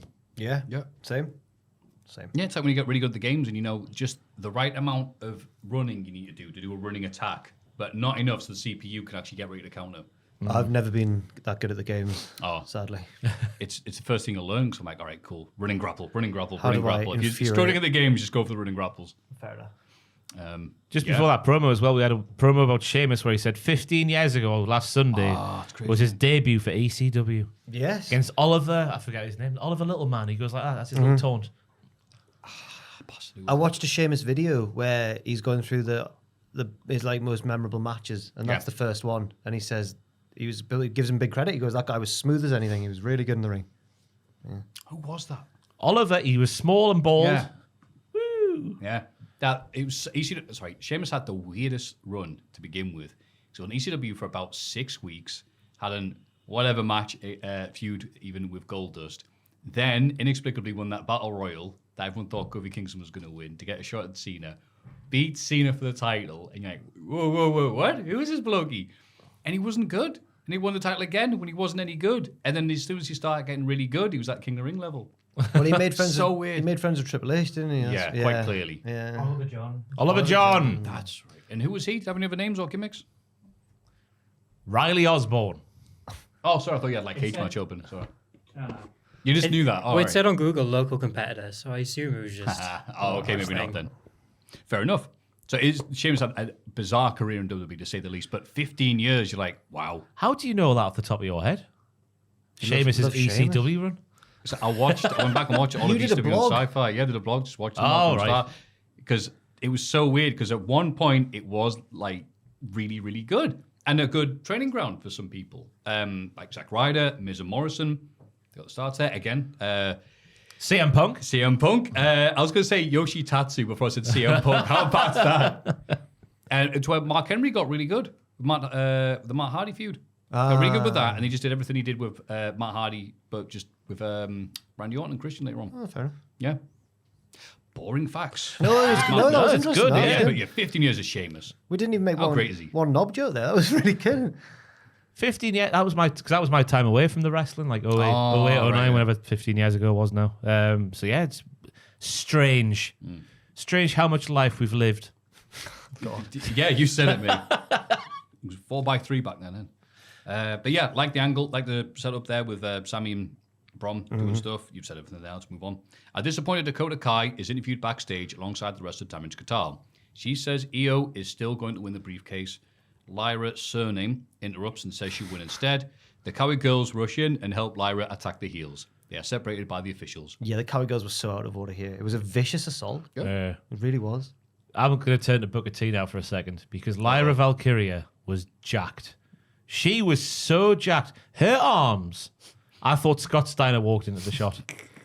Huge. Yeah, she looks bigger in a street gear than she does in a ring attire. Oh, If this camera was closer to her or something, but I noticed this as Maybe well. that was it. yeah, maybe that's the thing. Maybe. Why does that sheep so far away look so small? But it looks like potentially it could be making the Dakota Kai thing into a storyline, just how she's looking so Right. dejected.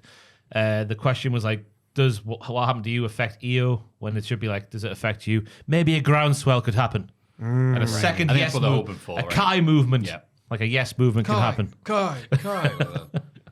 Seagulls flock into the arena. No. In another video package, Ilya also thinks he'll qualify for the ladder match. Well, I will fight you, Drew, and I will fight you, Sheamus. I'm going to do it, or I will die trying. He was back on form, Ilya. It's like a really dodgy Wallace from Wallace and Gromit. Do what? I will win the match, Gromit. I thought he was doing Run to the Hills, Iron Maiden. Fight you hard. I'll fight you well. A career can be short, especially when animals like Braun Breaker try to end you. Gromit. I'm not hearing Wallace. I can't. I'm not getting it. Maybe not that time then. Yeah. The dirtier, the better.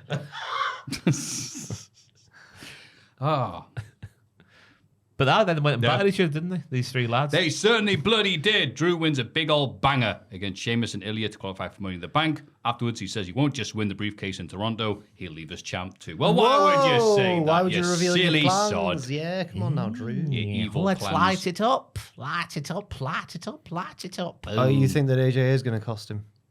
I don't know, because we've all three of us said it on the pitches. Yeah, well, two of us said it on the I pitches said Punk, yesterday, but yeah. Andrew's pitch was really similar to Ross's, but Ross sits here, so he got to go first. And Andrew was... Smartest man in Cultaholic. Oh, you were fuming. I was fuming. Andrew had all the verbiage that I don't bother doing. Yeah, what? he's got... All the verbiage. At one point I said, good. That's what I thought you said. Andrew could be like an anime dialogue writer. He is a good talker, like. It's all very dramatic in his pitches. It's all like, he looks at him, frustrated by his own inadequacies, stuff like that. Yeah. There's a nice little bit in this match where Drew throws Sheamus into the crowd, then Sheamus rises up like prime Keith Lee and then does the old 10 beats over the barricade. Yes. I like the setup for the finish as well because they were all just trying their finishes and it ended up being who was quickest on the draw. That was me making the sound effect of getting a gun out my holster, everybody at home on the YouTubes. Drew went for a Claymore. Ilya gets into Torpedo Moscow. Bloody hell. They call it Moscow. That's what the joke is, yeah. Ilya then goes for a coast to coast. Sheamus gets in a brogue, which is the best low blow of all time because he kicks him right in the bollocks, he probably said backstage.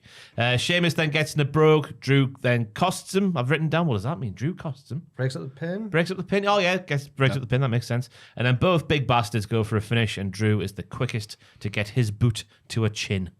I like the finish. Yes, sir. Fantastic. Yeah, you're always going to get good stuff with Drew versus Sheamus. And Illy was there as well, bless him. He had his moments. He certainly did. Big H-bomb. I can't blame him for not getting back up after that kick to the dick, though, because that's a big one. It was, if he was aiming for it, he couldn't have hit it any more accurately. His testicles, right, here's a mental image for Go, you. go. His testicles would look like his forehead in the middle of a promo after a boot like that. Big veins, swollen red. His balls are coming promos. I have been hit! Grommet! We two meaty clackers have been hit like we've never been hit before. Shot like a buffalo in the wild. Oh, NXT's next. Oh, God. Certainly. How can they possibly follow that? Well, they'll find a way. NXT. Oh, no. Jada Parker wins a street fight with Machine. Yeah. Read this word for word, please. At one stage, she even puts her through a wall with her ass. In brackets, her booty. I just want to hear him say booty. Thank you. The booty man. Her booty. Jada Parker gets it, though. Yeah. Just she gets it, whatever it is. Like the little bit where she's walking down the ring and just goes, yeah, into the camera. She just gets the little things. And then she does a little dance. Yeah. And then she has a really good match. Yeah. The Tope Suicida, I guess, is the moment of the match from Machine where Jada Parker moves from the chairs that Machine set up. The margin for error, surely on a bit like that where your arms are taking the brunt and dislocated shoulders and all that kind of stuff, the margin's going to be so small. Yeah, you'd be right, but Machine, former CCW legend. She knows weapons. Playing the law once again. The booty spot was good. Yes. Crash through the wall. They broke they broke Tatum Paxley's house. Yeah, she's moved house yeah, slightly round. They broke a house, and what wonderful storytelling that is. They broke the house in the barricade, Yeah. and then later in the night she comes out through the hole in the wall. Yeah. She's been there the entire time. Oh, right, they broke her. Yeah, her Yes. first residence, Then she moved over to the seasonal residence, which is through the Come Tuesday wall. That's right. She's like a bird. She moved there for the summer. No, I really enjoyed it as well. Jada's, as Ross says, Jada's got it.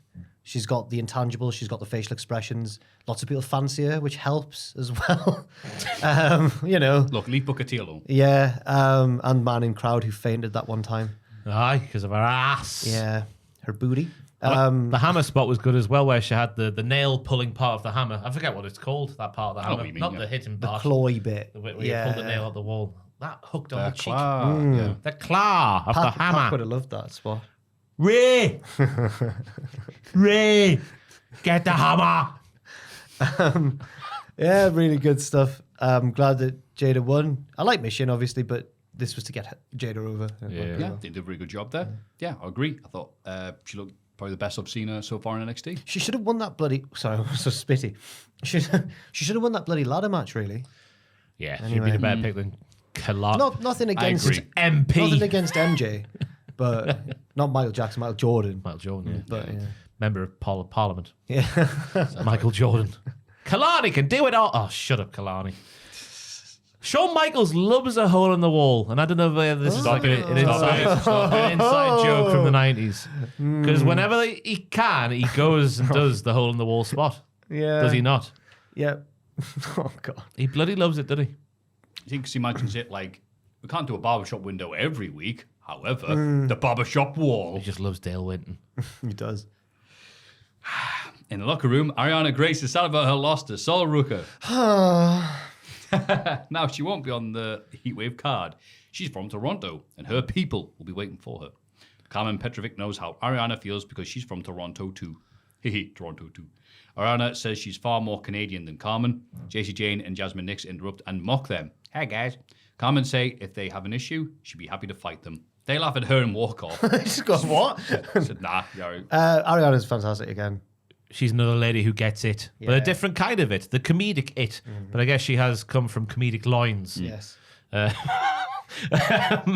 like when she's making the noises, then obviously Carmen Petrovic has to turn around and she's like, oh, since you asked, I might as well get this off my chest. that was silly. Not as Canadian as me. Good line. Because I was thinking, wow, they're now turning a baby face, maybe having her next to Carmen Petrovic going up against Jasmine Nix and JC Jane, but then she rectifies this by going, I'm not with her. So that's good. She's keeping a heelish edge. Oh, no, I think she's a face now, you know. She probably will be. She's got the case of the Chelsea Greens. Yes. Yes. Yes. Too funny to be a heel all the time. Right. Yeah. Too funny to hate. Yes. If she's going to be face and she's Canadian, she should be Canadian baby flappy face. Oh, you. Oh my goodness, what was That that? seems so funny. So he's done a South Park thing there, I think. But he's butchered it completely. He's just- Hey, look, you got a Javon Evans video package. Canadian He's not baby scared of flappy anything. face. I can't wait for next week. I'm going to write that in somewhere. Canadian. Awful. Baby flappy face. He's not scared of any of the other competitors in the NXT title match. He's coming back from Canada as champion. Oh, because of how Ike's head is. Yeah, Right. all the Canadians are Yeah. tense and fair. And now them as Straight well. Ike, Yeah. yeah. You think on Heatwave they'll show up like that? Hello, Ariana. Hi. Here we are in Canada. Who was that video package? Sorry, Javon Evans. Bouncy. He's never left the country before. He had to get a passport for this event. That's how little he is. Wow. so little. Javon, I realized at this point, I was like, okay, well, it's going to be the first of 4 video packages, one for each Yeah. one. So I was a bit like, okay. But then when they all came out of the contract side, it was a little bit too much dialogue for me when it was all said and done. When it was all when it literally all was said and done. I agree. But Javon, though, is he's very naturally likable. Yeah. Yeah. You said all the young people things as well. Bouncy. Bounty. It's like, oh, okay. And he still talks like he's so blazed all the time. Yeah. Well, No, not saying it. yeah. Kalani Jordan gets a video package of becoming the first women's North American champion. All my life, I wanted my name in the record books, but to be written on those pages, I had to work like a champion. It's produced results, and then this smile she produces right down the barrel of the lens made me sick. It's just she just sounds like it's a politician lying about Right, yeah, what that's- she's done. yeah. It's not good. And I know some detractors like to call NXT developmental, but this is the first ever women's North American champion we're talking about. There's levels to this game, and her promos are not at that level. Not yet. Yeah. She's still young. There's always time. There is time. But the Michael Jordan bit was so forced, and I didn't realize how forced it was until later on. As Michael Jordan used to say, "I'm secretly a terrible person," or whatever Michael Jordan said. I don't know. He was apparently an arsehole. Yeah, he used to say that. Who is the Michael Jordan of NXT? 2.0 onwards, obviously. But what do you mean? Do you mean, Probably- wow, what an amazing athlete? The GOAT. Probably or 2.0 someone who's a complete bastard. 2.0 onwards. Probably Mello. Yeah, Mello is Yeah. the Michael Jordan. Her boyfriend. Whoa. Whoa. He all needs the to- pieces fit. He needs to teach her some promos. That's what he needs to do in their spare time. Does he? Yeah. Well, his NXT promos. NXT yeah, promos, yeah. Not his main roster ones. No. But yeah, you're right. He was one of these people who's like, you don't have anything to say, do you, Kalani? I did gymnastics. Like this. It's So like, many NXT ladies did gymnastics. I thought Yeah, there was big like deal. 7 promos this week where They- it's like, I did gymnastics and won lots of medals, and now I'm a wrestler. yeah. Yay! There's nothing there. One thing that I've Kalani Jordan, noticed, proudly sponsored by AI. they do love the week that you two were off. Izzy Dame had a volleyball one as well. I'm really good at volleyball. They love now doing the whole. I'm class at one sport, but now I'm a wrestler, and I can't quite work out It's why. like 95 when it's like, I American was a man. plumber, and now I wrestle. I guess Yeah. it's they're going like, oh, the best athletes are here. Look how impressive all these athletes I are. guess There. so. They Jim all wanna- Ross is, I guess. Yeah, Jim No. Ross would love this. yeah, not in that way, not Twitter Jim Ross, but the fact he always used to go, Kane was a collegiate football player. It was, Yeah. A great tight end was the Big Red Machine. That's why he's tired all the time. I'm going to AEW commentary. I don't want on all- Twitter for 8 hours. I don't want all the wrestlers on the roster to be collegiate superstars. Like Jada Parker is an angry hard lass from the street, and that's mint. I love Yes. that. Yeah. Give it a week or two when she's babyface. Hi, I'm Kalani Joe. Sorry. I'm Jada Parker. Jada Parker. I was an all-state gymnast. I was the Scrabble champion back in my high school.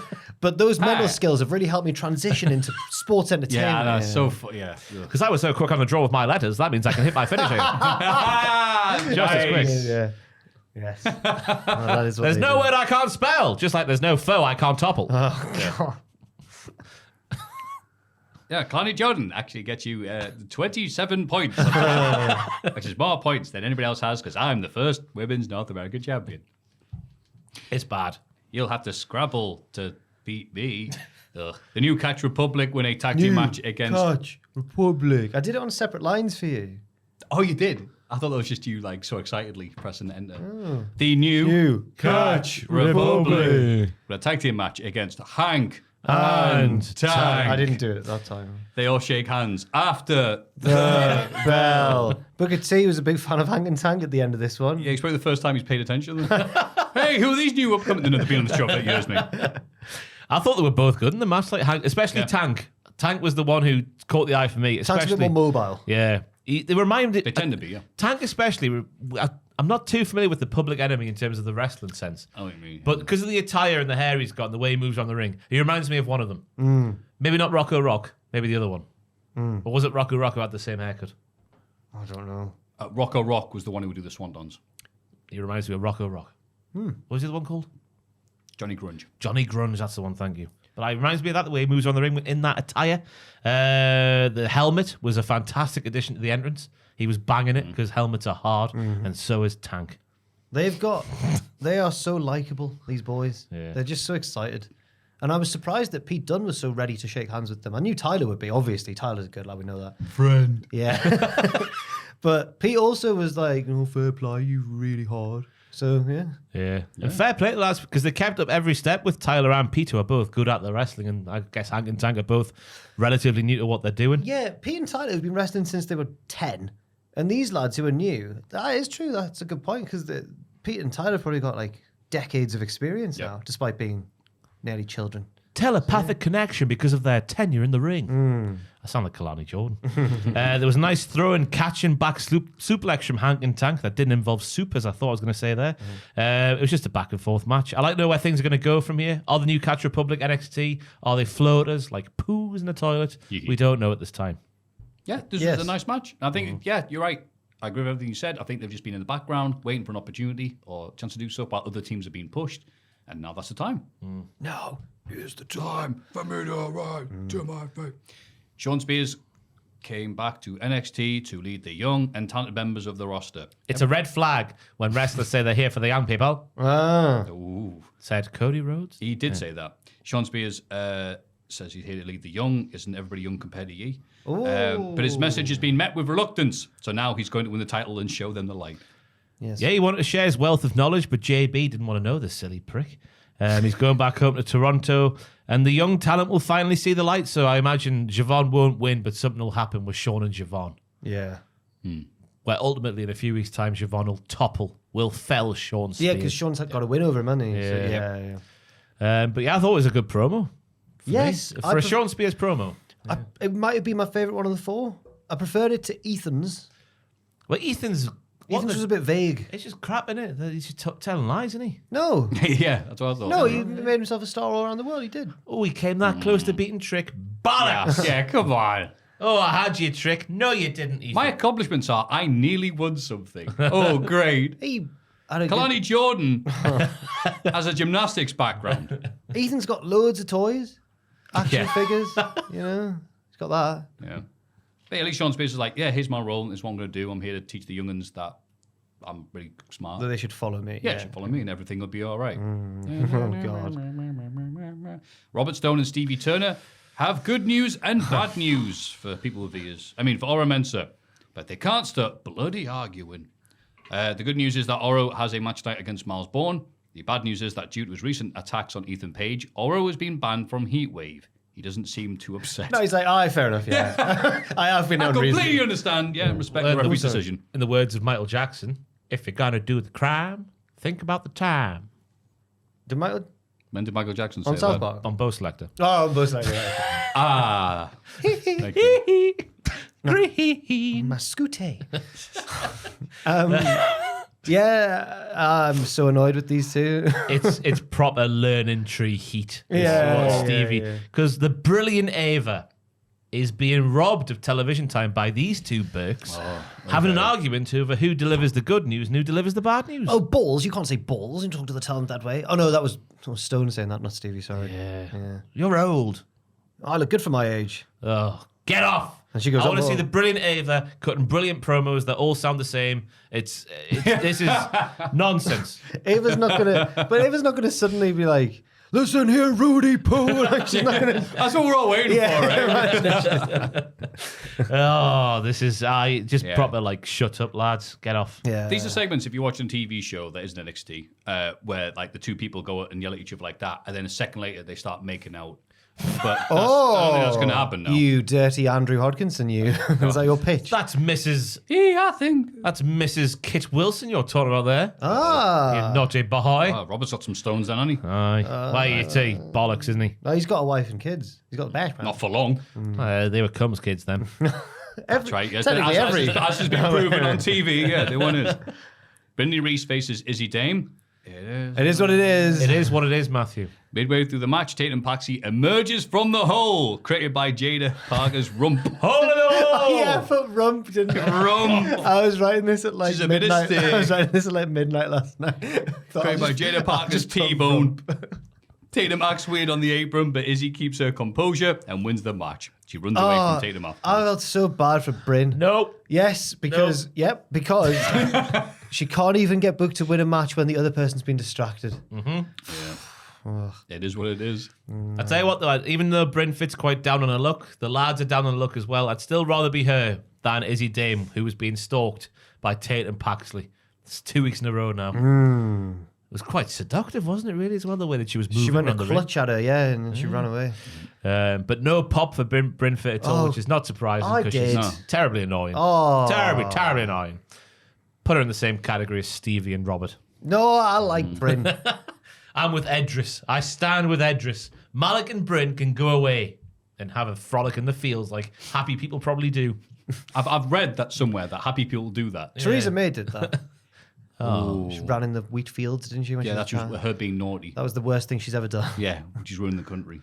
I think this match would have meant something if it was a bit longer, but it was so quick and over, it didn't give you a chance to hook on to anything. Bryn did some nice push-ups with clapping before Izzy's entrance. There's She a did one positive. push-up and went, yeah.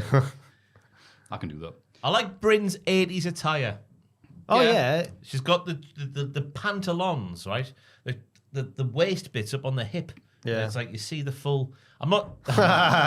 She gets her ass right out. That's what it's saying. I like the 80s. No, it's very. throwback, She yeah. could I fit thought you in. had something with panel on. I know, didn't you? yeah. She could fit in and glow. Like Yeah, she she looks could. very. Yeah. She's She's got like the Mr. glow. Motivator. Yeah. Yes. They should give her a synthy theme. Yeah, they should. She should be really. They gave that really good synth theme to Sean Spears. Oh, well. And FTR got the other one. That's right. At the university, Andre Chase says Chase U will become two-time tag team champs at Get E. ready to get the tissues, everybody.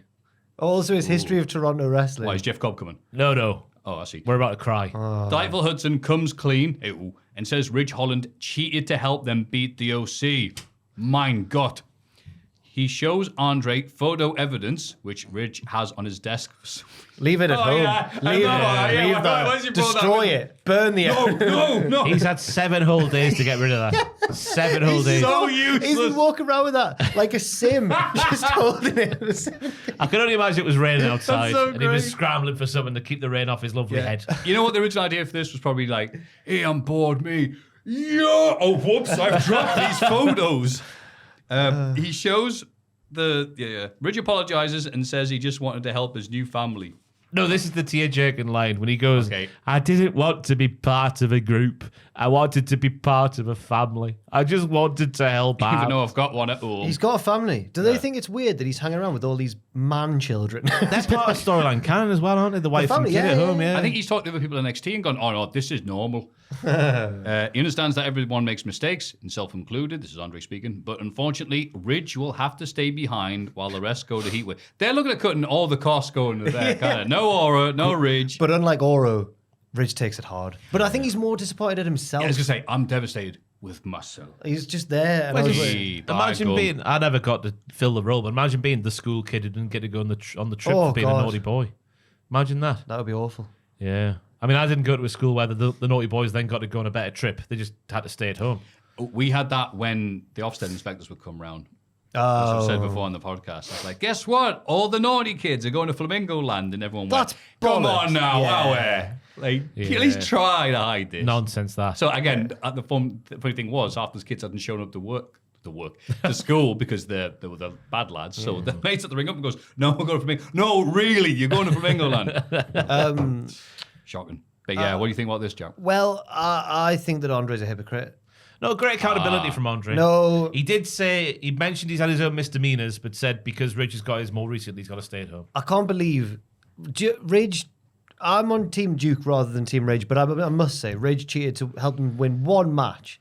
Yeah. Andre gambled hundreds of thousands of dollars and nearly bankrupted the U. Because of his love for Thea Hale. Bollocks! No, that's what he he had a problem. Do you not remember when he was shooting dice with those lads in the alleyway and he was all loving it? Yeah, you know when you see, all the Paddy Power stuff, it says gamble responsibly. He didn't pay attention to that second bit of the message. It's he an saw illness, gamble. Matthew, we shouldn't take the piss out of an illness. I thought it was... I'm not. I'm very serious about gambling addiction. I also thought it was funny when he said DIY in his accent. The Toronto's where DIY.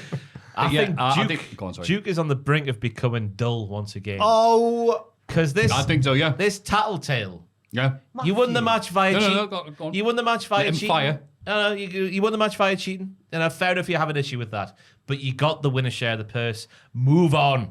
Why is he telling Mr. Chase about what Ridge did? Ridge finally does something right and it's still wrong. Yeah. Sir, you forgot to give us your homework today, sir. Yeah. That's what Delightful Hudson's turning into. We should have another test, Mr. Chase. Shut up out there, dull. Duke's just trying to do whatever your name is. Trying to do what's right. The most hateable person in this segment wasn't Duke, it was Riley Osborne. He went, I've been saying it. Cheers, pal. Yeah, you're really helping Riley. I've been saying it. Stupid Riley. Yeah, little prick. Shut up, don't like you. In character. You won't be going to Flamingo Land because you'll be in a bin someplace. In kayfabe. I'm sure he's a nice lad. He's got skulls on his arm. He's a rocker. Well, but rock music's heel, as we learn. Yeah, right, who's this heel?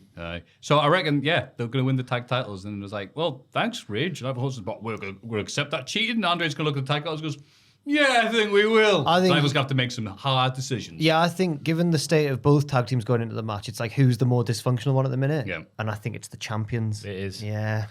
Because that little weasel can't keep his eyes on one prize, can he? No. I made that sound like he's looking at ladies. I mean title belts in the World Wrestling Federation. walked past and no, sorry. He's actually with Thea, isn't he? Yeah. Oh, fair enough. Good for them. I hope they have a child. Okay. No comments needed. Just imagine how I used to say the same about Braun Strowman and Raquel Rodriguez when I don't know if they're still together or not. But imagine how big that baby. Oh yeah, that would be a big lad. Imagine how athletic a Nathan Fraser Thea Hale baby would be. It would never stop running. It'd be like shutting up. It'd be like Flash off of yeah, the promos would be be like Thingy off of The Incredibles, little baby. Is it Flash? Yeah. Dash. Yeah. Jack's the baby. Dash is the middle child, and then the quick one. Then Goth Lass is the oldest. Right. Yeah. Thank you for that. Sorry. It's good. I was thinking like, it's a good film that. You only get to start to going, yeah. Good film. I remember the first time I saw that. I'm doing a podcast. I've seen a lot of thirsty people thirsty for the Mrs. Incredible. Can you blame them? You see them walking around Disneyland. What? Goodness me.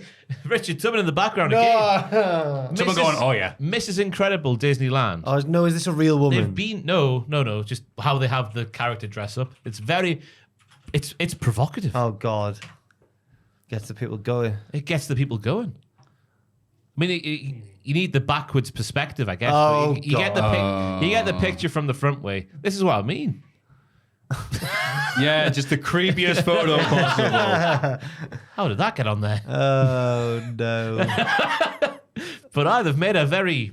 Well, that's just how she dresses, isn't it? That's just her, yeah. It's a super suit. But what a body she's got! Yeah. What a bod! Oh wait, man, Donald's the one walk around with no pants on. Well, she can't stretch into any form. That's her power. So the impressionable youth of tomorrow. Yeah. No, Disney adults go, don't they? Anyway. Weirdos. Yeah. Alexa Bliss kids can't afford to go. Alexa Bliss went with her baby to Disneyland recently. Saw a picture she put on social media, and she's so small that the baby looks way bigger than it actually is. She's carrying her big baby. Good for her. She's taking Braun and Raquel's baby. I'm going on that ride. Oh, I try not to sound so because it's quite a weird thing to imagine other people's babies before they've happened. Yeah. I get what you mean, but genes work that way. That's literally science, so you're all right. Crisis dodged. Lola Vice cuts a promo in the ring and calls out Roxanne Perez, who arrives with 2 security guards. She claims they're just here to prevent Lola from sucker punching her and stealing the belt again, which did happen last week. Roxanne admits that Lola has come a long way in a short space of time, and she might have an MMA background, but Roxanne is the better wrestler. Lola talks emotionally about her past. Come out of nowhere. Yeah, they like switch in tone. Turn left. Roxanne, blah blah blah. Lola talks much about past, giving up her Olympic dream and competing in MMA to provide for her sick mother. She can't wait to win the NXT title for her.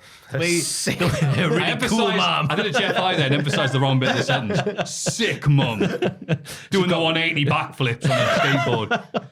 Roxanne says nobody who faces her gets to call their mother with happy news. That's a good line, though. I like that one. like that. This was the best Roxanne Perez promo I've ever seen. I've literally my notes. Well, the Yeah. second half, fully agree. The first half didn't land where she's on about like, "Ooh, you've made a bigger name than you did in Bellator." Yeah, that Waiting got for it. no reaction Yeah. at all. I think they were expecting a big ooh, and then she does the thing where she like says a few words and pauses, and the crowd go, "Oh right, yeah, we're supposed to be chanting for something right now." The most interesting part of the got first half of the promo was who the security guards are. Who are they going to be in 2 years' time? Yeah. Yeah. Remember the day. I do. Roxanne says nobody who faces her gets. I've said that bit. It's fortunate for Lola that her NXT career has come in the middle of Roxanne's era. Lola says she's going to beat her and prove she's the greatest MMA crossover star. Ooh, who could she be throwing shade at? The security guards step in front of Roxanne, but Lola knocks one of them out with a back fist. She tearfully dances on the ground. What's she doing? Her words, though, she's Latina, you can't stop her dancing. That was the entire crux of the Shayna Baszler feud. It was so weird. Oh, man. But What like, a weird image. But I'm looking forward to the match, and it's done a good job of getting me more behind Lola as a babyface, I suppose. If that's not a real story, I mean, what incroyable acting from Lola Vice. Yeah, I think it's a real, bitch. But like, you see acting. Yeah, you do see acting. When people make themselves cry, and you're like, "Oh, it's hard. It's a good skill to do. It's a hard thing to get." I mean, Makes me Garcia think- did it on AEW It makes me Dynamite think this they're a week. psychopath. Yeah, How can you make yourself cry? but apparently, yeah, her mum was pregnant when she got her black belt. Holy Christ, she was fighting in the womb. No. Right. Was it not? Okay, I see what you've done there.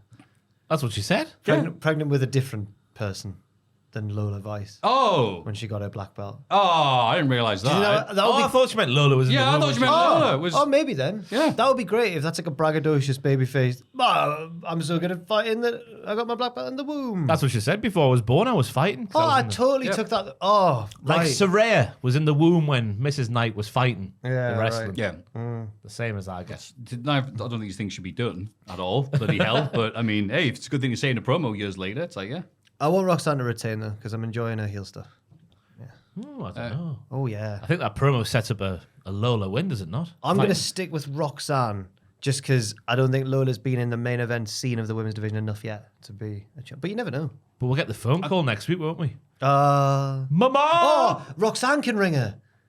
Oh, yeah, you know what? I want her to retain just so she can do that. Booker T can ring the phone for her, but Yeah. She gets her actual phone. She goes, Lola, yeah. I lost. Booker rings the local takeaway by mistake. Check a part, please. Yeah. Thinks it's his mum. It's like, hello, Chinese takeaway. What? What's it the number? Also, yeah, it's funny how like NXT's just suddenly gone like, oh yeah, out of nowhere, we're going to tell you a really horrifying, like, sad story about a family member. Because Ora Mensa last week's like, how you doing, Dad? I'll tell you about, like, my dad burned alive. Yeah. Like, oh, It Jesus, was out all of right. nowhere, yeah. Yeah.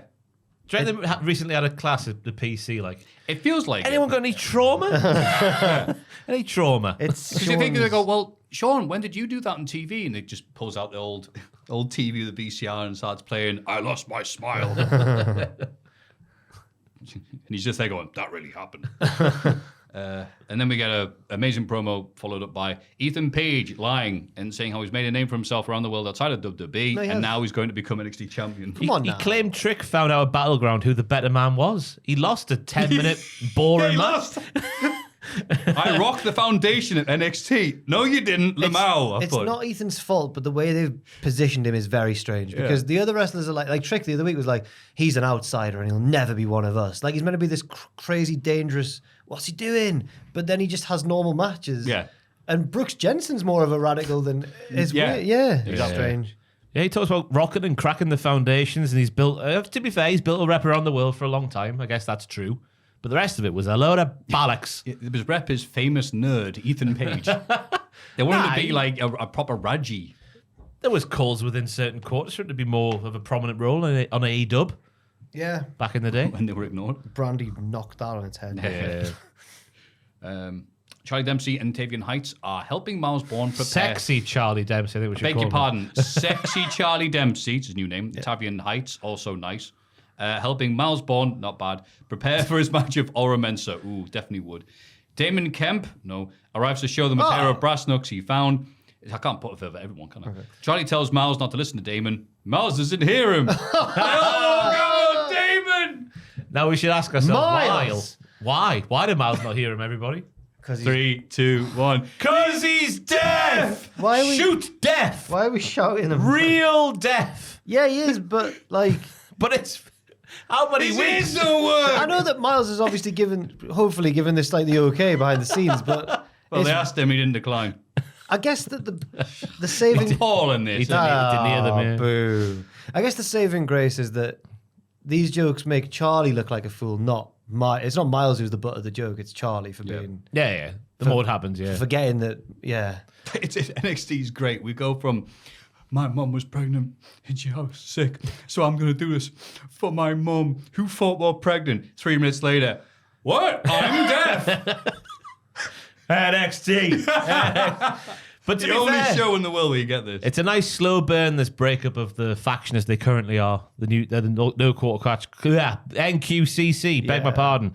Because obviously Charlie is not wanting Miles to use the knucks that Damon's brought along with him. Damon's become disillusioned with life. Because Tavion's in there with the lads. Nope. It's all going to become very, very volatile soon. Yeah. You like the BBC guys? I went going to our correspondents in the Middle East. How's the situation there in Gaza? Bloody hell. Well, Charlie Dempsey's on one side of the plane. Damon Kemp's on the other. It's a start off here. More soon.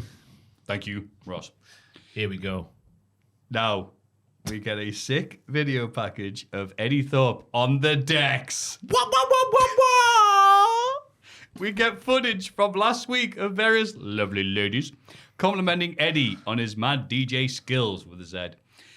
Lexus King arrives and said he should be ashamed of himself because real music is rock and roll. Yeah! Rock and roll music, brother. Guns N' Roses, White Snake, Scorpions. That's what the people love. 3-minute guitar solos, big riffs, and even bigger hair. That's what the ladies love. That's his best line in NXT by far. He meant every word of that. It's the most Jericho I've ever seen Lexus King. The most Jericho you can be without being Jericho. Obviously not current Jericho. No. Good Jericho. Yeah. Eddie prefers EDM because it's cute. Maybe if Lexus wasn't so self-obsessed, he'd learn to appreciate something new. King rolls his eyes and walks off. I play EDM, bass music, hibbity, high energy dance music. Yeah. Open your mind and your ears, Lexus King. So EDM is what people, I think, called it when it started to become like proper mainstream. Yeah. People like Richard probably don't like that. But that was 10 years ago. And Shawn Michaels has only... Have you heard about this EDM? Have you heard about Skrillex? So... And also, in the promo, I know it had it totally backfired on me because I thought Eddie Thorpe came across like a prick. He was, I play EDM, man, it's cool. Like, get out. Rock and roll. He does it till 2 a.m. That last with the iPad, I don't know what her name is, but I'm sure we'll get to know her very well in the upcoming weeks because she was impressed at the fact he went past 2 a.m. Whoa! It's nuts, that. Well, if he's playing from it opening until 2, how long was your set? Like 2 to 4 hours, aren't they normally normally for a with another DJ? Yeah, normal nights goes on to 3, 4. Whoa! But what time do you start, though? Swapping in and out with people? Yeah. Yeah. I only ever played up. Well, I only played opening stuff. I never got too high, but I was till 12, maybe 1 at one time. What time did you start? I have done 1 till 4 before. Whoa! Gonna rip my pants off now, Richard. God, I'm Does that gagging for you, Richard. Does that mean I'm cooler than Eddie Thorpe? Yeah. You went 2 hours longer. But the cool thing is, everybody, Eddie Thorpe is doing it again this Saturday. Oh, wow. Sorry. You all right, Jack? Sorry, Jack's currently dying. I'm gagging for you. If we were ladies, Richard, we'd all be naked now. Yeah. We'd all be naked. 4 a.m. DJing. Oh, God. That's what your favourite EDM artist, Richard? I mean, all of them. Oh, there we go. And we're moist. MC Cheesy. EDM. I will say though, I've been listening to all this. Shut up. Because NXT is such a big like blind spot for me. I have no idea what's going on, and it all sounds amazing. And I'm just thinking like, this is so much more elevated than what Eddie Thorpe was doing in New Japan. This is like, this is next level. Yes. I'm on board. Oh no, I just said that correctly. What Eddie Thorpe was doing in New Japan is way less than what he's doing in NXT, Richard. Oh yeah, of course. It's more memorable, probably. Who did he beat in New Japan? Yeah, now he's on the beat. Yeah. Jesus Christ. So it's come back next week, ladies. Well, it's 2 a.m. We might be asleep. You know that Lexus is going to crash his set with a guitar. Oh, yes. This is how we become registered Lex offenders. No. I am after this week. No, me too. No. Consider me on the register. Yeah. Oh, God. Oh, God. But I know DJs who they have to put up with people, got these people skills, people going, can you play this? And the DJ has to go, no, we're in the middle of this vibe, and you're completely rude. No, you're completely, but I want you to play it. It's like, cool. I'm not playing just one person. Are you siding with Eddie Thorpe? Absolutely. Whoa. Oh, I'm a full Lexus king in this feud. Yeah, me too. Can you play this song that's nothing like the stuff you played this night? Rock music is what the ladies want. It is really. Big hair and bigger, what? It makes you wonder why. I think if I had a 3-minute guitar solo with big riffs and even bigger hair. Big riffs and bigger hair. That's what the ladies love. Yeah. Why isn't he with JC Jane? Because she loves rock Perfect. Yes. music. She would go to the music shops and play the vinyls and drink the whiskey. Well, Gigi used to drink the whiskey. Oh, did you? Oh, yeah. JC would go to the record shops. And it was never... Oh, was it the other way around? Gigi was more of a rocker, wasn't she? Oh, I don't know. She was a bit of a roller. So I'm a little bit country, I'm a little bit EDM. Okay. Perfect. Yeah. Best feud. Damon tries to pass Miles the brass knucks during his match with Oro, but it only distracts him and Oro gets the win. Safe to say, the rest of the NQCC are not happy with old Damon.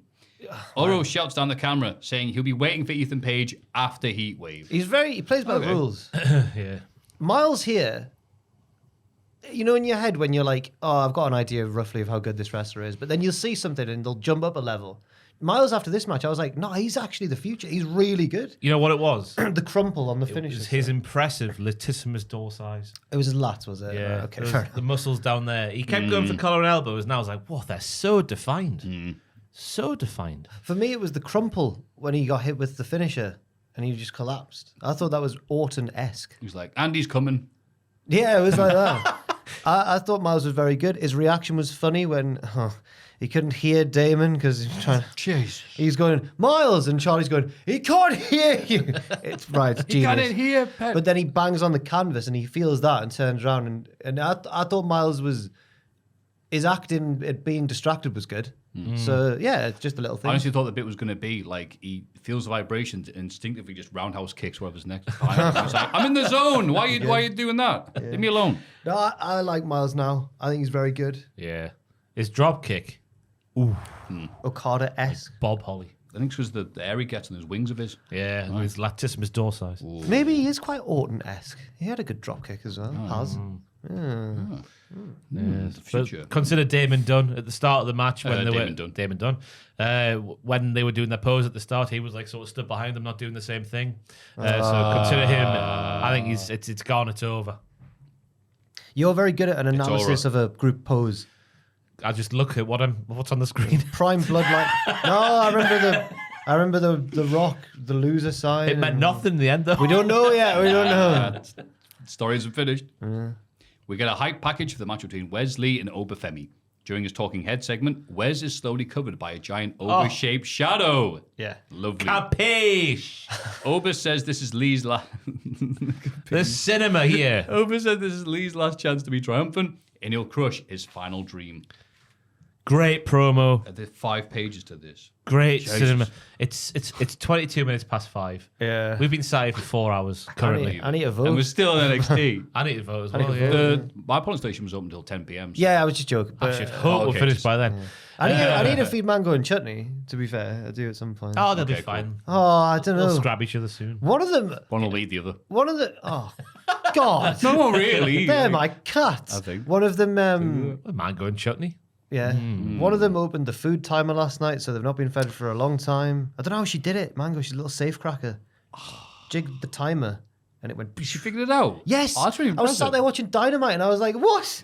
I was fuming. Yeah. But the cinema in this thing, the title has consumed Wes, and now the shadow of Oba consumed him in this promo as well. NXT's not all bollocks. Sometimes they do things right. Yeah, the shadow was good. I'm now less confident that Oba will win. He was too cocky in this one. I'm terrified as well. They love a David and Goliath story, don't they? They do. And if there's no other title changes on the show, although there might be. Oh, tag belts. Wes isn't winning. But I can't wait to see Oba throw him around. Yeah. Surely Oba's winning.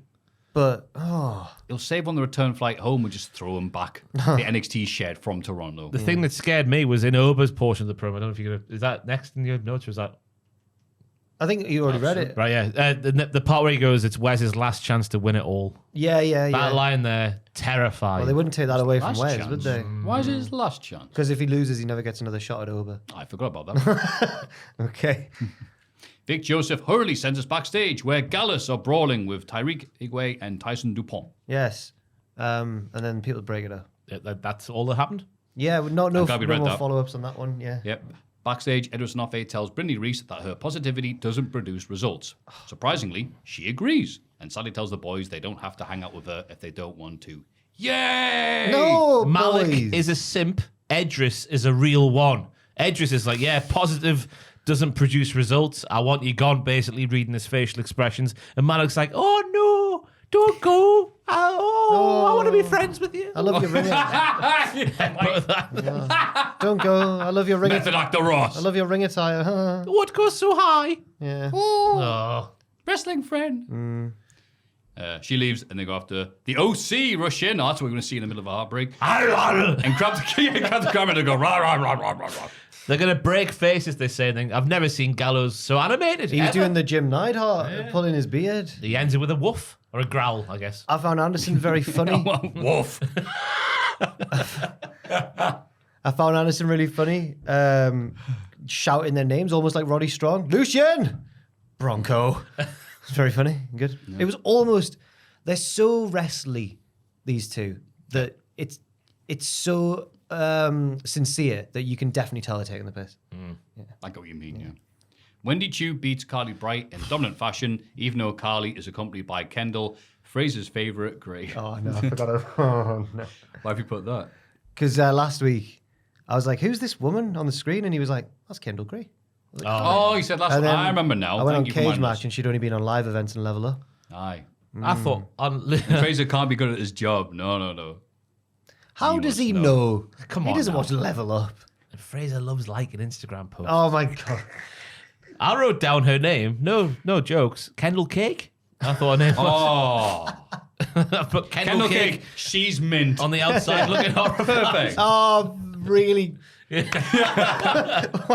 Bravissimo, Maffew.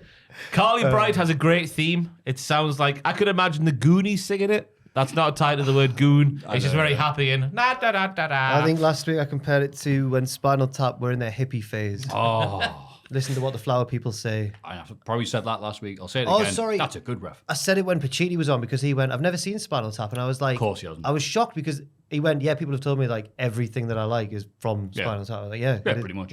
Yeah, Wendy Chu's theme as well. I forgot was like the gothy, but also the superhero trumpets were there. This was my WrestleMania main event of the week. The light versus the dark, the yin versus the yang.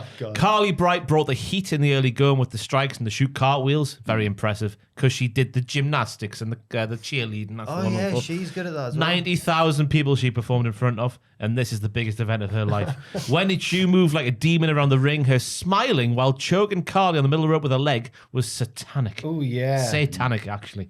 Didn't care much for the walk across the ring before she did the like... Yeah. That was Wendy Chu. That was a bit hokey. Tatum Paxley could pull it off, I think. Yeah, she could. She's more fluid. Yeah. But yeah, Carly did a wonderful handspring twist and shin thingy to Wendy's head in the corner. A handspring twisting shin thingy. I think he said twist and shin like the Beatles. Twist and shin. Twist and shin. Sorry. But it didn't disappoint, lads. I called it the first time they shared a screen. I was like, that's the match. You got to do that match. If I only could make a deal with God. It's a shame it's not the main event this weekend. She's coming down, Carly Bright in all the white. Because Sean loves it. He loves doing his own things as well. Wow. You think you're special, you chew. What a match, though. What a win. Yeah. When he was the right winner. Oh, No. Oh, dear. If you're a politician, that's the bit that would have cut and gone, see? Aye, but yeah, I was NXT satisfied. I was. Oh, you can tell we've reached that point in the podcast now. I was NXT satisfied. That's such a good way of summing that up. Yeah, it's a different kind of satisfied. Yeah. Any thoughts from you two? Why? Same as How do you. we follow that? Same as you. I thought Kendall did now to help her friend and shouldn't. She should be lowered. She should be knocked down out of Fraser's boys' stable. Anyway. I just put, when you choose that, do a thing. And Kendall mint cake, I want one of them. I had them in them ages. Yeah, God, they're same lovely, now. them. I don't think I'd like that. Wendy had dead inside on her eye mask. That was what's written on it. Jesus. As we all are when we're woken up from a nap. Yeah. Yeah. Yeah. In a video package, Trick Willie admits that all three of his opponents have acclaimed the title, though it doesn't make them sound very equal. Well, they're not. The young OG Javon Evans, goofy ass Spears, and all talk Ethan Page. Goofy ass Spears. Anything can happen in a fatal four-way match, but you already know what's going down. He'll retain the NXT title. Yeah. Yeah. We get it. Yeah. I mean, they pretty much finished up last week with all the hype for this, and it's repeating things. I was so scared when there was 4 seats at the signing tables. Oh, it's going to be so many speeches. Yeah. And there were. And there was. We get a vignette with HBK. Oh, great. Who says there have been many disturbances in NXT over the last few months. What's new? He reveals that Brooks Jensen was never released from his contract, but asked to take a sabbatical to clear his head. Despite his erratic behavior, Michaels believes in second chances. He invites BJ to meet with Ava next week and discuss his future, and they show the tweets he's been making and some of the clips and stuff. It's like, Well, okay. Ava's going to tear his balls off, isn't she? She's going to be horrible to him. With her teeth. Yeah. This is how brilliant NXT is, that we've done an angle here, which is meant to be sort of Pillman-esque from back in the day, but it was so well done, everyone thought it was real. So we've had to now make it into a storyline on TV.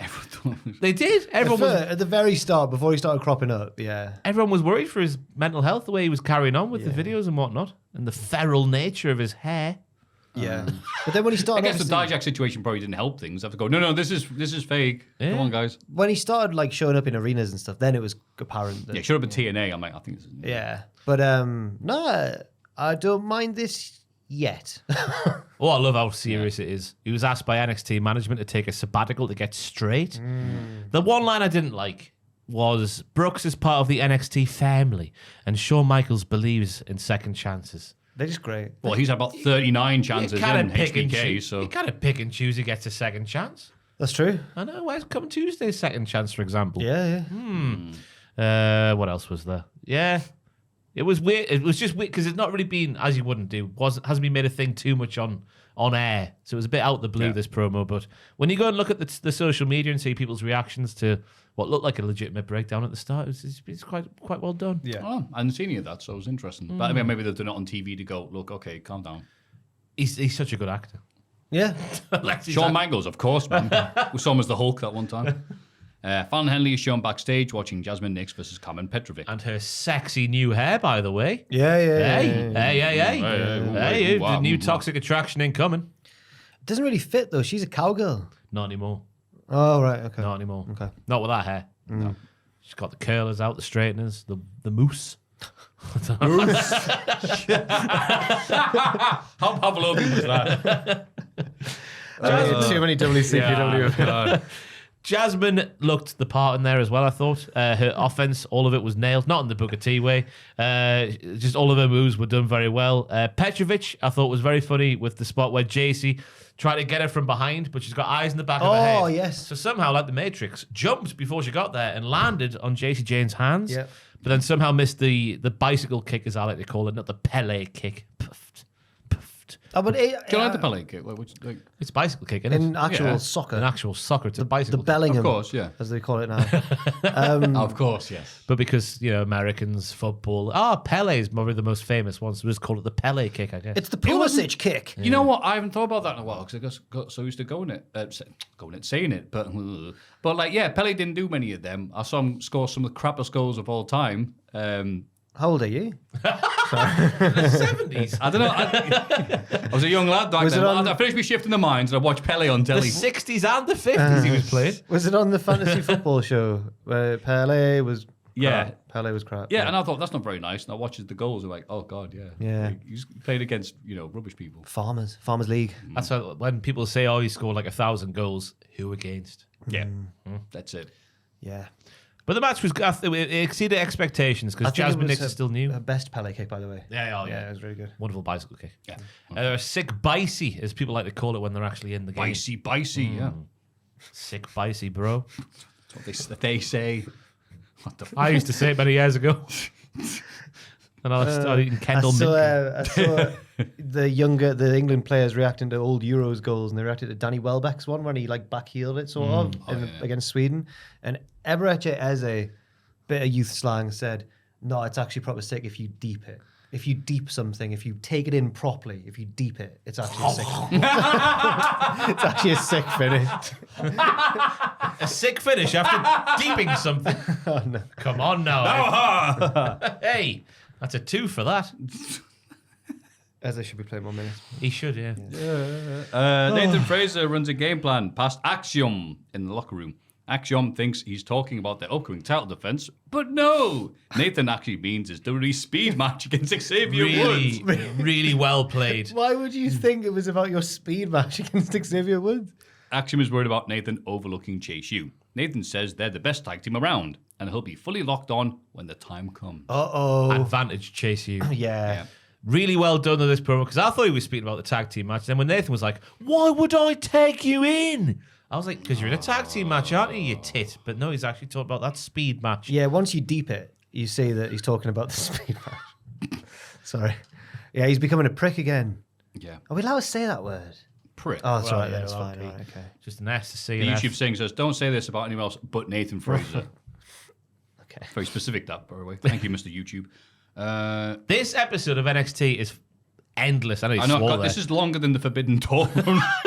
Carmen Petrovic storms into Ava's office and wants a match against Daisy and Jasmine. Ava says she won't have to do it alone because her friend already came along to request a tag match on the Heatwave pre-show. Who requests a pre-show? But whatever. Carmen thinks Ava means Natalia, but no, she's gone. So it's Ariana Grace, who is very excited. Great setup. Yeah. But Ava... 2 misdirection segments in a row. Yeah. Wow. I thought she meant Natty as well, but no. Like I said, Natty's a mother, isn't she? Mother hen. Yeah. But Ava can F off. Because while Stevie and Stone are giving it to these promos, she's just potting around in her office on her phone. She just sat there like that. I know. Yeah. Get off the phone, Ava. Both hands. You've got the good ship NXT to steer into the future. Bloody Gen Z. Hey, on your TikToks and your Facebook messengers. And she's young, so she probably thinks, the Earth's flat, so she can't be running. Pay attention, this ship's going to go over the edge. She might have been sending an important email to someone or something like that. Oh, yeah. What happened to the brilliant leadership, though? She used to take the bull by the horns, the Brahma bull by the horns. Yeah, this was an off week for Ava, despite her being the best. It's been an off few weeks now, though. Whoa. She needs to turn that ship round. No, last week she was taking no nonsense from the heels, though. A bit too heavy. Yeah, maybe. Maybe this week was a cool-off period. She's in anger management. She's selling last week. She's charging her batteries. Yeah. Growing up, Sol Rucker was never one to play by the rules, but in gymnastics, there are a lot of rules. Sol taught herself through trial and error in the beach and on the par. Sol isn't afraid to admit she lost to the better woman in the ladder match. In the park. That'll be funnier. beach. She's in the sand. In the beach, on the par. Things will be different at the heat wave. She quotes LeBron James. Weirdly, I'm not sure if you guys sat down. All right, cool. Weirdly, Kalani quoted Michael Jordan earlier. Right. So subliminally, we've been told that we've got the Jordan and the LeBron of NXT's female roster. That doesn't make sense, though, because they're two greats Yeah. of different eras. Yeah, apples Whereas and oranges. these two have come along at the same time. Yeah. And also, they're in NXT. No disrespect to NXT, but they're not the top of the tree yet. They're not, So you're saying they should have gone with Charles Barkley? They're the Charles Barkley. No, He was what? MVP. He Come was on in now. early night. Yeah, whoa. Was he not around the same time as Michael Jordan? Yeah, yeah. but okay, yeah, you could have gonna gone. say, you Right. Sorry, I'm with you. I'm sorry. You I could've thought got- you meant at the same level. I'm going, I well, watched- he was too good to be NXT, and also, yeah. I watched bits of The Last Dance. Yeah, you Yeah. could have gone Yes. Jordan and Pippin. It was when Pippin, he was. yeah. When Come he here, was, Pippin. Pippin was his sidekick. Look up. I don't know. You're like, how dare you say that? Scotty Pippin misses a shot. Oh, Pippin. I enjoyed his work with Auntie Mabel more than his Yeah. basketball. Yeah, he could fly a plane. that Mr. boy. Jordan, this is the first ever away I've been from the Chicago Bulls. This promo, though, I don't know why we needed this promo. Yeah, go on, sorry. It was just felt like one of those promos you see when you see someone for the first time, but we've known Yeah. Sol Ruka for a while. The gymnastic stuff again, I know it's impressive, but, you know, if everyone's She doing was the a same... surfer. Yeah, cowabunga. Yeah.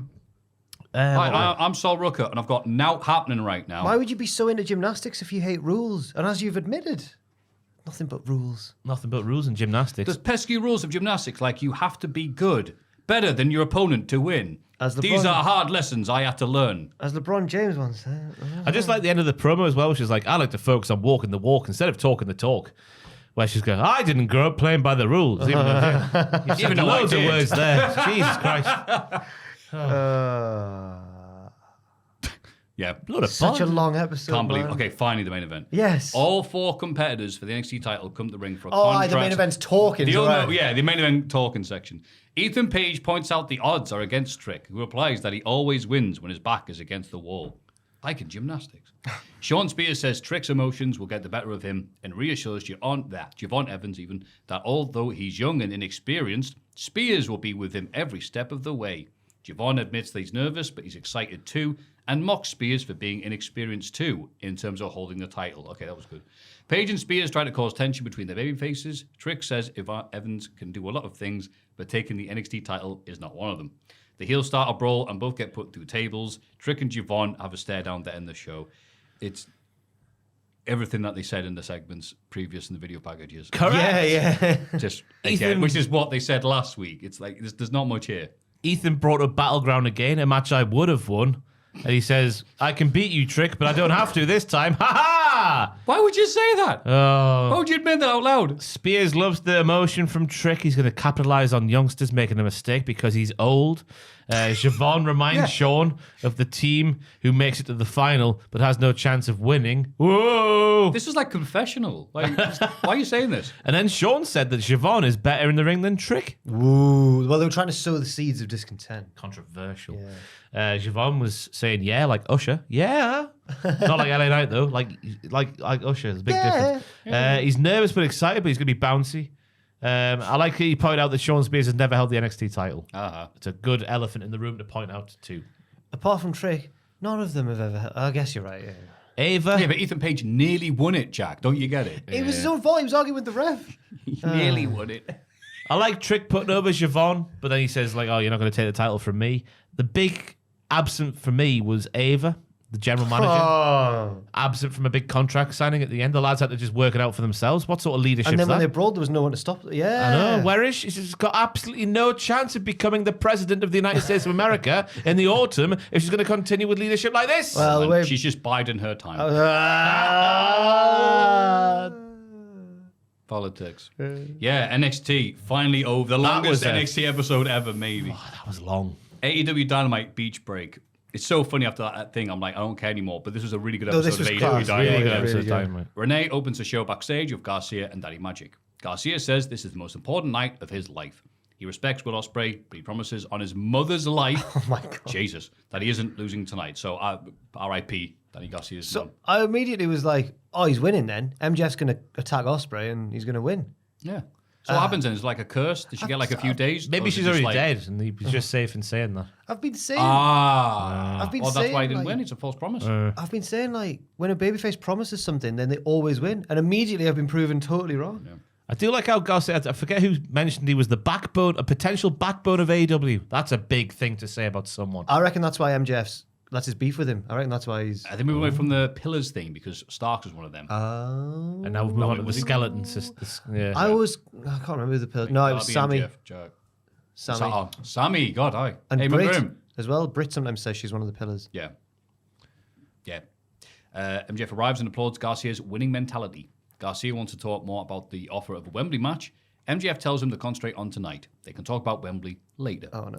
He offers to be in Daniel's corner, and Garcia accepts. Dynamite admits he thought MJF was untrustworthy, but now he's proven himself. All right by me, ma. You're all right with me, man.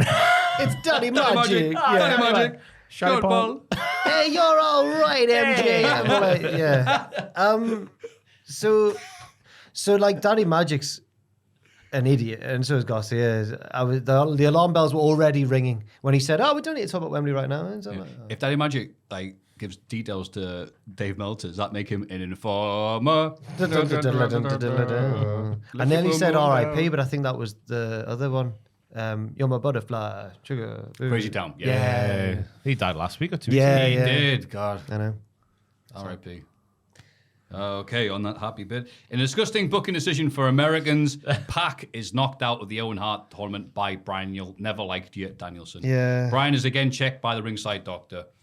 Lovely, lovely, bloody lovely match. Of course. Of course. Wow, great analysis there. But they're cowards, aren't they? So I'm sad. Disgusting. Don't want to give Pac a title shot in England. No, Okay, what a fair crazy enough. This concept. is Triple H booking this. Tony Khan's got the destination in his GPS, and he's on the drive, and we're going different directions. The destination is Danielson at Wembley, potentially. I felt I a lot reckon better. Teddy Khan swerves when he drives. Right. I felt a lot better about this once I saw the return of Hangman and saw how cool and my hero he was. So, Yeah. but for now, for the next hour or whatever, I was like, Pac should have won. But then now I'm a bit more diplomatic about it.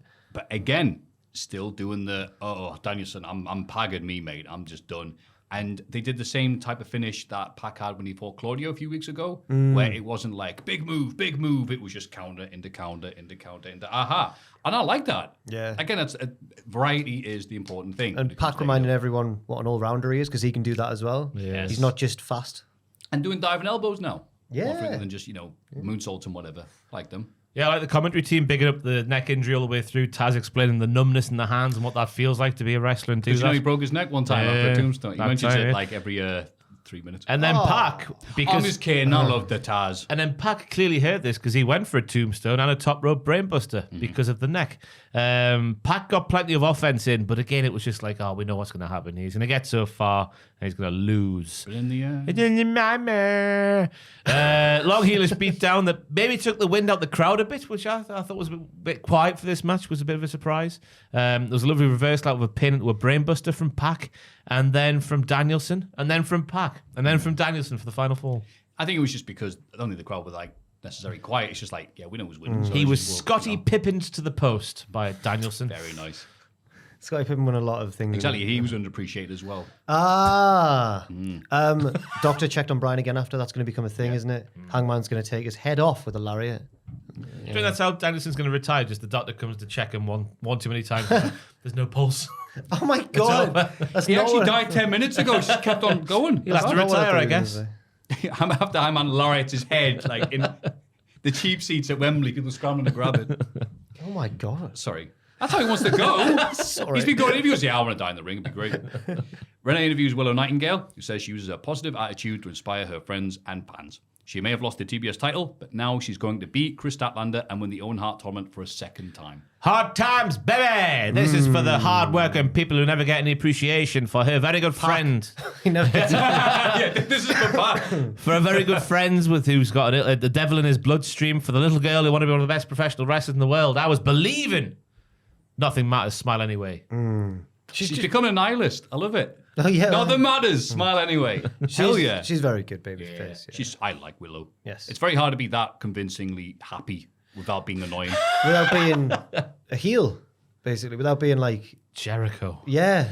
No, don't say that about Willow. No, as in. Oh, but that's a no, tree. No, Willow's no. a tree. I hate you, Jack. I hate you. Can you leave the podcast? I hope Jericho doesn't watch this podcast. Well, Osprey will give my dues.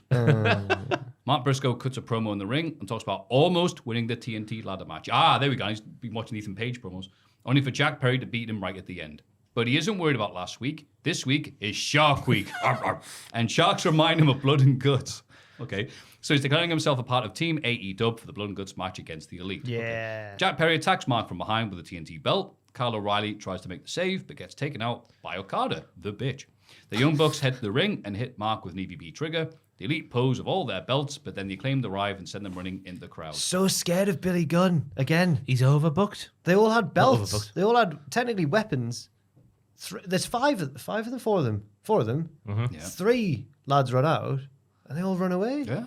Need more than 3 lads with weapons. Stop badass Billy Gunn. Yeah, apparently so. King of the Ring 99. Overprotected is what I'm trying to say, not overbooked. He's overprotected. Yeah. His status as an old man on the roster. I like the couple of lines from Mark at the start of the promo. He's like, they call me chicken, but don't get it twisted. I ain't scared of poo. Jack Perry ate an extra bowl of Lucky Charms and shoved a horseshoe up his arse. That's why he won at the pay-per-view. I like the link of, it's Shark Week, and that makes me think of blood. And then that makes me think of blood and guts. And that means I want to be in the match. Mark Briscoe. What a segue. Only he could pull that off. He can pull it off because he's crazy. Like, Yeah. It was a good promo. I'm enjoying Mark Briscoe at the moment. Mark is one of those, like, also mention great promos of the year. Up the conglomerate. Yes, him, Well done. Kyle, and Orange, and no. That's right. Yeah, Kyle Orange and Mark.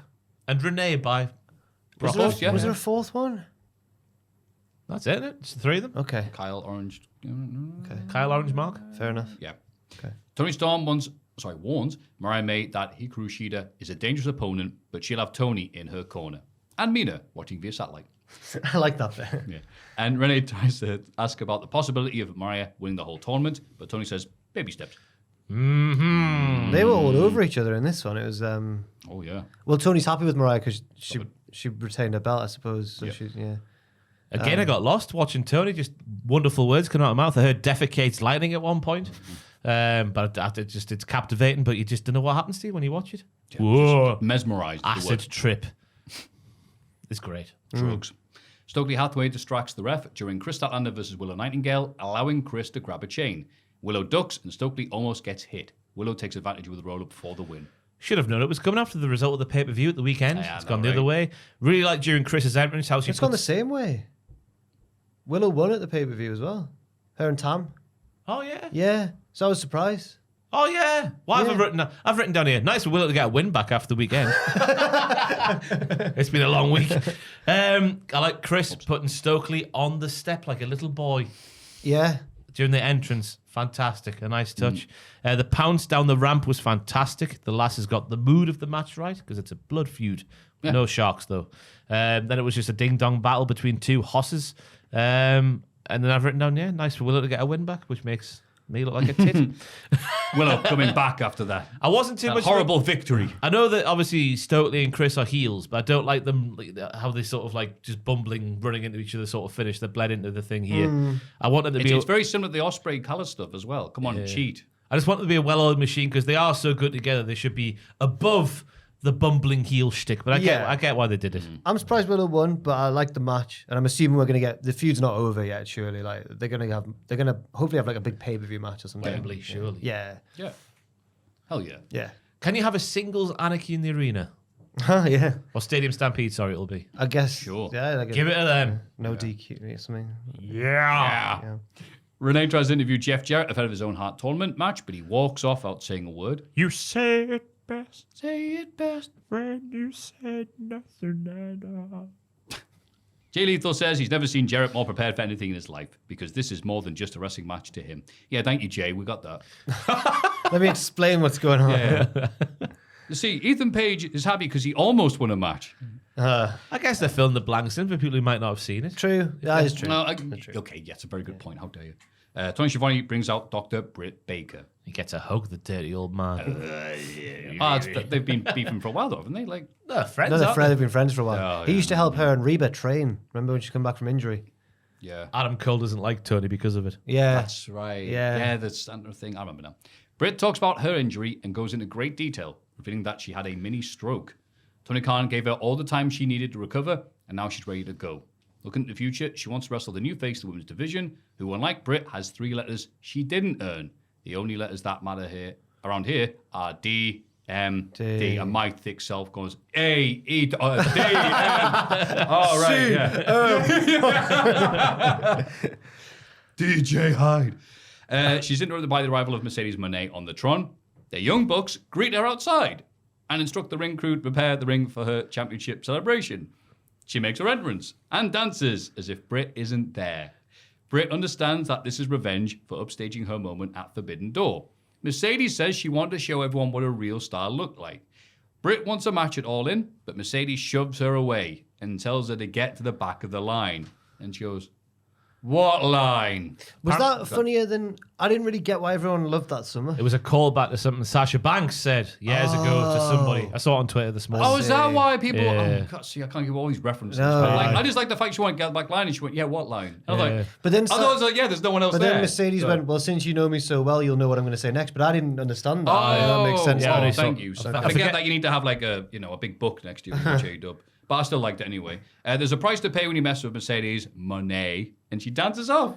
Like lullaby. Yeah. But without the crying. Yeah, well, what a fascinating little segment. What do you think, The Ross? setup here, right? We've had this heavy segment where herniated discs and torn labrums are mentioned, but then she starts to speak about the story of feeling really sick, the room spinning, her right arm was tingling, she couldn't open a bottle of water, then the right side of her body stops working. I'm smirking here because of the setup. The TIA, where the brain's not getting enough blood, she had a mini stroke, go through all that, and she's giving this motivational speech. Then these poo-eating young bucks introduce their friend Mercedes Monet and tell the ring crew to fill the room with balloons and streamers and whatever else was out there while this lass has just poured her heart out and having this all done round her. I was a massive fan of that poo housery. Yeah. It's the opposite to NXT segment where they would have the balloons and then go, by the way, can I say how my mum died? The way they set that up, I thought was really, really well done. So fair play. I thought so as well. I thought the Brit... I'd kind of... forgotten how good a promo she can be, obviously. Yeah. But you think of a Britt Baker promo, you think of her as a heel. But she's a great face promo as well. And sometimes I think her facial expressions and her reactions to the crowd or to Mercedes were walk the right line between being a baby face, you should be on my side, without coming across like a smiling idiot baby face. She still retained a bit of an edge. Like when Mercedes shoved her in the face and the crowd were like, you effed up. I thought, yeah, she's a face now, but she's still got an edge. Yeah. I thought she did really well. It's been a long time since we've seen her cut a promo. Yeah, fully agreed. And I liked how she went, look, I was nervous about coming out here because I wonder if you people remember me. And I think that was a powerful thing and get to us all. I'm like, wow, yeah, okay. I can't believe it's been 10 months. Yeah. It seems like a lot longer. And I do think Mercedes being the elite's female roster member is a very good thing to happen after the sort of natural turn that's happened over the past. It's people say it's very abrupt. I'm like, well, no, she has been getting booed. The crowd were booing her at the last show. Yeah, and then people go, well, they weren't booing her necessarily. They were booing the fact that there was, that area where Boston Celtics, sports teams. And it's because Stephanie was very good as well. And just Stephanie was great, yeah. But I'm like, yeah, but no, she has been getting boos and she has been acting a bit heely. But enough for this to not actually happen, yeah. But not going out there like, I'm the best, screw you, I don't know, the fans' an explanation, that type. She still had lots of Kavorka about her. So I thought, oh no, that's good, I'll get behind that. She's the sort of heel that she's always been this sort of character where no, you people should absolutely love me. I'm Mercedes Moné, I'm the star. And then they boo her, and that's fine. Yeah, somebody declaring herself the CEO. Yeah. She's always better. And piped in chants, according to Dr. That was a good How one. dare you? That's just purely speculation. Yeah. She's always been better as a heel anyway. Go back to the Bailey feud in NXT 2015. Yep. Yes. Britt's going to take on Gilbert next week. Gilbert. There was a real crowd. Don Callis interrupts an interview with Will Osprey and Carl Fletcher. Osprey says the loss at Forbidden Door wasn't Don's fault. It was his own. He thanks Don for everything he's done, but Sunday's result broke his heart and he wants to leave the family. Don says he isn't usually in the habit of letting people out of signed agreements, but was that supposed to be a jab at something? With No, TNA it just and some pays off at the end, I think. Just him, yeah. But he agrees because he's so proud. Maybe one day Will can return the favour. Ooh. What does that mean? And he gives him a hug, and I don't know if he's trying to be insincere looking, like we've seen in he's WWE. evil looking. Yeah. But he always looks evil, so I couldn't tell if that was his non-evil face. He leaves, but takes Carl with him, and Osprey's like, that wasn't the deal! That's my boyfriend, bro. No! Why would you take my twink? Kiss my shoulder. But Don Callis is like, these British twinks are all the same. He's like, I'm Australian. Whatever. No, I love that bit because Osprey doesn't oversell it, but when he takes Carl, he goes oh yeah, I guess so. He's like, you see, he gets quite a complicated facial expression across where it's like, what are you doing? Oh, I have agreed to this, I suppose. That line about the contracts was good because it made that last bit mean something. Yeah. Like Kyle has to go. He's still part of the He hasn't got a choice. But I love Will taking accountability for the loss like a babyface would do, saying, I hit the referee, I couldn't hit the Tiger Driver, bloody hell. Yeah. Tell Fightful Select I said that with sincereness. And then Don just giving him the right to go and then just saying, you'll pay me back later though, don't you worry. It's Keep going him to be his evil. You'll pay. It's going to be devilish. What if he could turn Kyle against Osprey and he could be like evil Will against good Will, like in Devil May Cry 3. Yes. Give him the same haircut. Yeah. You're the Will I wanted. You're the will that I want. He's like will a- I the what I want. Jericho arrives for guest commentary because the show's going really well up till this point. But cuts a promo beforehand because he's got to make the most of his TV time. See, the funny thing, the joke is, he's saying the stuff that people have been criticizing about for ages. But it's funny because he's saying it's bad. So that makes it funny. Yeah. He says Hook broke the cardinal rule of wrestling by sitting his finish on Sunday, but the Taz was even worse, applauding like a mark at the end of the match. Jericho reveals he's spoken to the Young Bucks and they agreed to kick the Taz out of the building. Sorry, I didn't mean to put the Taz. No, I'm saying it. Oh, right. Oh. Security make the Taz leave, but he walks off like a big, sad Billy Joel. He does look like Billy Joel.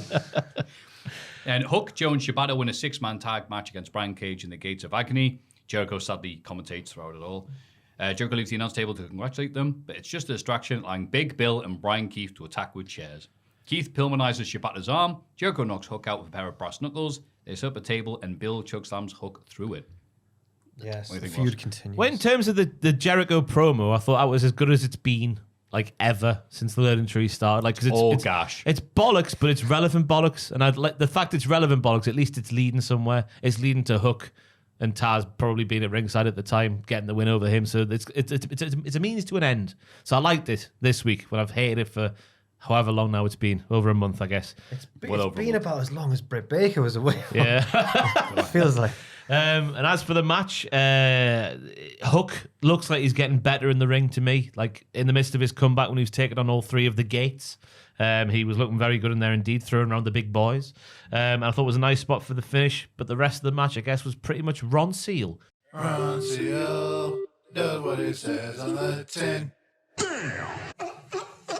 Richard Tubman. We now do a Ron Seal. I don't know if you know this. It's a Ron Seal. Insert thing. Sorry, hit the microphone. And it looks like now Brian Keith is fully healed. It looked like he was. He is a heel, yeah, the Lone Tree. He ripped off the cast, yeah. Might So have was he pretending for the pay per view? How does that make any was sense? I don't know. Deadlock's Yeah. tweet, were they in on it? Do you remember when The Rock was in Fast and the Furious? He's got a cast and he just flexes until it cracks off. That's what I thought watching this. Pew, sound effect. I hope we get Taz vs Jericho, obviously, at some point. Oh, yeah? Yeah, of course. Oh, hell yeah. That's what I I'm know looking forward to. that Taz has had so many like joint replacements and stuff, but he's got one more He match. said it, quote, all 6 joints he'd replace it. Maybe He needs not. Is it his arm or his knee? Maybe Yes. not. He needs something doing currently. I forget what it was, yeah. All right, maybe not then. Game of chess or something. Yeah. 2 hours of Dynamite, just a game of chess between Jericho and Taz. I'd like that. It'd be fair. I think it'd be fun. Yeah. It'd be entertaining. Aye. Or get them in a soft play area and with those big poles and just hit each other. Get the gladiators, You're the giant. You're never shifting Taz from one of them. Exactly. He's got such a low center of gravity. That's it. You'll win. He would. That's how he gets revenge for his son. Jericho falls into a ball Beat him a pit. son, so challenge in a soft play Curse area. you, Taz. You, me, Wacky Warehouse tonight. A vat of little balls, they would call it. Like a vat of orange mimosa. Oh, God, he's already done that. Yeah, literally did that, yeah. Oh, Nice from Jesus. Brooklyn, so I have to go like. A vat of sausages. Yeah. Where were they in Or Brooklyn? deli meats. He's just drowning in pastrami. I knew I'd go like this. Anyway, the wildcard entrant in the Owen Hart tournament is revealed to be Here Comes the Money, Shane McMahon, Hangman Page. And he beats Jeff Jarrett to advance. Karen Jarrett checks on a heartbroken Jeff after the bell. I mean, we said a few weeks ago, what's the point in doing all these amazing video bits if they're not going to do anything with Jeff? Oh, it's all right, though, because what a way to do it. What a way to smash all our dreams. Hangman has an evil face, evil moves. He didn't have to finish the match the way he did, but he did anyway because he's a prick now. His new theme I really like. Yeah. Oh, so good. Terry I saw Funk. people saying I miss the doo-doo. Oh, no, this new Oh, one's... tell me, shut up. This new one's class. I forget Welcome. what the Terry Funk used to walk out with the real one. Right. I forget what it's called. Yeah, Desperado. Not Desperado. No. It's so evil though. Just Oh, it's one of the themes from Once Upon a Time in the West. I thought you were doing... Coronation Street. It's Terry That music Funk. can mean only one person. Gail Platt. But yeah, I've seen a few people on the Twitter this morning making a case that Hangman could have been brought back for like a surprise entrance at Blood and Guts, and Jarrett goes to a final to like have a heartbreaking loss to Danielson, which I guess makes a more compelling story. But later on, that gets wrecked because Hangman is no longer the elite boy. So at least they've done that. Which I'm glad. Yeah. But ever since they brought in the world title stipulation, it was never going to happen, was it? No. But Jarrett still hasn't lost a step. Wow. Yeah. I know. Look at him. He can make so much of so little. And here we had Hangman Page, who's not so little. He's here. He's an evil cowboy. He's drunk. And just beat the hell out of Jarrett. Even with just a little bit like, oh no, he's going to get that. Said, nah, not Is even this that. the most Jarrett has ever, since TNA started, is this the most he's ever been battered in a match before? Oh, battered. And not been on top? Oh, God, you're right. Spit water there. There's Jarrett getting bless you, battered. yeah. There's probably some TNA Oh, main that event. China match where... Since TNA. Oh, God, yes, sorry, Matthew. I forgot how time works. But, I mean, there's probably some TNA main event where he finally gets his and gets busted open and stuff, but I don't know. Yeah. I can't think. No. Sorry, I'm just going to move on. But that's a very good point. Battered, he got the powerbomb on the apron, followed by the headshots on the steps and the DDT on the steps, biting on his head. There was a nice couple of moments where he got the stroke on the apron, which sort of led to a near fall. And then when Hangman went for his first buckshot, getting the sharpshooter out of it, had me going for a second. Yeah. I know it was never going to happen, but you like to believe sometimes, don't you? But yeah, it was very good. Very good for Hangman. Very good, yeah.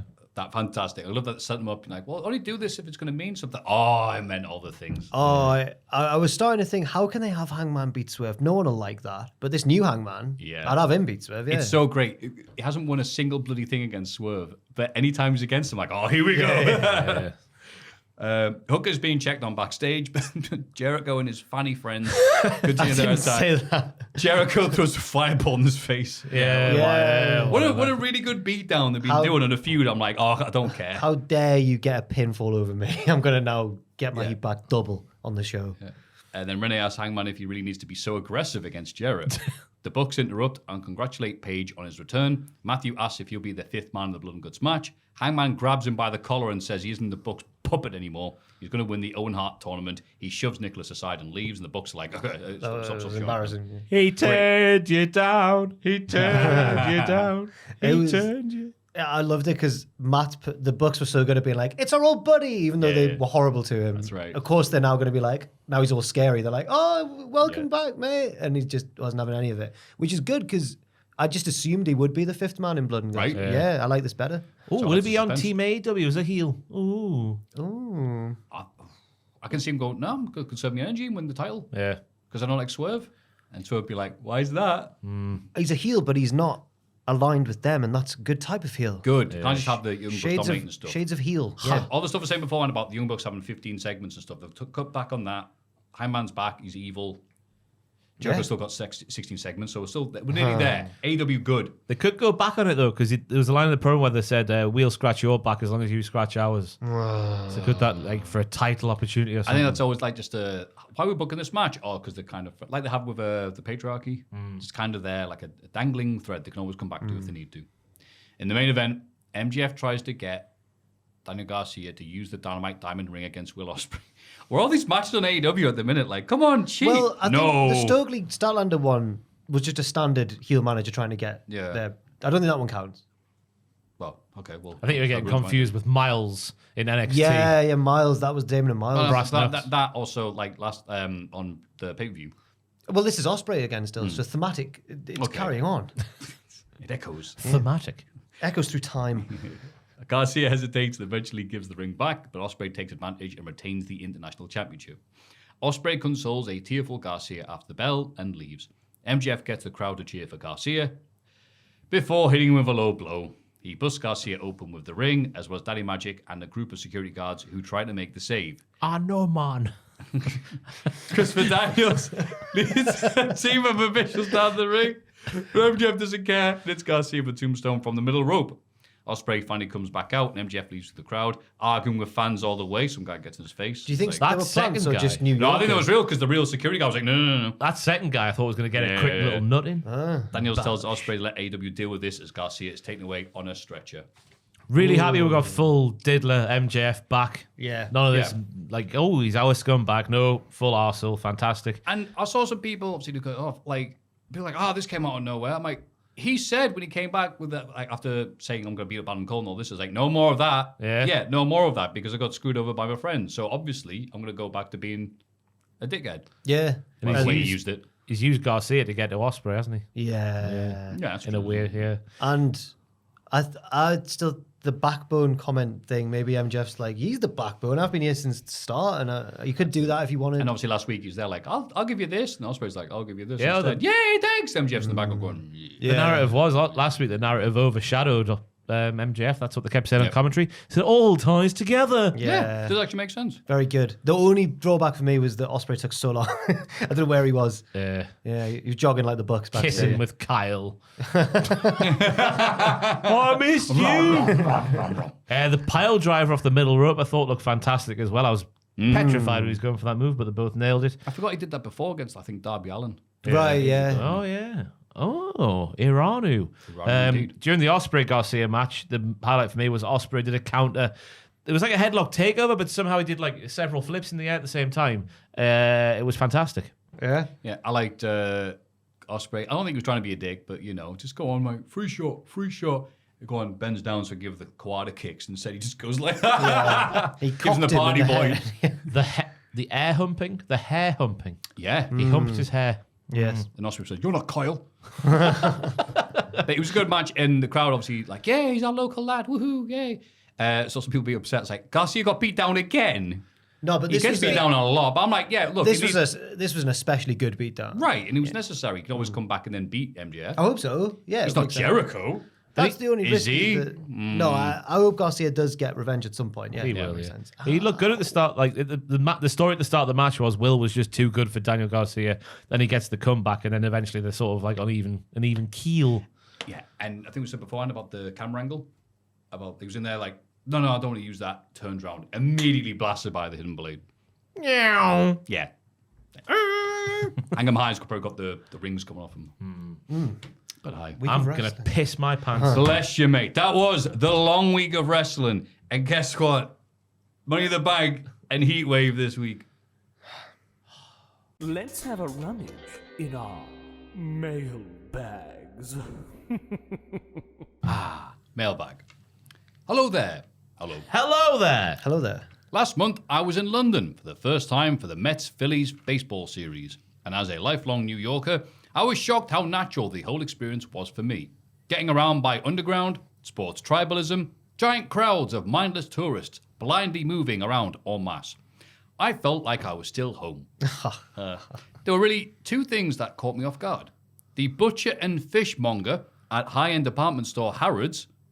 Is there a Okay. butcher's in Harrods? Oh, okay. I didn't know Never about been that. in. And the phenomenon of the meal deal. All right. I was in the country for 8 days and tried to have something from either Tesco, Sainsbury's, Amazon Fresh, and M&S food every day. London in it. I know. Yeah. How long has the meal deal been such a pervasive cultural phenomenon? And which is considered the OG? What is your go-to combination? Also, bloody hell, your McDonald's breakfast wrap is better than any breakfast options of any of our fast food chains here. Oh, and I've been obsessed with brown sauce ever since. Oh, brown sauce over there. Your loyal fan, Gary Oransky, American Treasure. And there's a picture of, I believe, a cow. It's a goat because you know what? Goat. Gary Oransky, National Treasure. The acronym. Oh, it's goat. Right, okay. Yep. I thought just because he's American top out food, I just thought it was a cow. That's deeply offensive. I'm sorry. P.S. I also tried the whole menu at Greg's and couldn't imagine anyone eating the cheese and onion bake by choice. No. I agree. I never thought much of that one. to be honest with you. I don't like McDonald's breakfast, you know. I'm not a fan. That egg thing. Like, I like the. I don't know what it's called, but it's like sausage patties and it's got the egg and a bit of bacon. The mighty meaty or something. That's a good one. On a hangover, that is though. That's the only time I have McDonald's. it's been breakfast. years since I've had a McDonald's breakfast. Like, so. Meal deals, I don't know when it started, but I think the first time, I can't even think when they've not been around. I remember at school, towards the end, when you're getting on towards like you're allowed to go out for your lunch and get something from. People always used to rave about the Boots meal deals back then. Yeah. So is Underrated. Boots the OG for meal deals? I'm not sure. It's not even a supermarket, it's a chemist. Meal deals came into my life at uni. Yeah, Yeah. I think so as well. Yeah, so at least Stable. 04 or 06, I think, for me. Whoa. Well, There. 11 to 14 for me. So they were. Oh, wow. Did they exist back then? 04? Yeah, Yeah. 06, definitely. Right. How much you paying back then? Probably, yeah, but it was like $2.95 or something like that. Thorpen's halfpenny. I'll swap you my Pele sticker for a bacon sandwich. $2.95. I believe so. It was Wow. it was something I would do. So obviously it was cheap, so I must have done it. They're not even that cheap anymore. £3. They're not. The whole concept of it's gone downhill, and I think the food, some of the sandwiches, like you got to know what particular ones are good In which shops. shop? Yeah, it's Tesco, hard. yeah. Yeah, you have to it's like Minesweeper now for food. You don't go for a wrap in Tesco because the filling's just not there. I agree. Ration, isn't it? Like back in your childhood. Oh, wait, man, the Germans are flying over it. Not much choice. What is your go-to then? Because I don't like go to Tesco because with the club card, I don't like the concept of we could charge this price, but you got to get a card for us to give that price to you. No, I like the fact that it's like you're in the Tesco mob. Are you a friend? Because it is now £3.40 with club card, or What? £3.90 without club card, I believe. £4 not a meal deal, is it? Really, it's not a deal. Then you go and see some of the drinks and go, by itself, it's this much. But together, you're like, well, I wouldn't pay that much for it anywhere else. Or whatever. My go-to is still Tesco's because they do the sushi. Yeah. So the sushi, which isn't, it's not great sushi, but it's like, I can't be asked for these stodgy sandwiches all the time. That, innocent smoothie. Okay. Green, one of them. Healthy boy. And I did not. I mean, I don't have sugar in them. Okay. Absolutely not. But they taste nice, so it's all right. And then, the crisps. Oh, the crisps. I know. Oh, yummy. I want to say, well, I always go for a bit of fruit, but that's not always true. Sometimes it's bloody chilies, Dorito, chili heat wave. Okay. What are they called? Yeah. Yeah, chili heat wave. There we go. I'm sorry, I'm getting old. That's mine. What about yours, Ross? More recently, when I've not been going too often because I've been getting in the meal prep game. Ooh, great times with a slow cooker. But it used to be a chicken triple. Well, it was the go-to because you get one more technically. So I'm robbing them. For the side, I got off crisps because I used to go for prawn cocktail, obviously, or a McCoy salt and vinegar. A refrigerator. The mystery chicken bites. Because I like a bit of mystery in my life, Ooh, what am I putting in my body? Yeah, what is it? We don't know. Are they actually called mystery meats? No, it's just me saying you do because they don't taste. They're chicken, but they don't taste like chicken. Yeah, it's like a mystery. And then it depends what kind of day I'm having. If I'm knackered, it's a kind of Monster Zero. If I'm not knackered, I'll go for a nice diet, a Pepsi Max or some other diet drink. And Jack? If I'm feeling unhealthy, then it depends. If you're in one where the wraps are a good size, I'll get a wrap probably. But I don't go too adventurous with the sandwiches. I'll go like CBL, chicken, bacon, and lettuce often if they've got a CBL or your classic BLT, of course. For the drink, it's rare to see it, but if they've got Diet Dr. Pepper, I'll go for Diet Dr. Pepper. But if not, recently I've been getting like the little mini coffees. Ooh, a little mini cold coffee with a straw. And for crisps, the sweet Thai chili McCoy's ones, the bluey green McCoy's ones. Is it Thai sweet chili? Teal.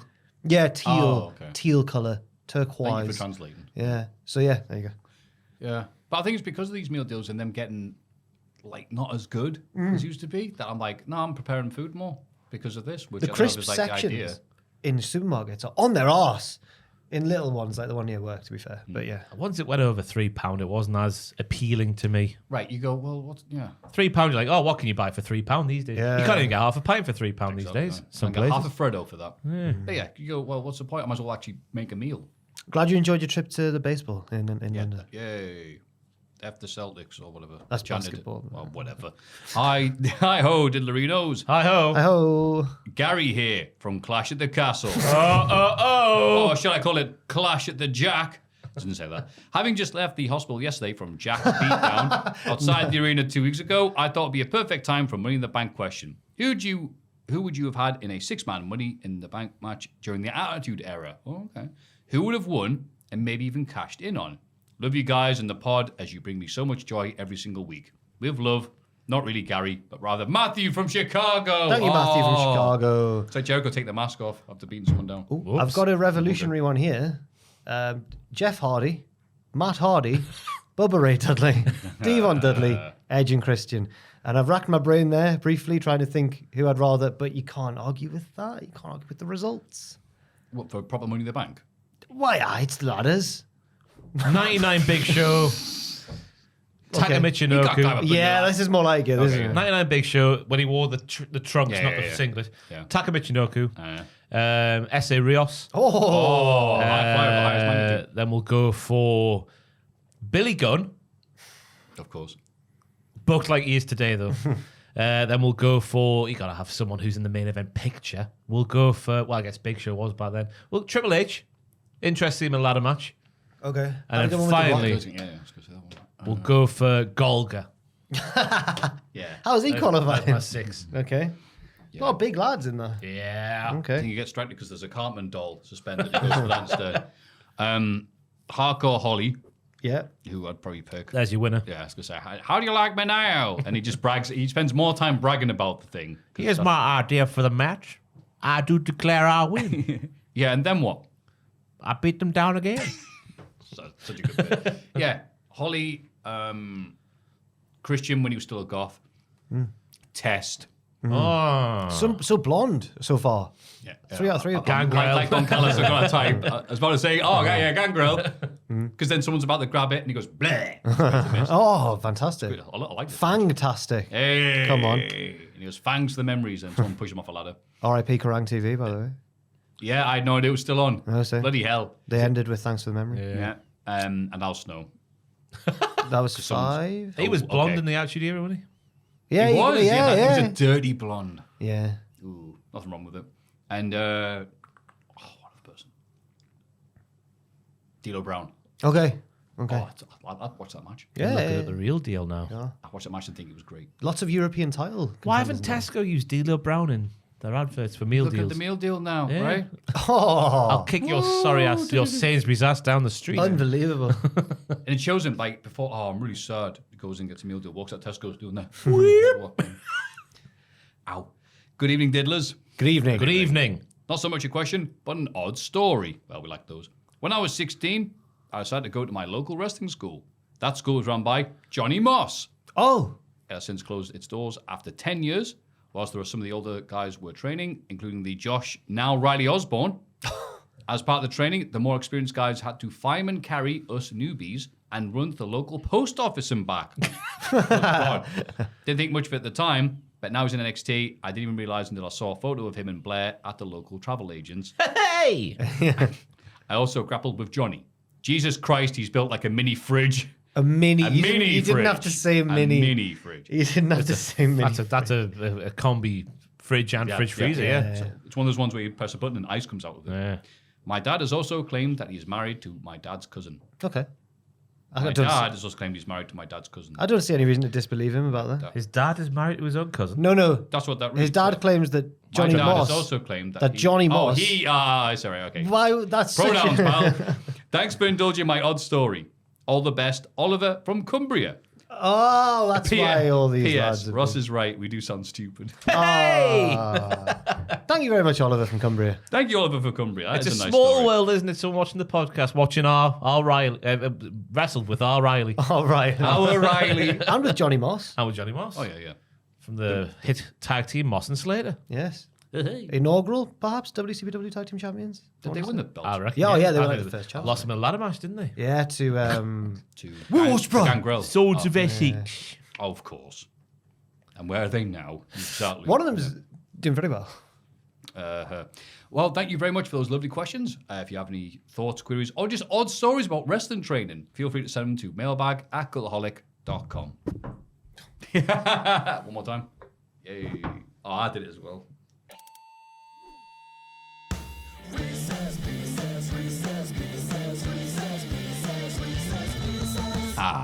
Wrist piss. The wrist piss. On a Kasabian poster.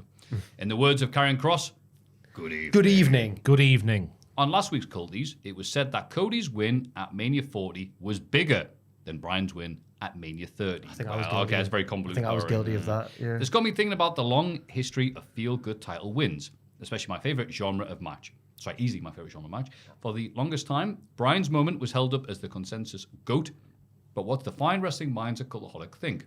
Well, they've all gone home, so we're here. Below is a list of the biggest babyface wins in WWE history.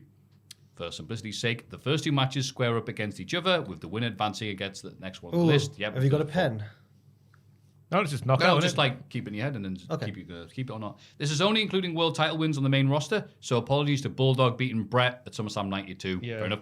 And Chase U beating the Schism at the One Stand Deliver pre-show. It Well done. was a massive time. Well done. Regards, former Coxingtonshire all-rounder Power Violence George. Thank you, Power Violence. Cheers, mate. Cheers, Power Violence, George. What a name. All right, thank you very much. So, first one is Warrior beats Hogan, Mania 6. Versus. Okay. Brett beats Yoko, Mania 10. Now, from what I've heard, apparently there was nothing like Hogan Warrior at the time, so I'll go for that one. And because of the after-match angle at WrestleMania 9, you got to go for the first one, surely. Yeah, I agree with that. Boyhood Dream comes true, Mania 12. That one. No. Let him. Oh, Yeah, it's that one. Oh, is it Winner Stays On? Stays on, yeah. I'll go Hogan Warrior still. Oh, you get Yeah, cast info. because he beat Brett, so screw him. Yeah, Hogan Warrior. Screw you. Austin era begins, Mania 14. Yeah, probably that one because it ended quite well for them, whereas the Warrior Yeah, the just Warrior a win bit. didn't. And the Tyson KO as well. That's right. Yeah. Mankind beats The Rock at that one Raw episode. Jan 4th, 99. I'll still go Austin Shawn, but that's the closest one so far in my head. Yeah, Austin Shawn No, I still. think Mankind beats Rock. Oh, 2 or 3, never mind. Rock beats Triple H, Backlash 2000. Ooh, that's when Austin came out, wasn't it? Yeah. Interfered. Ooh, you Probably know that what? one. That's one of the pops up people's Yeah. go to, isn't it? For like the loudest of all time. Great time. I'm hesitant to have it beat the other one, but because it's still an Austin moment, I'll give it that one till the end of the season. Yeah. Eddie beats Brock. Yeah, No that- Way Out that one, 2004. That one. Yep, that what one, a that moment. one. That's the one. Yeah. It still gets me emotional, that one. So I'm picking that one. Batista beats Triple H, Mania 21. No. Not quite. No Way Out. Still good though, but Eddie and Brock. Right. RVD beats Cena, One Night Stand 06. Oh, now there's something magical about that one, isn't there? Well, that was bollocks. Paul should be able to count the fall. Huh? He's the promoter. Yeah. Ava's going to do the same. He's not a licensed referee. She's going to run out. Yeah, Lola! It's how he shouts Rob. It's so funny.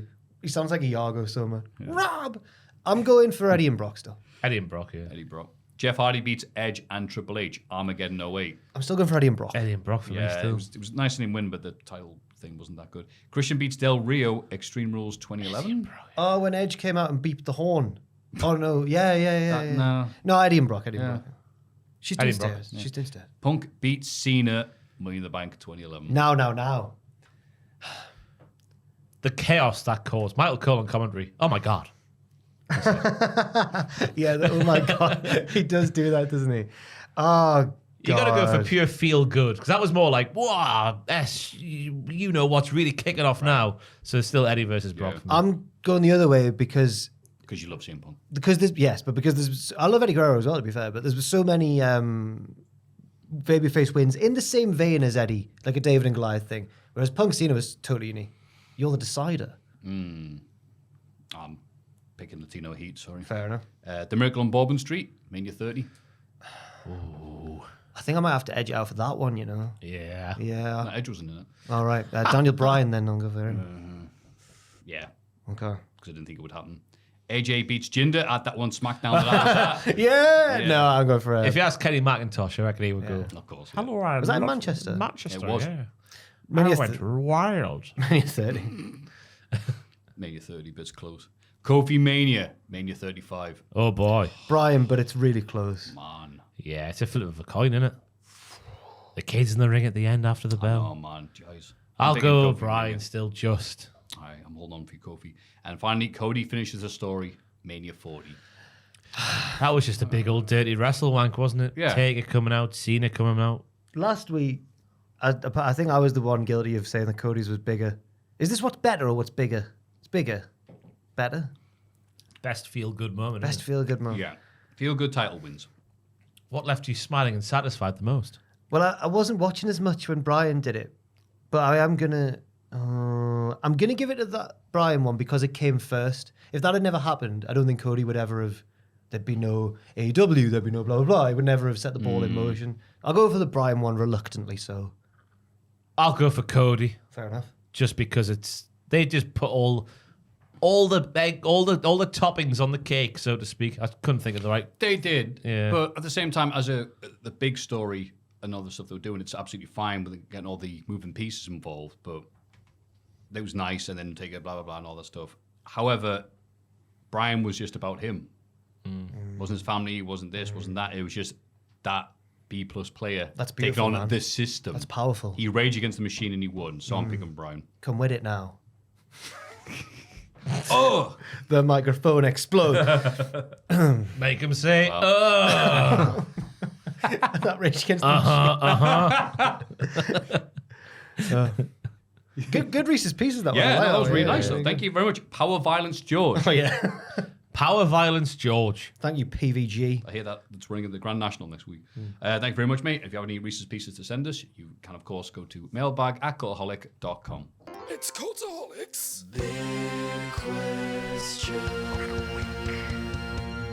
You've got them? Yep. Cool. Do you want to read them out? Yes, please. Oh, okay, cool. Can I do it? Just Yeah, a sure, special, yeah, yeah. special treat.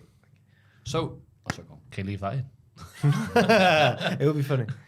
So Jack's going to read the new and improved producers before we get to the big question. That means you've got to do Jack's bit. Here we go. All right, cool. It's like my birthday. Okay. Thank you very much to the producers, starting with it's in a different order. Fraser, send it in. Oh, Levi LaRue. Going in for the kill. Reno 2200. From the bloody future. Noah Anderson. Anderson. And Jimmy Gillen. Jimmy Gillen. I hadn't seen that. Jimmy Gillen.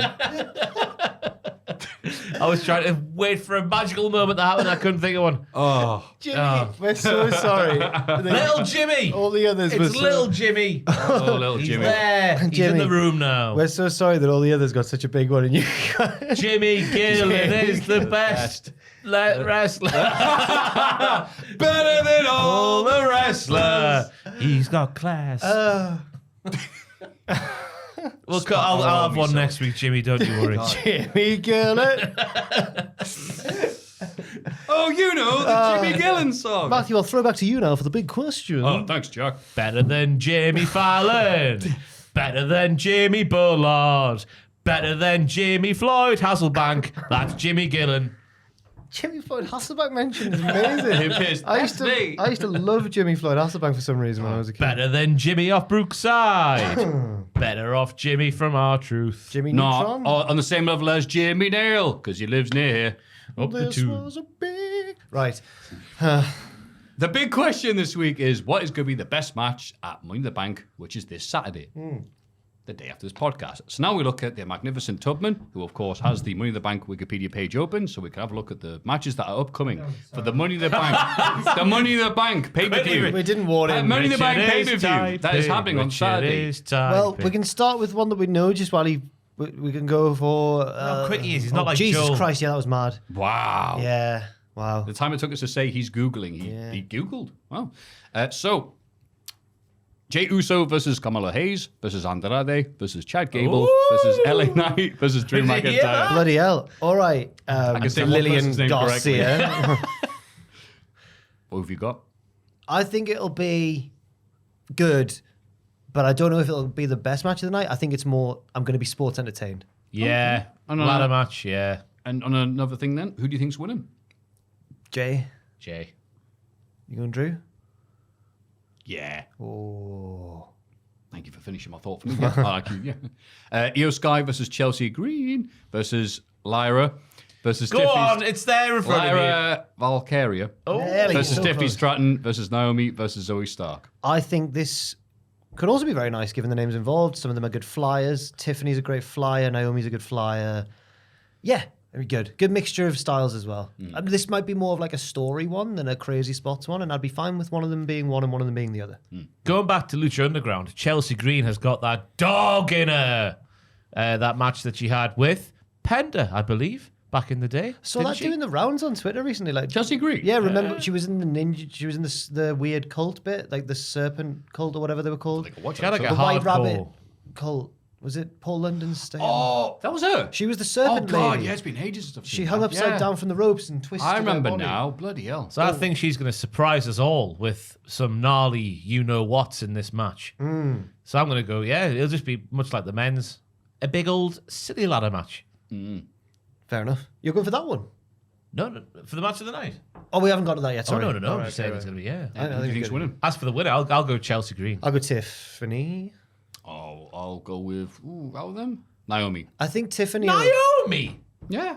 Yeah, it could Money in be. the Bank, like they don't always go for the obvious picks. They go for the people who go, this person might need this, the other people won't need it. Lads, so I've the got- people there, none of them need that really. I've come up with a really good joke. Go Please, on. please isn't it? Right. This isn't going to work if I've got the name of the person wrong. But I think Tiffany's going to get in the ring and everyone will be down and she'll go, I think we're alone now. And then she'll get the briefcase. Is that by Tiffany, the song? Potentially. I need that verified by Richard to see if I can laugh or I not. think we're It's on alone his now. it's on his list on the DJ set, whatever they put songs on. Don't say vinyl. There's no way they use vinyl now, Matthew. Oh, no, Nowhere. I bet a vinyl DJ is pretty cool these days. It's like old school, isn't it? Yeah. People just watch him go, ooh. I think we're alone now. It Bye, is by Tiffany! Well done, guys. What a joke! Hear him! It's Tiffany! Thanks, thanks guys. Yeah. Can we have the matches, please? matches, guys? please. Yeah, sorry. We're alone now because no one's listening. Damian Priest versus Seth Freakin' Rollins, the last chance match. Ah, that's right, because Seth's, I forgot about the stipulation. He said, all right, if you're so confident about yourself, about the JD, how about you say this is a... Yeah. Storyline. If Priest wins, Seth can't challenge for his belt again. If Seth wins, Priest out of the Judgment There Day. you go. Storyline, drama at the end, run-ins, all the stuff. Yes. I also think this will exceed expectations in terms of the work rate because we saw Priest really gut it out against Drew. And even though it wasn't like a perfect match or anything, and it was more about the finish last month, it was still a very good performance from Damian. Yeah, I'm just looking forward to seeing what the finish is going to be. Yes. It literally could go one of two ways. And I sound like Eni Luca while saying that because I know Yeah, there's only it's two a people in singles the wrestling match. match. Yeah. But it is, Priest is either going to stay or going to leave or, the more I look at the names, I can't see Priest losing. I'm convincing myself that Priest is going to win and stay in the Judgment Day. Oh, I'll go with the same prediction. I'll go losing then. Okay. So I can be all smug when it doesn't happen.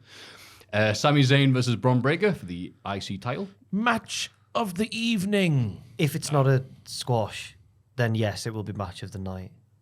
Sammy Hogan wouldn't do a squash. No, not him. That's the first time I've heard Sammy Hogan was today on the podcast, and I can't get out of my head now.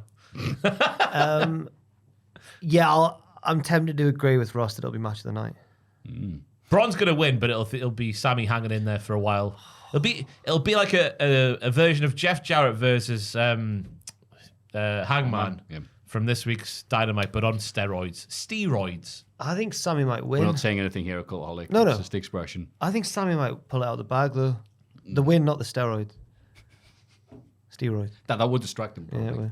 Well. Oh, hey. Cody Rhodes, Randy Orton, and Kevin Owens versus any three of the Bloodline who haven't been announced yet, but I imagine they're on SmackDown.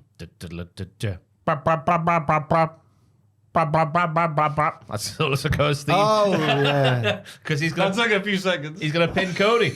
Yeah, I think he's going to pin Cody. And I think Of course, that- yes. I think it'll... Hasn't it got no stipulation added yet?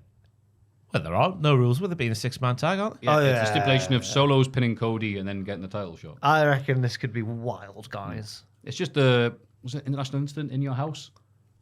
What was Vader? Oh, that big... And then like Vader pinned Shawn Michaels. in All Canada. right, champ. It was in Canada as well, wasn't It it? actually was, wasn't it? International, yeah. The Austin International counts as one. that. Yeah. Yeah.